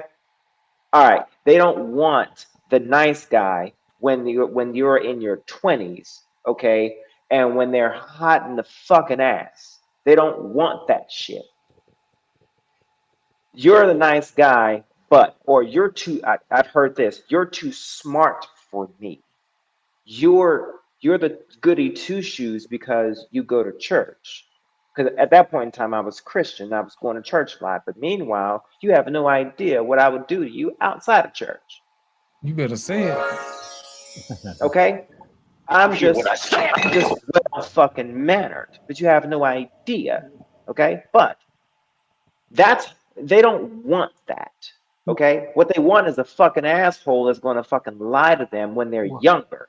And it's going to dog them out when they're younger because, to our Payne's point, the natural proclivity and incentives of a young woman at that point in time, they're naturally attracted to what seems dangerous, what seems provocative and fun and out there, provides them this youthful sense of danger and a course of adventure and whatever the case may be. Okay, but when they get older and get tired of being dogged out and used and ran through and so on and so forth because they didn't learn some lessons, whatever the case may be, now they want honesty because the culture tells them, to what either man was talking about, the culture tells them that you need corny, because that's the corny shit is what you need to be able to sustain a fucking family. And you give the best years when you're younger to everybody else, and then you save the worst part of yourself later on, wrapping it up into you are now this born again fucking virgin type shit. I mean, I'm wrapping it up into a rough package, and not all women are like this. But what I'm trying to point out the picture is that roughly, that's generally how it works because the culture needs to change. So to answer Lost in Translation's point, when you say why is it that we can imagine a man being, Pookie, but we can't imagine a woman being the equivocation of that? It's because women are naturally born with their value, and we can't ever imagine a woman making poor decisions to reduce that fucking value. Over. You made a very valid point that I don't disagree with. I agree. The culture is fucked up. And now I'm speaking to how we can start trying to attack that fucked up culture. And that's why I'm speaking to the honesty. And that's why I'm speaking to what's unpopular. I get that's what is popular and what they value. And it ain't just young women. Old women, young women, they all value that. And it doesn't change because of their age often. The maturity doesn't come with age. It comes with mentality. That mentality don't change often. So, and that mentality ain't changing with us. That's the point that I'm making. We staying on that mentality because we want the pussy. I get it, but our mentality is about just the pussy, and that's why we only get the pussy, and we ain't growing our mentalities. No, but Sean, the whole point that I'm trying to help you understand. Imagine. Man, did I say it right? By the way, did I make your point right? You said it perfect. Listen, listen. The whole point is me saying, "Hey, you know what? I'm 22 years old. I ain't never been with no woman. I want you to be the first woman that I've been with." Or me lying, talking about I done smashed a whole bunch of women, even though I haven't, and painting this picture that I'm the man. I get you saying tell the truth, but you tell her I you're get what you said. Virgin, right? They're gonna pass over. Right. You're gonna But the point, you're right. But if you're only looking for pussy, that's why. I'm saying let's, as we said earlier, raise our standard. Once again, I said raise our standards. But what should what we we're going to look for? We can look for structure. Somebody who's going to fit our structure. Like I don't need a woman for structure. You said what do we need? The structure. Yes, a woman gives balance to your structure, and if you don't understand that yet, you will at some point. Okay, all right. Hold on. I have a question. I have one thought here. I can hire balance. I can hire a woman. Here's the thought. I promise you, I can hire that. She can come in and give me other. Help me out with this part though. All right. You're right that we should look for structure, and it would balance out our part. Now, how do you counteract a hypergamy? Because when women are 19, 18, 20, they don't want a man that is doing just as well as they are. They want a man who's able to do better than them so they can have something to pull from. So at 19, 18, 20, they want someone who is what? Older. Okay, so older, absolutely. That provides stability, or the idea or the illusion of stability. So 20-year-old is not looking for 20-year-old me who's making the same amount of money as they're making. They're going to want someone who's 25, 26, maybe even 30. Understood. Now let me push it on. First off, you're speaking of our community. There's a lot of communities that already have higher standards, that they do look for somebody in their age group, that they do go to college looking for those who are studious, but we don't. And let's just be clear on that. We don't have our standards, correct? But there are other places that successfully have standards different than ours, and do look for those values, and do look for those things, and do look for husbands, and do get husband. In America, hold on, Sean. Who got their shit together in America? White people? I got you. Tim Tebow. You know you make me wanna. Tim Tebow. You hear me? Tim Tebow is a virgin. He's a white boy. He got money. You know what I'm saying? And he still ain't married yet. He ain't got no kids. No, none of that. That's an exception to the rule. Listen, I'm just telling you, man. I'm just saying, man. So, Sean, the best thing that ever happened in my life is I went to the military and I got put into these other cultures. I'm telling you, these white folks ain't got it together. Listen, I promise you, these white folks ain't got it together. These Mexicans ain't got it together. We always look at it. Well, you're speaking in America. I'm not. Well, not everyone. Well, not everyone has the. Okay, not everyone has the luxury of being able to go to other places. Hell, I just got a passport within the past 4 or 5 years. But I get what you said. We can say that people are looking for other stuff outside of America. Cool. I'm not arguing that, but I strongly dislike when people say white people are going to college and they looking for a husband in college. No, they're fucking. Let me tell you what white people go to. If you ever go to a historical white college, you know what the white girls doing? They're getting their back blown out. So we just gotta stop. They knocking boots. Yeah, I'm not trying to knock and say that, you know, I'm just telling you this idea that they're going like that. So don't get me wrong, it's more of them in college. So if 10% or 15% of them get married in college, it makes it look like it's a whole bunch of them. No, it's just more of them. I don't think that they're doing more of what we're doing. I don't think that they're superior. Like, I don't think black people need to take notes from white people. Like, I don't believe none of that craziness. I believe when we really look at it, people in America at that young age, because you got to understand, at 18, I'm at a bad place as a man at 18. At 18, typically the women my age don't want to look at me because they can go a little bit older and get it. And I looked at as weird if I look at 17 and 16-year-olds, even though I'm 18. All right. Yeah, so that's the whole point that you got to understand. When we tell these 18-year-olds don't lie, I mean, would you want them to go pay for it? You want them to masturbate? No, they have to be able to make this illusion that they are something they're not to get what they ain't. And it's easy for us when we become 35, 40, 50 and say, you should do the right thing because we get so removed from them that we be like we wasn't there and we don't understand why they do the things that they do. Hell, even when I was like 20, 21, 23, women my age, I mean, I'm 34, okay? And I still, funny story, I go into my son's high school and they let me into the high school and the students' entrance because they think it's bad.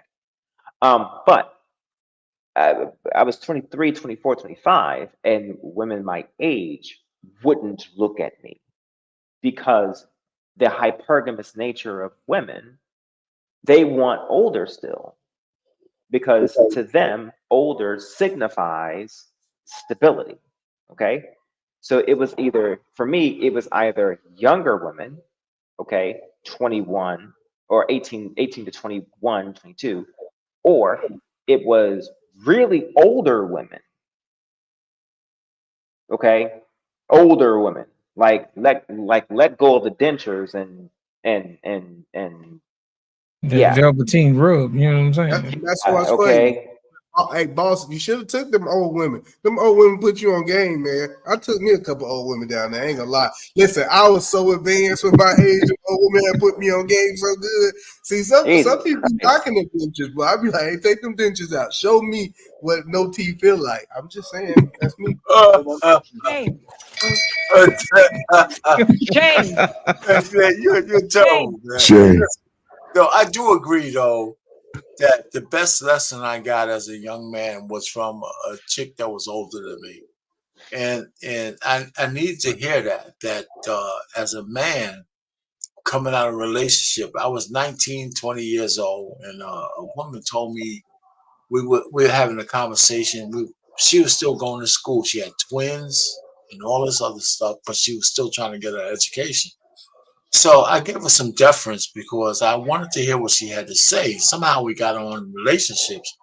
I was coming from a bad relationship as a young man. She said, listen, if you don't understand anything in life, you need to understand that a woman has no control over you. The only control she has is what you give her, and it has to do with her box. You know, she used explicit language. If you lose yourself to a woman's womb, or, vagina, you're lost. That's what she said. You know, and I was like 19, 20 years old when I still remember that. She just looked me dead in the eye and said, listen, if you could understand how to navigate around the fact that the one weapon she has is a vagina, you wouldn't have any more trouble with women. But our pain, see, this is what I try when I try to have conversation with older dudes. Okay. What else do I need a woman for from 18 to 21 if it's not sex? I don't need a woman. Okay, go ahead, finish. I'm sorry. The point that I'm saying is from 18 to 21, I don't need her structure. I don't need none of that. I need her box from 18 to 21. So when I ask that question, what else do you think these men need from these women at that age? Are you asking a question or are you making a statement? I'm asking. Okay, if it's the question is because those women from 18 to 21, what happens if you want to make those women a lifetime commitment? I'm saying from 18 to 21, I can understand just playing games. But those 18 and 21-year-old women could also become a lifelong commitment. So what I'm saying is, but you can't base it on the box. That's what I'm trying to, that's the point I'm trying to make. When I learned that lesson that, the woman's control over a man is what she has between her legs. I was coming off a relationship with a street girl when I was 19, but that was all she had over me. And after my frat brothers started, after they raked me over the coals and made me open my eyes, she told me that out of serendipity because she didn't know any of those circumstances. So that just added to my education. If I met a woman at 19 or 21, yeah, I want sex from her, but that doesn't discount her from being a lifelong partner. Because we know that there's people out there. You so disconnected with the youth. Listen, let me tell you, this idea that an 18-year-old thinking about a lifelong partner is crazy. 18-year-olds who have lifelong partners, though, either man. So you telling me if I take an 18-year-old, I'm just asking you, is that true or not? No. It's 18-year-olds who have lifelong partners. Is that true or not? Listen, I'm saying that was the way of the past. Listen. I get it. We go back to the 70s. Listen. I get it. You go back to 60s and 70s at 18. Y'all was finding lifelong partners. If we come up to 2024, these men are not thinking about having a lifelong partner. And the women aren't either. But let me also say to you, for you to say the percentages have changed, but if you tell me in 2024, if you tell me that there's absolutely 0% of people who meet their mate that they're going to be married to because they're young, I don't disagree. I don't agree with that. It might be down to 10%. It might be down to 5%. Let's look it up. It still happens. Help them out, Coach Purr. So I asked the question directly. At 18 to 21, what do these men need these women for outside of box? Do you think they need a lifelong partner? Why limit it to 21? How about from 18 to 30? Because the women are being told from 18 to 30, just suck as much dick as you can. Okay, here we go. Here are the stats. Men, people that are getting married between the years of 18 to 24, men, 6%. Right. Women, 8%. And I will argue that's 21 to 26 they get married. People are not getting married at 18. Listen, I'm not saying argue with you. I hear what you're saying. I believe if we go to Utah, if we go to Utah and we go to one of those Amish or what's it called, community, it might be an 18-year-old over there. That's at 6%. Jedediah and them down at the Amish village. You know what I'm saying? You're the man. I'm not arguing with you. I agree Down at the with Rump you Sprinkle. You know what I'm saying? because I agree with you from the sign of the times. People are, but it's not just because of that. People are getting married later in life, but it still happens. What I'm just trying to say, I'm telling you, my generation learned. We looked at y'all and we said, y'all got married early and that shit didn't work. No, that's not true at all. That's not true at all. That's what my generation is saying. It's not true at all. I'm a baby boomer. 76 million Americans are baby boomers. Either man, how old are you? I'm 34 years old. 33, I think. When did you get married? 76 million Americans are baby boomers. Ferg in the middle. Listen, to say that all the baby boomers were failures, it's a lie. You're not listening. Just give me a percentage. If 25% of the baby boomers had real relationships, there's still millions of families. I didn't say that. All I'm saying is, wait, either man, if you stop cutting me off, I'm gonna end here. I'm a baby boomer. Me and my wife are still married. My daughters are educated. They ain't baby mamas. They work and everything else. I am not one of those guys who are gonna trash baby boomers just because of when we were born. There's 76 million baby boomers. We're gonna transfer. Wait a minute, Edie, man, you gotta be able to listen for a second. We're gonna transfer more wealth to the future generations than any other generation in American history.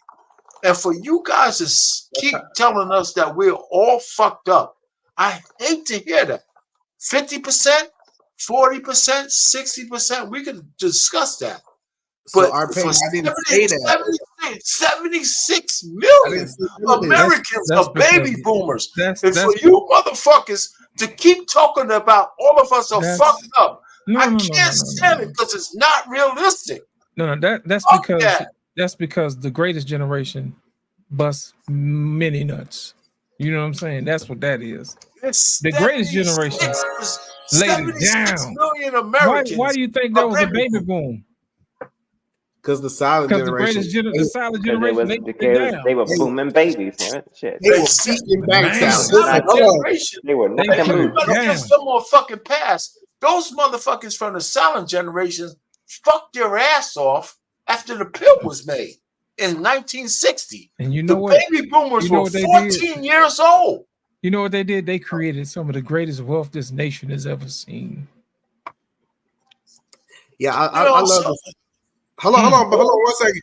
No, I think you misheard what I said, Arpain. I said my generation learned from the past generation, and we understood that having kids at a young age is a no-go. My generation is the lowest teen pregnancy ever to happen. If you look up the millenniums, we learned. We said having kids, like having kids. You know why? Because Gen X was the ones who was popping them babies out. Because we had a high school full of them. You know what I'm saying? It was getting it in. I agree with you, either man. It still hasn't changed the statistics between 2015 and 2019. 77% of Black women, by the time they're 24, have a baby. You could argue that all you want. But just go to Media Man's yesterday's. He got receipts. I don't know. He's got where it came from. Yeah, from census. You know. So what I'm just trying to say is we can't argue the fact that Black women are giving babies to the most degenerate men in the history of mankind. That's if they make it to being babies. You crazy. You are crazy. They crushing them up down there playing Parenthood, left and right. So this is what, when we start having these questions about generations, it's proven that the millennials are more smarter. We will have more wealth than any other generation that came before us. It's guaranteed. But why is that not so then? We do. Listen, if you let me explain to you. If you take the average wealth at our age versus the average wealth at y'all age, we're killing y'all guys. Like we're ages in front of y'all about the type of money that we have. So what y'all want to do is y'all want to compare us where we're at right now when y'all had a 30-year head start and say, well, why y'all ain't got more money than us? When we get your age, we will have way more wealth than you. That is a I'm gonna let you in a little secret. I don't know about that. Hold on a second. I'm gonna let you in a little secret. I think Wife School alluded to it. Welcome to inflation, bro. It ain't gonna be worth as much as you think it is because we got surprised too when we got our little monies and it didn't stretch like we thought it was gonna stretch. So yeah, inflation gonna have something to say about that at the end. So you just the fact that the fact that you were able to build the wealth that you have that's not based on the tracks that the baby boomers and the silent generations set for you to run on, or the X for that matter. Gen X. So I don't know, but you're a millennial, Either Man. Yeah. So hold on. Let me. No. Are you a millennial or not? Or are you an X or a millennial? He is. No, he's not an X. He's only 30 something. I'm a millennial. So he's a millennial. Yeah. So what you got to understand is when we start looking at like what social media have done, and we start looking at what the gig economy is, I don't have to have a skill to make $100,000 a year. I literally know somebody who drives Instagram, like not Instagram, Instacart. He go do Instacart and he do 14 hours a day, and this dude make $100,000+ a year. We just have access to so much more to make more money. Now, are we gonna be wise with that money over time? We don't know. We're gonna see. But what we are showing is that we gonna have more opportunities. And typically when you see more opportunities, you see more wealth. Okay, so Either Man, I'm reading it now. It says, according to the study, the average... Before you go, ahead. If I'm as a baby boomer, what you just said is exactly what I would love for my children to be able to have the opportunity to do, because it's not having a better life or it's not having an easier life. It's because hopefully what we lay down as tracks is for people to have the opportunity to do what you just said. So it's not a competition. It's a promotion. It's a expansion. So I would love to have my kids have a more prosperous life and a more opportunity life than I have. That's the goal. So what you're telling me, whoever your parents are, they would be proud of you because you're gonna make you're gonna take whatever opportunities you have, whether you create them yourself. Is that the tracks that you're running on is going to give you opportunities they never have. As a parent, that's exactly what I would want to see. But what we're seeing is millennials are going to have to make enough money to take care of their parents. Generation X. Well, that's if their parents were. No. You think that's not a fair statement that the millennials have to? It's a fair statement. No. But that's every generation. That's every generation. That's not just unique to millennials or Gen Zs. But the children of older generations have always had some obligation, whether they wanted to take it upon or not, to take care of their parents. My silent generation aunts and uncles made sure that their parents, who were greatest generation, they took care of them. When you know what? Because they gave them deference for the fact that as a silent generation and as a baby boomer and as a Gen Xer, they set up the infrastructure for everybody else in our family to run on. You know, I'm serious. I keep the family tree. My grandfather, who was born in 1899, and my grandfather was a stepdaddy based on this. She had a kid already. She was 13. She had a son. And my uncle, I didn't even know that he was a stepson until he was almost 80 years old, because they didn't make a distinction between him and the other 8 kids they had.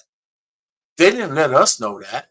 So all I'm just trying to say is you're absolutely right, but their obligation was for their kids and their grandchildren to have a better life. And that's not a flex. That's the way we're supposed to operate.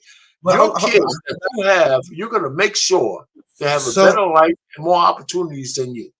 So, but yeah, our pain, we saw the silent generation give the baby boomers something. We saw the baby boomers.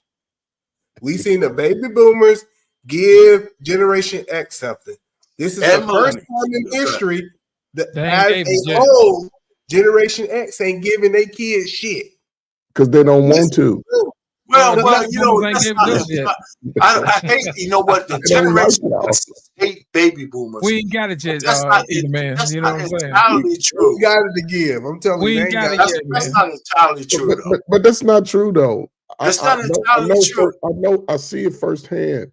Right. A lot of Well, people. you're a Generation Xer, Trey Ferg, right? What's that, Pain? You're a Generation Xer. This man's kid is going to have the benefits of all the mistakes and the successes he made. So I can't stand people saying Generation X's are not, or baby boomers. His kids are going to have the opportunities to have a better life than he ever had because of him. But I think this is where we try to put the cart before the horse, because all of us have sort of seen, and shout out to my crack era generation, man. It's just the time which I was born in. It's just the time. Some people have understood the mission and still followed the path that was laid before them, whether it was Gen X following that path, boomers, silent generations. There is a path each man must follow. You cannot try to jump the line in that path. You have to put in that work. You have to be willing to do it. Now, I can say this, understanding the Generation X of people that I've known, people that may have gone through stuff, whether they've got in trouble with the law early, they understood at some point they're going to have to complete the mission. They started getting their shit together by age 30, by age 50, things start looking a little better. I know people that have been working since 17. They've bought in houses, they've retired, they sent their kids to college, and these people are in their early to mid 50s now. And I don't think the younger generation see that you're not going to be able to slow down until you reach your 50s. You can't slow down. Most people who work a 9 to 5 can't slow down. They can't take the days off because they didn't take advantage of. And people say college is a bad thing. Shit, in the 80s, we was filling up them damn colleges. 50% was graduating. A lot of people was graduating. So now here they are in this time. Yes, they have debt, but they have established themselves over years. A lot of young people put too much on themselves trying to look at me at 50. Get to 50 first. Then come talk to me. Don't tell me about 31. Hell, I was 31. I had to work just like you don't want to, or you want to. It's up to you. But I tell you like this, being a brother in America, you have to be willing to go beyond what your normal is. Your everyday life is going 4 or 5 blocks, hanging out, and you in your 30s and you ain't bought a fucking belt. You still wearing blue jeans all day. You still showing your drop. Your life from 30 to 50 is pretty much going to be the same unless you decide to do something to change it. Yes, entrepreneur. This is a new thing. Most brothers and sisters have a problem communication. How you going to sell something and you can't communicate what you're selling? How you going to sell something based off how you feel about something? No, if you want it, you better obtain the skills while you're young to put yourself in that situation. Only thing that's changed is the players. The game is still the same. You want a type of woman of a certain caliber, baddie, as y'all say, because y'all got that backwards anyway. Then you got to put in the work to get there. Don't complain about the results you get if you didn't put in the work. It does not pass anybody. There's no jumping the line. You can't. Yes, I have more money than my father and mother, but they worked together and raised 7 strong kids. We had 2 cars, we had a house, we had a basement, we had everything. A lot of people I knew that single parents lived in the projects, they was buying their kids cars. These kids was graduating high school with skilled trades, going out into the workforce, making $35,000 a year back in the 80s. Since 2000, the average man is only making $9,000 more. We need $10,000 more to live from 2020 to 2024. How many people are willing to put in their work to level up? Because especially if you're in your 30s, stop crying. And listen, I applaud you because you put in the work. You understand the mission. If that group of you can understand that mission, when you get to 50, you won't be as ugly, you won't be as handsome as me, but you can see the benefit. But what I'm feeling is you'll start seeing the benefit because children are older, going off, they starting to become independent. Resources that you were once spending out, now you're starting to reevaluate them. You'll be a little more knowledgeable because you put in the work. A lot of people cannot be afraid to put in the work. This is the greatest time for you being young, African American. All of these avenues are opening up. Who's not going to be afraid and get out there and put in the work? Don't talk to me about 50. Your ass is 25. You better go get on what you need to get to do to change your dynamic. You cannot cry about that shit. Ain't nobody born with a silver spoon. Too many brothers I know. If they did, they ain't want to mess with me. So for working people, they come from working people, be willing to put in the work. Other than that, shut up, stop crying, go help your kids get into the damn Olympics because something got to change. That's all I got, man. Ladies and gentlemen, welcome to the show. Our brother from another mother. Thank you, Snowman. Welcome to the show, brother. What's good, Lit? See, man, where you been, man? No, out here, causing a stir. I took a break for a little while from these YouTube streets, man. Focused on the family a little bit. Had some things to get done around the house and whatnot. Gotcha. But either man made some fallacious statements that caused me to hit the panel because fallacious. I would love for you to tell me what boomers left Generation X, other than debt and bills. I think. I mean, seriously.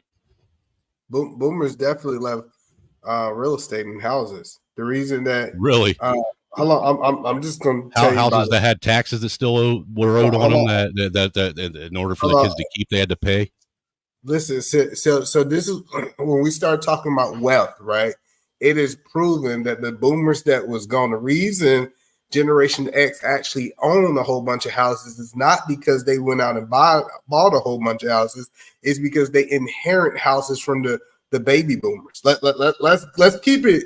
Like, y'all got houses. You know what? There might be a few that you could say that, but you know what? The baby boom generation is the first generation to not leave their children any generational wealth at all. That's not true at all. That is true. Not true. That is true. That's because they still using it. They living longer. That's why. Hold on. So let's be clear. The people, the baby boomers that are gone, because it is a group of them that are gone, they left houses to their kids. And the number one people who own houses today are the baby boomers. Generation X is going to inherit all of that. I'm telling you. Listen, when they're gone, about boomer parents, they don't leave their kids nothing. Hello, so you believe that you realize Generation X is the first generation of kids that had to deal with their parents screwing their credit up before they even became adults. Listen, I'm telling you, like, this is proven. Dude, I'm telling you the truth. What do you think? Hold on. So what do you think? Hold on. No, let's have this conversation. What do you think that all these houses that the baby boomers have? What do you think they're gonna give it to the government?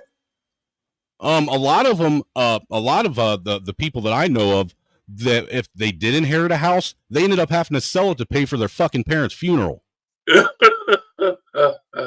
All right, so I just want to let's keep it real. Most of these Gen X folks that have houses, they went out and worked their asses off to get these houses. Busted their asses working 2 or 3 jobs while getting child support deducted from their paychecks on top of it.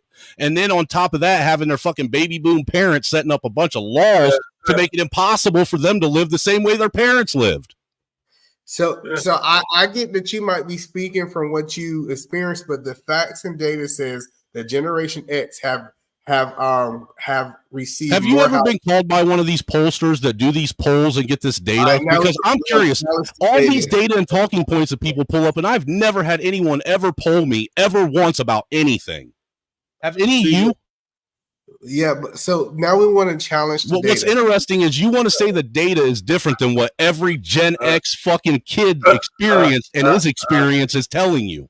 So your data is the facts, but people that live this shit are just making stuff up. Angry Snowman. Let me ask. I'm a baby boomer, so you should direct your eyes. Look, R-Pain, I'm not saying all baby boomers are like this. No. Hold on for a second. But the vast majority of baby boomers were selfish, self-entitled assholes that didn't give a shit about nothing. Well, let me kind of retort to what you're saying. There's 76 million Americans who are baby boomers. Okay? And so let's talk about percentages. So if we split that down the middle, that half of those baby boomers were not worth shit. And the other half had some inclination of family and all that kind of stuff. So I get challenged on these panels. Angry Man and a whole bunch of different YouTube content creators hate baby boomers. And they want me to conform to the bullshit. I don't hate them. I just wish they would own up to their stuff. Let me just finish. I'm going to be quick. I'm not going to be one of those voices that agree with the bullshit that they're saying. Because, I did all the right things as a baby boy. My kids were educated. They millennial and a Gen Zer, because I got married later on and my kids were younger than me. And they're productive citizens. And I did all the right things. And I know that here's the deal. I keep the family tree in my family for my grandmother and grandfather on the father's side, from the greatest generation, just like 300 of us. And all I can say is that the baby boomers set the infrastructure that supported all of those fatherless children that we had in the Generation X and the millennials, because we had houses, we had intact families, we had marriage, we had all those kind of things that those goddamn children took advantage of. And so they had arrested development because they had. How do kids take advantage of having an intact family? Well, hold on. Let me just say this. You got to listen to me. That the reason why that everybody didn't go into the shitter is because the baby boomers had infrastructure. They had marriage. They had houses. Are you serious? Yes. Baby boomers are the reason, dude. Baby boomers are the ones that started the problem with divorce, kids not growing up with a dad. Hold on. I'm not disagreeing with you. But they still had infrastructure. It fell apart, but it was more because of the social mores that came with baby boomers. Dude, baby boomers are so scared to relinquish any of their power to their own kids that they're literally willing to freaking die in office. Well, because half of y'all was crackheads. Let's talk about why the people didn't. The Generation X didn't get no damn house. All that stuff you're talking about, but a lot of stuff all the stuff that you're saying, I think you're wrong about that. Because really, what's the one generation? You realize Generation X is the one generation that gets overlooked in everything. Everything. They literally jump from boomers straight to fucking millennials. Because y'all failed. It's like X doesn't even exist. You gotta let me say boomers want to take credit for the shit that Generation X did and built, and then they want to not leave Generation anything of their family, and we're expected to pick up the slack from where they left off. No, I'm not going to let you do that, R-Pain. United did the right thing, but the rest of these boomers, a lot of these boomers didn't give a shit. They just used their kids Dude, all they You did was gotta use their be kids so they quiet have for their a own second. sweatshop. So let me say what I gotta say, and I'm not gonna let you say what you have to say. That's just respect. The baby boomers were from 46 to 64, right? And there's actually things and events that happen that put us in the position that we're in. Correct. In Pull yourself up by your 1960 bootstraps. Well, That's you're what you not told gonna your listen. kids. So, if you're not going to listen, we can have a conversation. When I shut up, I'm All going to I let you hear, speak. but all you're doing is Well, making you're not excuses letting on me why it was say okay what I for gotta boomers to say. fuck up. Okay. So you're not going to let me say what I got to say because you want to say your point, and I'm saying you can, but let me just say what I got to say. I'm As still a trying to baby figure out what boomer, boomers when left. you get Mo. well, you What you did know what? boomers leave their Let me say- kids? all right. So if you don't Man, want I'm gonna tell you to, something, man. if Gen you X bites want to back. say what you got to say, we What gonna did boomers leave their Gen X kids? bites back, I'm bro. about left to tell them you what they debt left. and They bills left. No, and but everything Andy else. Stone, Andy Boomers are Stone, the man, first parents to come not on, even have enough Andy Stone, foresight to man, you plan their come own up on funerals. You you had your come up on chance, these man. It's my panels, turn. Boomers were but the first I'm parents to not give surprised, their man. I'm kids a surprised. college I'm fund. kind of disappointed, Listen, brother. I'm kind of listen. Hello, I disappointed got you. Hello, that you won't let me say what I gotta say. I'm a baby boomer. I'm a baby boomer. I Let me got you, say but what I'm. Hey, eat a man. hold I'm on, a wait, baby boomer. bro. Oh Lord! But Wait you're one not letting me second. say Hold what on, I gotta wait. I'm say. just No, tired of You want fucking. to be I'm tired right. of boomers acting Let- like they let did me everything Let right when me they say didn't. what I gotta say, and you will let's say talk about anything the after I Generation say it. X. See, what Generation X did. This is give me 1 second. What Generation X did, they received houses and they sold them houses for cracks. They That's was right. crackheads. They're like this. Those are crackheads. Hello, we act like we forget about the whole crack era, and they ain't get nothing. We ain't get All our nothing. houses What are happened to crackheads. what happened to all them crackheads who got Big Mama house? Yeah, and What happened to Kamala's all been them saying she's a crackheads? black woman her whole entire career, right? Oh my You know what? I'm God. disappointed in you, Angry Stone, Peter man. Man You said won't we let sold our nobody say houses to what they gotta say. crackheads. I'm sorry, Arpain. You can have it. I just look. For me, I've spent my whole life listening to boomers make excuses on why they didn't do for their kids the same way their parents did for them. You didn't give me the respect the 2 minutes for me to finish what I gotta say. I was shut the fuck I up. apologize. I'll mute myself. You have it. That's all I'm saying. All I'm trying to say is that I'm not saying you're 100% wrong. There's 76 million baby boomers. And you're right. There's a lot of them that fumbled the bag. But when you're looking at that kind of number, you got to talk about percentages. And I'm not going to say I know what the percentages are. I just know what kind of baby boomer I am. And the people that in my peer group and my age, there's millions of baby boomers who did the right thing, raised their children and educated them. And here's one thing that we can, even though I don't want to take credit for this because our government is fucked up. A lot of people in charge are baby boomers. And the fact that they effing things up is another That's the story. problem. That's the It's problem. another story. So I'll give you that. So let's not get off track. Let's not get off the track. But all I'm just trying to say is I take umbrage with people telling us that we're all fucked up because I think my kids and my wife and my relationship that I've been married to for 37 years, I think we're stellar. My daughters, I'll put up against anybody. So all I'm saying is I think I did all the right things, but I'm not a unicorn. There's a lot of baby boomers who did the right things. Unfortunately, I agree with you. There's a lot of baby boomers who fumble the fucking bag. But when you're talking about 76 million people, even if only half the baby boomers were good and the other half was fucked up, that's more than a critical mass. So I think with that And statement, Arpain, if I can, real quick, I would never try to diminish what you did as a father. I want you to understand that when I was talking about baby boomers, I was just talking about them as in a general sense. No, I wasn't directing it at you. And look, your kids are lucky; they're fortunate to have a father like you. You know, and I would never want to take that away from them. Seriously, because not everybody had that. Thank you for having me, Loss. I appreciate you coming. Right now in office, we got a Generation X, which is that woman We got a baby boomer. Choose the baby boomer. I get y'all to choose baby boomer. I'm telling you right now, because the Generation X is gonna destroy this company. Oh my God. Damn it. Hey, you know what? Oh, it's coming. You're right. You the man. You the man. Right? You know what? No matter whatever fucked up stuff you say, I agree with you there. Go ahead. Oh my goodness. I just think the sheer fact that she's a woman is a problem. So R-Pain. Go She ahead. wants us to vote for her because she has a fifi. Right, and she wants you to forget that she was the first Indian woman ever voted to Congress, and now she's a black woman. Yeah.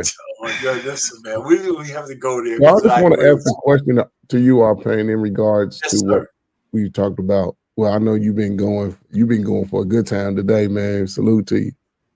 Do you think, just based on what Angry Snowman said also, do you think that it's time for the baby boomers to go ahead and head on out the pasture, man, and get on out the way? Dude, it's been time. Well, let me put Because they hold on now. They hold on. Let me ask you a question, Trey. We don't have no choice because we're gonna die off. But what I'm saying is, natural course. but Dude, it's almost like some of these boomers in charge are afraid to see what their kids are going to do. No. Yeah. Let me finish answering the question. I'm a younger baby boomer, to tell you the truth, because I was born in 58. The baby So you're boomer more like a Gen generation is Xer, man. Yeah, so I'm 6 years older than the Gen Xers, but I'm still a baby boomer. So the point I'm saying is that a lot of stuff that's still being implemented today is in the control in the hands of baby boomers. Because they won't let it go. No, hold on. There's attrition, and what we really need is for you young fucking guys to start voting for identity politics. Hey, R-Pain, I just want to, if I can, real quick, I want you to understand that a lot of us are pushing 50 now. We're not young no more. We're coming into real manhood. It's time for our parents to step down and let us be men. Nobody volunteers. Nobody. Okay, but Angry Snowman, you understand just like everybody else. No matter how old you are, nobody gives up power.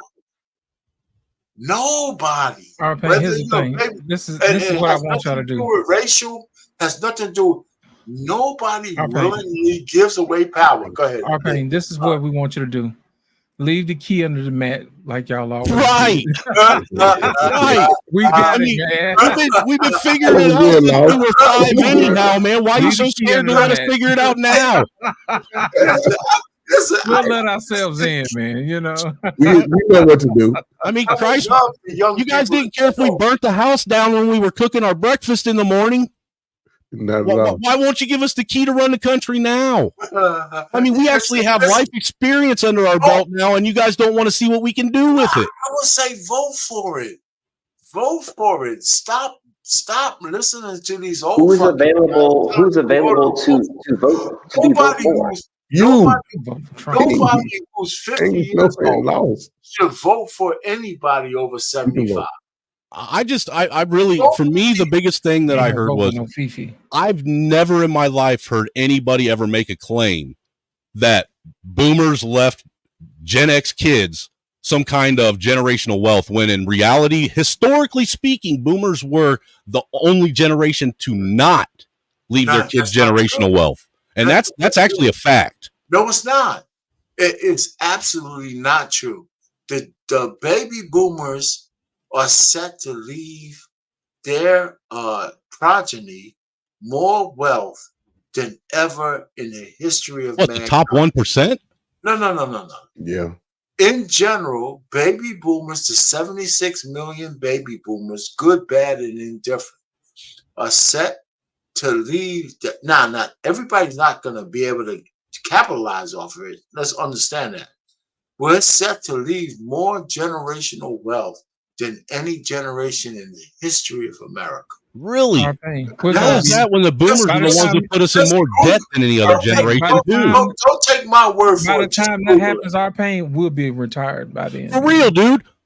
Like real talk. Dude, our great grandkids will be adults by the time that happens. No, but you're trying No, to put I'm being for real though about this, R-Pain. I know way too many Gen Xers that had their parents die and leave them nothing but a bill.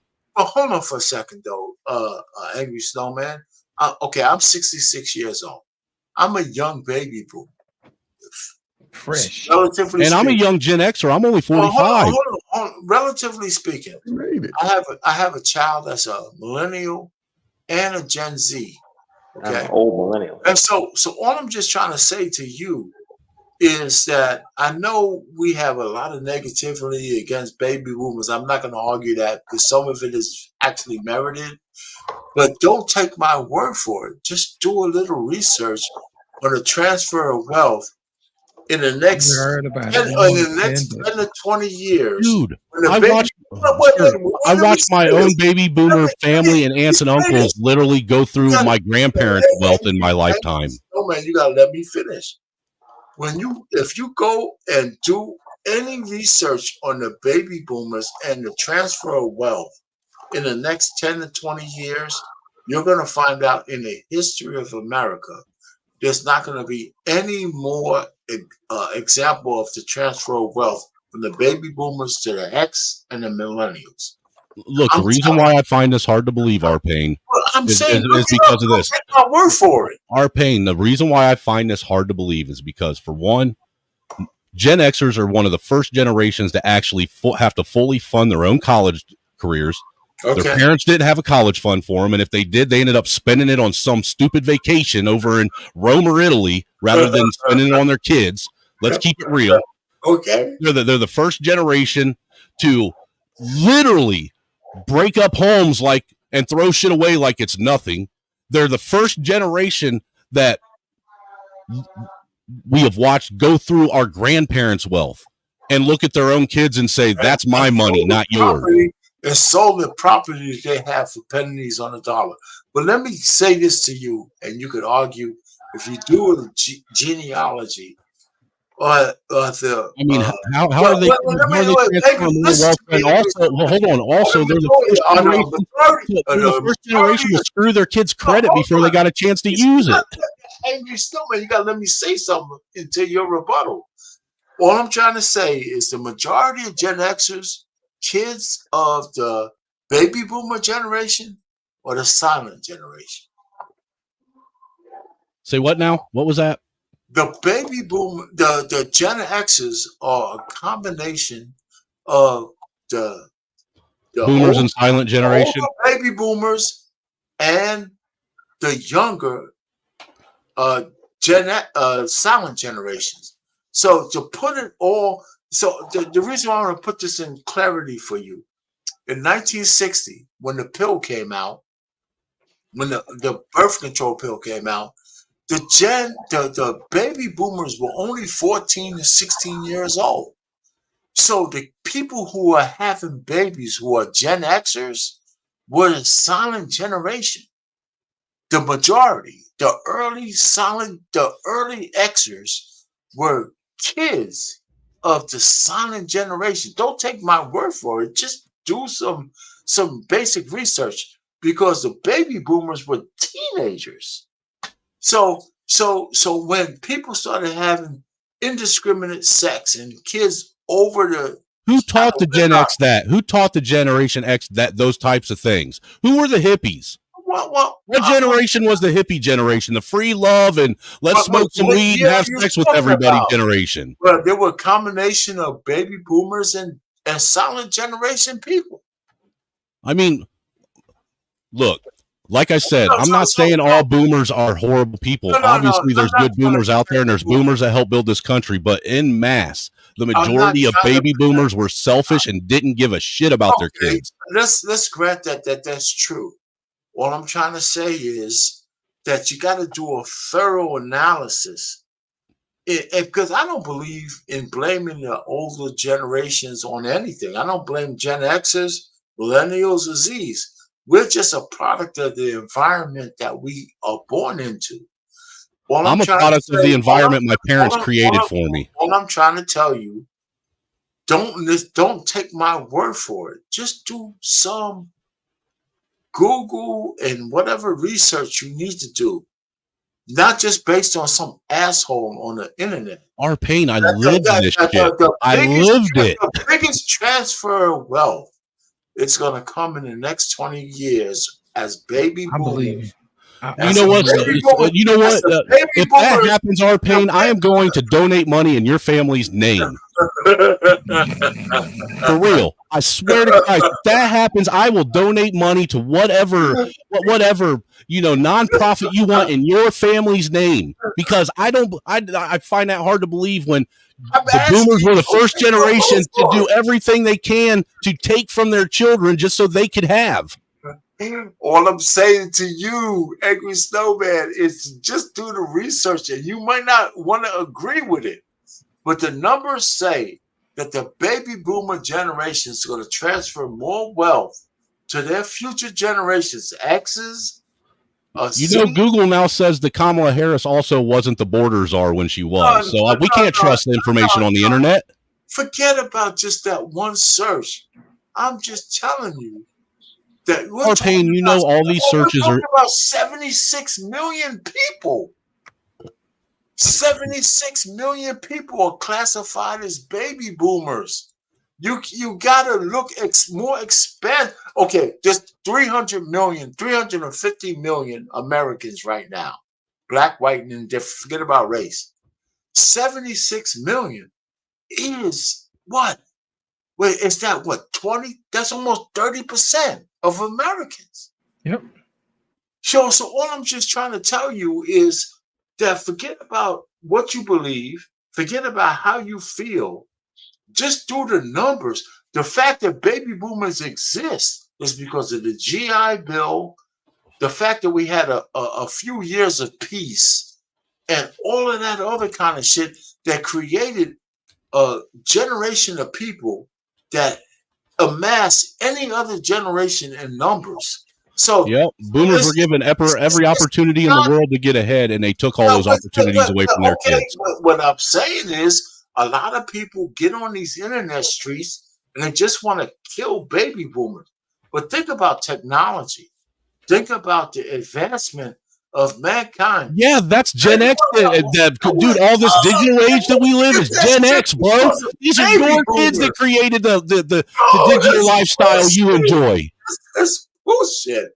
The baby boomers were the forehead of a lot of shit that we take for granted today. Really, Bill Gates is a boomer? The fact that people hate baby boomers. Bill Gates is a boomer? I don't know. The guy that ran Apple was a boomer? John Wozniak was a boomer? What I'm trying to tell you is that the tracks for those guys to run on was based on baby boomers. Yeah, we took your idea and we made it a reality. And thank you. I will give you that much. You guys had the idea. We made it a reality. And that's what the and we don't even get we don't even get credit for that. You're trying to take that away from us. But that's what the progression of mankind is supposed to be. The mistake that baby boomers made was here's the one mistake that I know we made is that forcing their kids to be adults at 5 years old. That's the mistake they made. Let me just say this before you cut me off. The big mistake that I think baby boomers and even Xers made is that we thought that we want to make life for our children easier. The truth of the matter is we should have just, we conflated that with making it better. Making a life better for your progeny doesn't necessarily mean making it easier. It means I will say some of you guys did make it easier, but a lot of you guys didn't care. That was a mistake. That's why they became entitled. So we shouldn't have done that. But I wasn't. No, look, R-Pain, I'll give you. Gen X is responsible for these self-entitled millennials and zennials and all these young pricks that think that they should only have to work 20 hours to make $100,000 a year. Yeah. But that's because we were trying to do the opposite of what our parents did, which was neglect the hell out of us, and we overcorrected and turned our kids into a bunch of soft-ass little brats. That's true.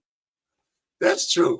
But let me tell you, man, all I can say is my opposition to what you're saying, I got to give it to you, is based on my anecdotal life. So is mine, and that's why I'm pushing back so hard. I know, but you don't understand that when my family moved from Harlem to the Bronx, they still wanted me to go to a Catholic school in Harlem so at 8 years old, I traveled from the Bronx, bus, train, and another bus to go to a Catholic school on 106th Street between Broadway and Amsterdam when I lived in the Southeast Bronx. And today, if you told an 8-year-old kid to go on their own to do that, that would be child abuse. That would be child abuse. So all I'm just trying to say is I didn't have it easy, but I was in New York. Rain, sleet, snow, canceled Sir, train. a lot of us didn't have. I had to work to pay for me and my sister's lunches in school. I worked in the cafeteria from 4th grade all through high school to feed me and my sister. One of the trains I had to get off of, and you might not just watch the movie. One of the trains I had to get off of with my stupid Catholic school bag and uniform was in Fort Apache, the Bronx. Fort Apache, the Bronx was so bad they made a movie out of that shit. So here's my asshole with a goddamn Catholic school uniform on with a book bag, getting off a train and trying to get a bus with looking like a mark, big fucking mark. I understand your pain. I went to a Catholic school too, and I was Baptist. So all I'm just trying to say is I don't have a lot of, part of what you go through makes you the man or the woman you are today. I agree. Right? I agree 100%. And you know what? It's time for boomers to deal with what they created. Right. And so what that does for you and for me is to make sure we're steeled to not make excuses for our progeny. I'm not making excuses. I just wish that the people that did the things that they did would take ownership for it. They forced us to take ownership for our mistakes, but for some reason they want to blame us for theirs. Well, I don't know about that, because as a baby boomer, all I hear is the everybody. We can't coddle everybody. We can't coddle everybody, man. Let me tell you. I mean, come on, Look, like I said, our pain, we're literally the only generation out of all generations that's literally forgotten by everyone. I don't coddle Gen X. So what make you think I'm gonna coddle the boomers? You know, I don't expect that nowadays. Just saying, man. Gen X don't need to be coddled. We've never been coddled. We've had to figure it out since we came out our mom's womb. Let me tell you, I don't care about we came out the womb doing chores and making breakfast for ourselves. Nobody gets more flack on these YouTube streets than baby boomers. We get our ass kicked on a regular basis. And I'm like a lone wolf. It isn't like it ain't warranted, though. Well, even with that, I mean, think about it. Most boomers won't even sit down at the Christmas dinner table and let their kids vent about shit. They try and pretend like the stuff their kids are saying never happened. That's why Gen X on Prozac. Dude, that's why Gen X is dysfunctional. I mean, think about it. Their parents never even talk to them about anything. Put some dirt on it. Shut up.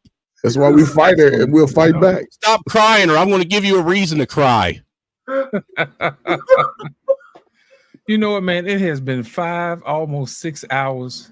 How many of us have up here been knocked into next week? I know I've time traveled. I have. From Tuesday to Tuesday, I've been there, man. That's so. Hey, Lynn, did we actually talk about stepdad? We sort of kind of talked about them a little bit. We threw them in there, man. But I think a conversation we had tonight was a much better conversation, man. I hear you. Listen, hey, I'm sorry I came up at the tail end with all this energy and smoke and stuff. It's just I gotta stand with my crew, my team. Because look, Gen X, we were told that we were going to be the downfall of this nation, that we were going to destroy everything that this nation was built on and that was great about this country. And you want to know what? We didn't.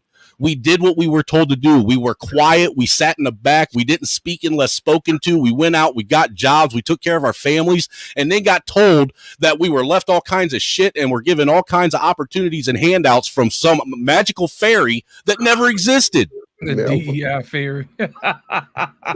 Never. Cause think about it. I don't know, man. I mean, that's why we're still forgotten, because we still believe kids are to be seen, not heard. I told you the magical DEI theory was handing out jobs, man. Hey, Jay Ferg, man, go ahead, D.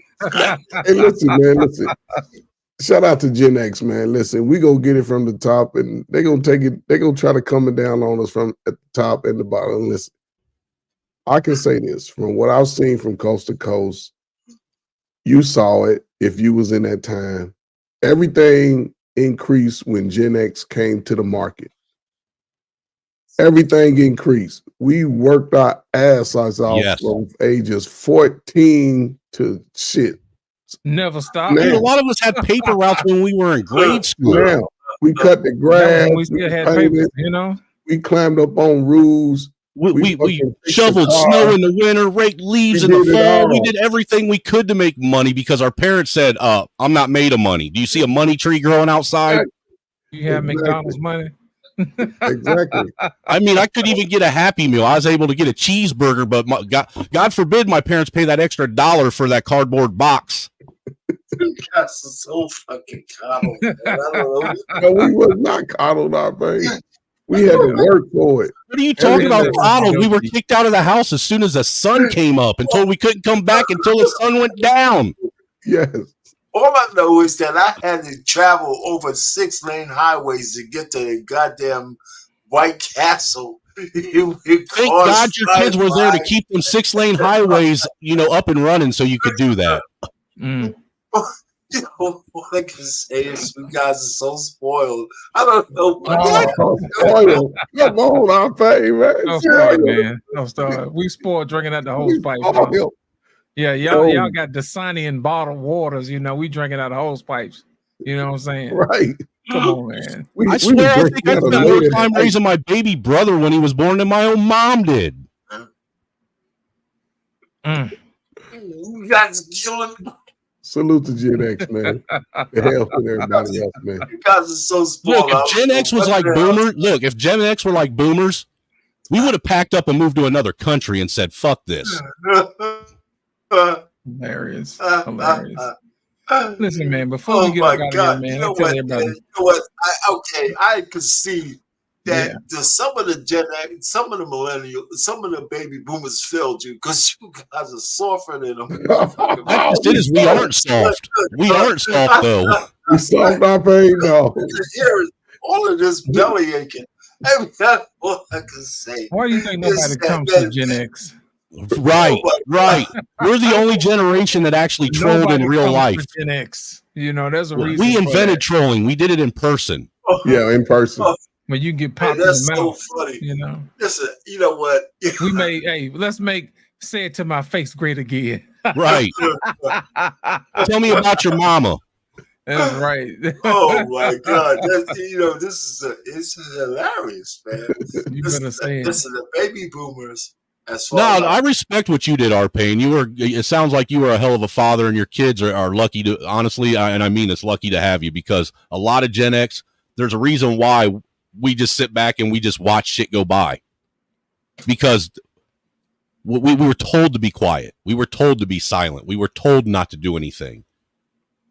And there's a lot of parents out there that were boomers that literally neglected the hell out of their kids. That's why you saw gangs of kids roving the streets when we were kids, because we didn't have anybody but each other. Okay. We have here's my thing. I think the baby boomer generations in the 60s and 70s were the product of the fact that we started to have 2-income households. And so 2-income households created the latchkey kids, which was the brunt of Generation Xers. I believe that's when, here's where the key is. Go ahead and make yourself something dinner. Mommy and daddy are out of the house. I blame sexual liberation for latchkey kids. Well, I was going to get to that point, because in 1960, the pill was put on the market. So when people blame that on the baby boomers, you got to realize that the baby boomer women girls were only 14 to 16 years old. But the silent generation women put their daughters on the pill, whether they were having sex or not. And so the consequence of that was these women, these young girls said, shit, I'm on the pill. I can fuck indiscriminately. And that's what they did. But what they did different from what their mothers did is they didn't choose to keep their families intact. They decided to keep going out and making babies with other men and creating a bunch of dysfunctional kids running around that had no sense of had no structure, had no stability, and had no man in their life to teach them how to be, proper citizens. So there's a lot of different things that created I guess the impetus on where we are today.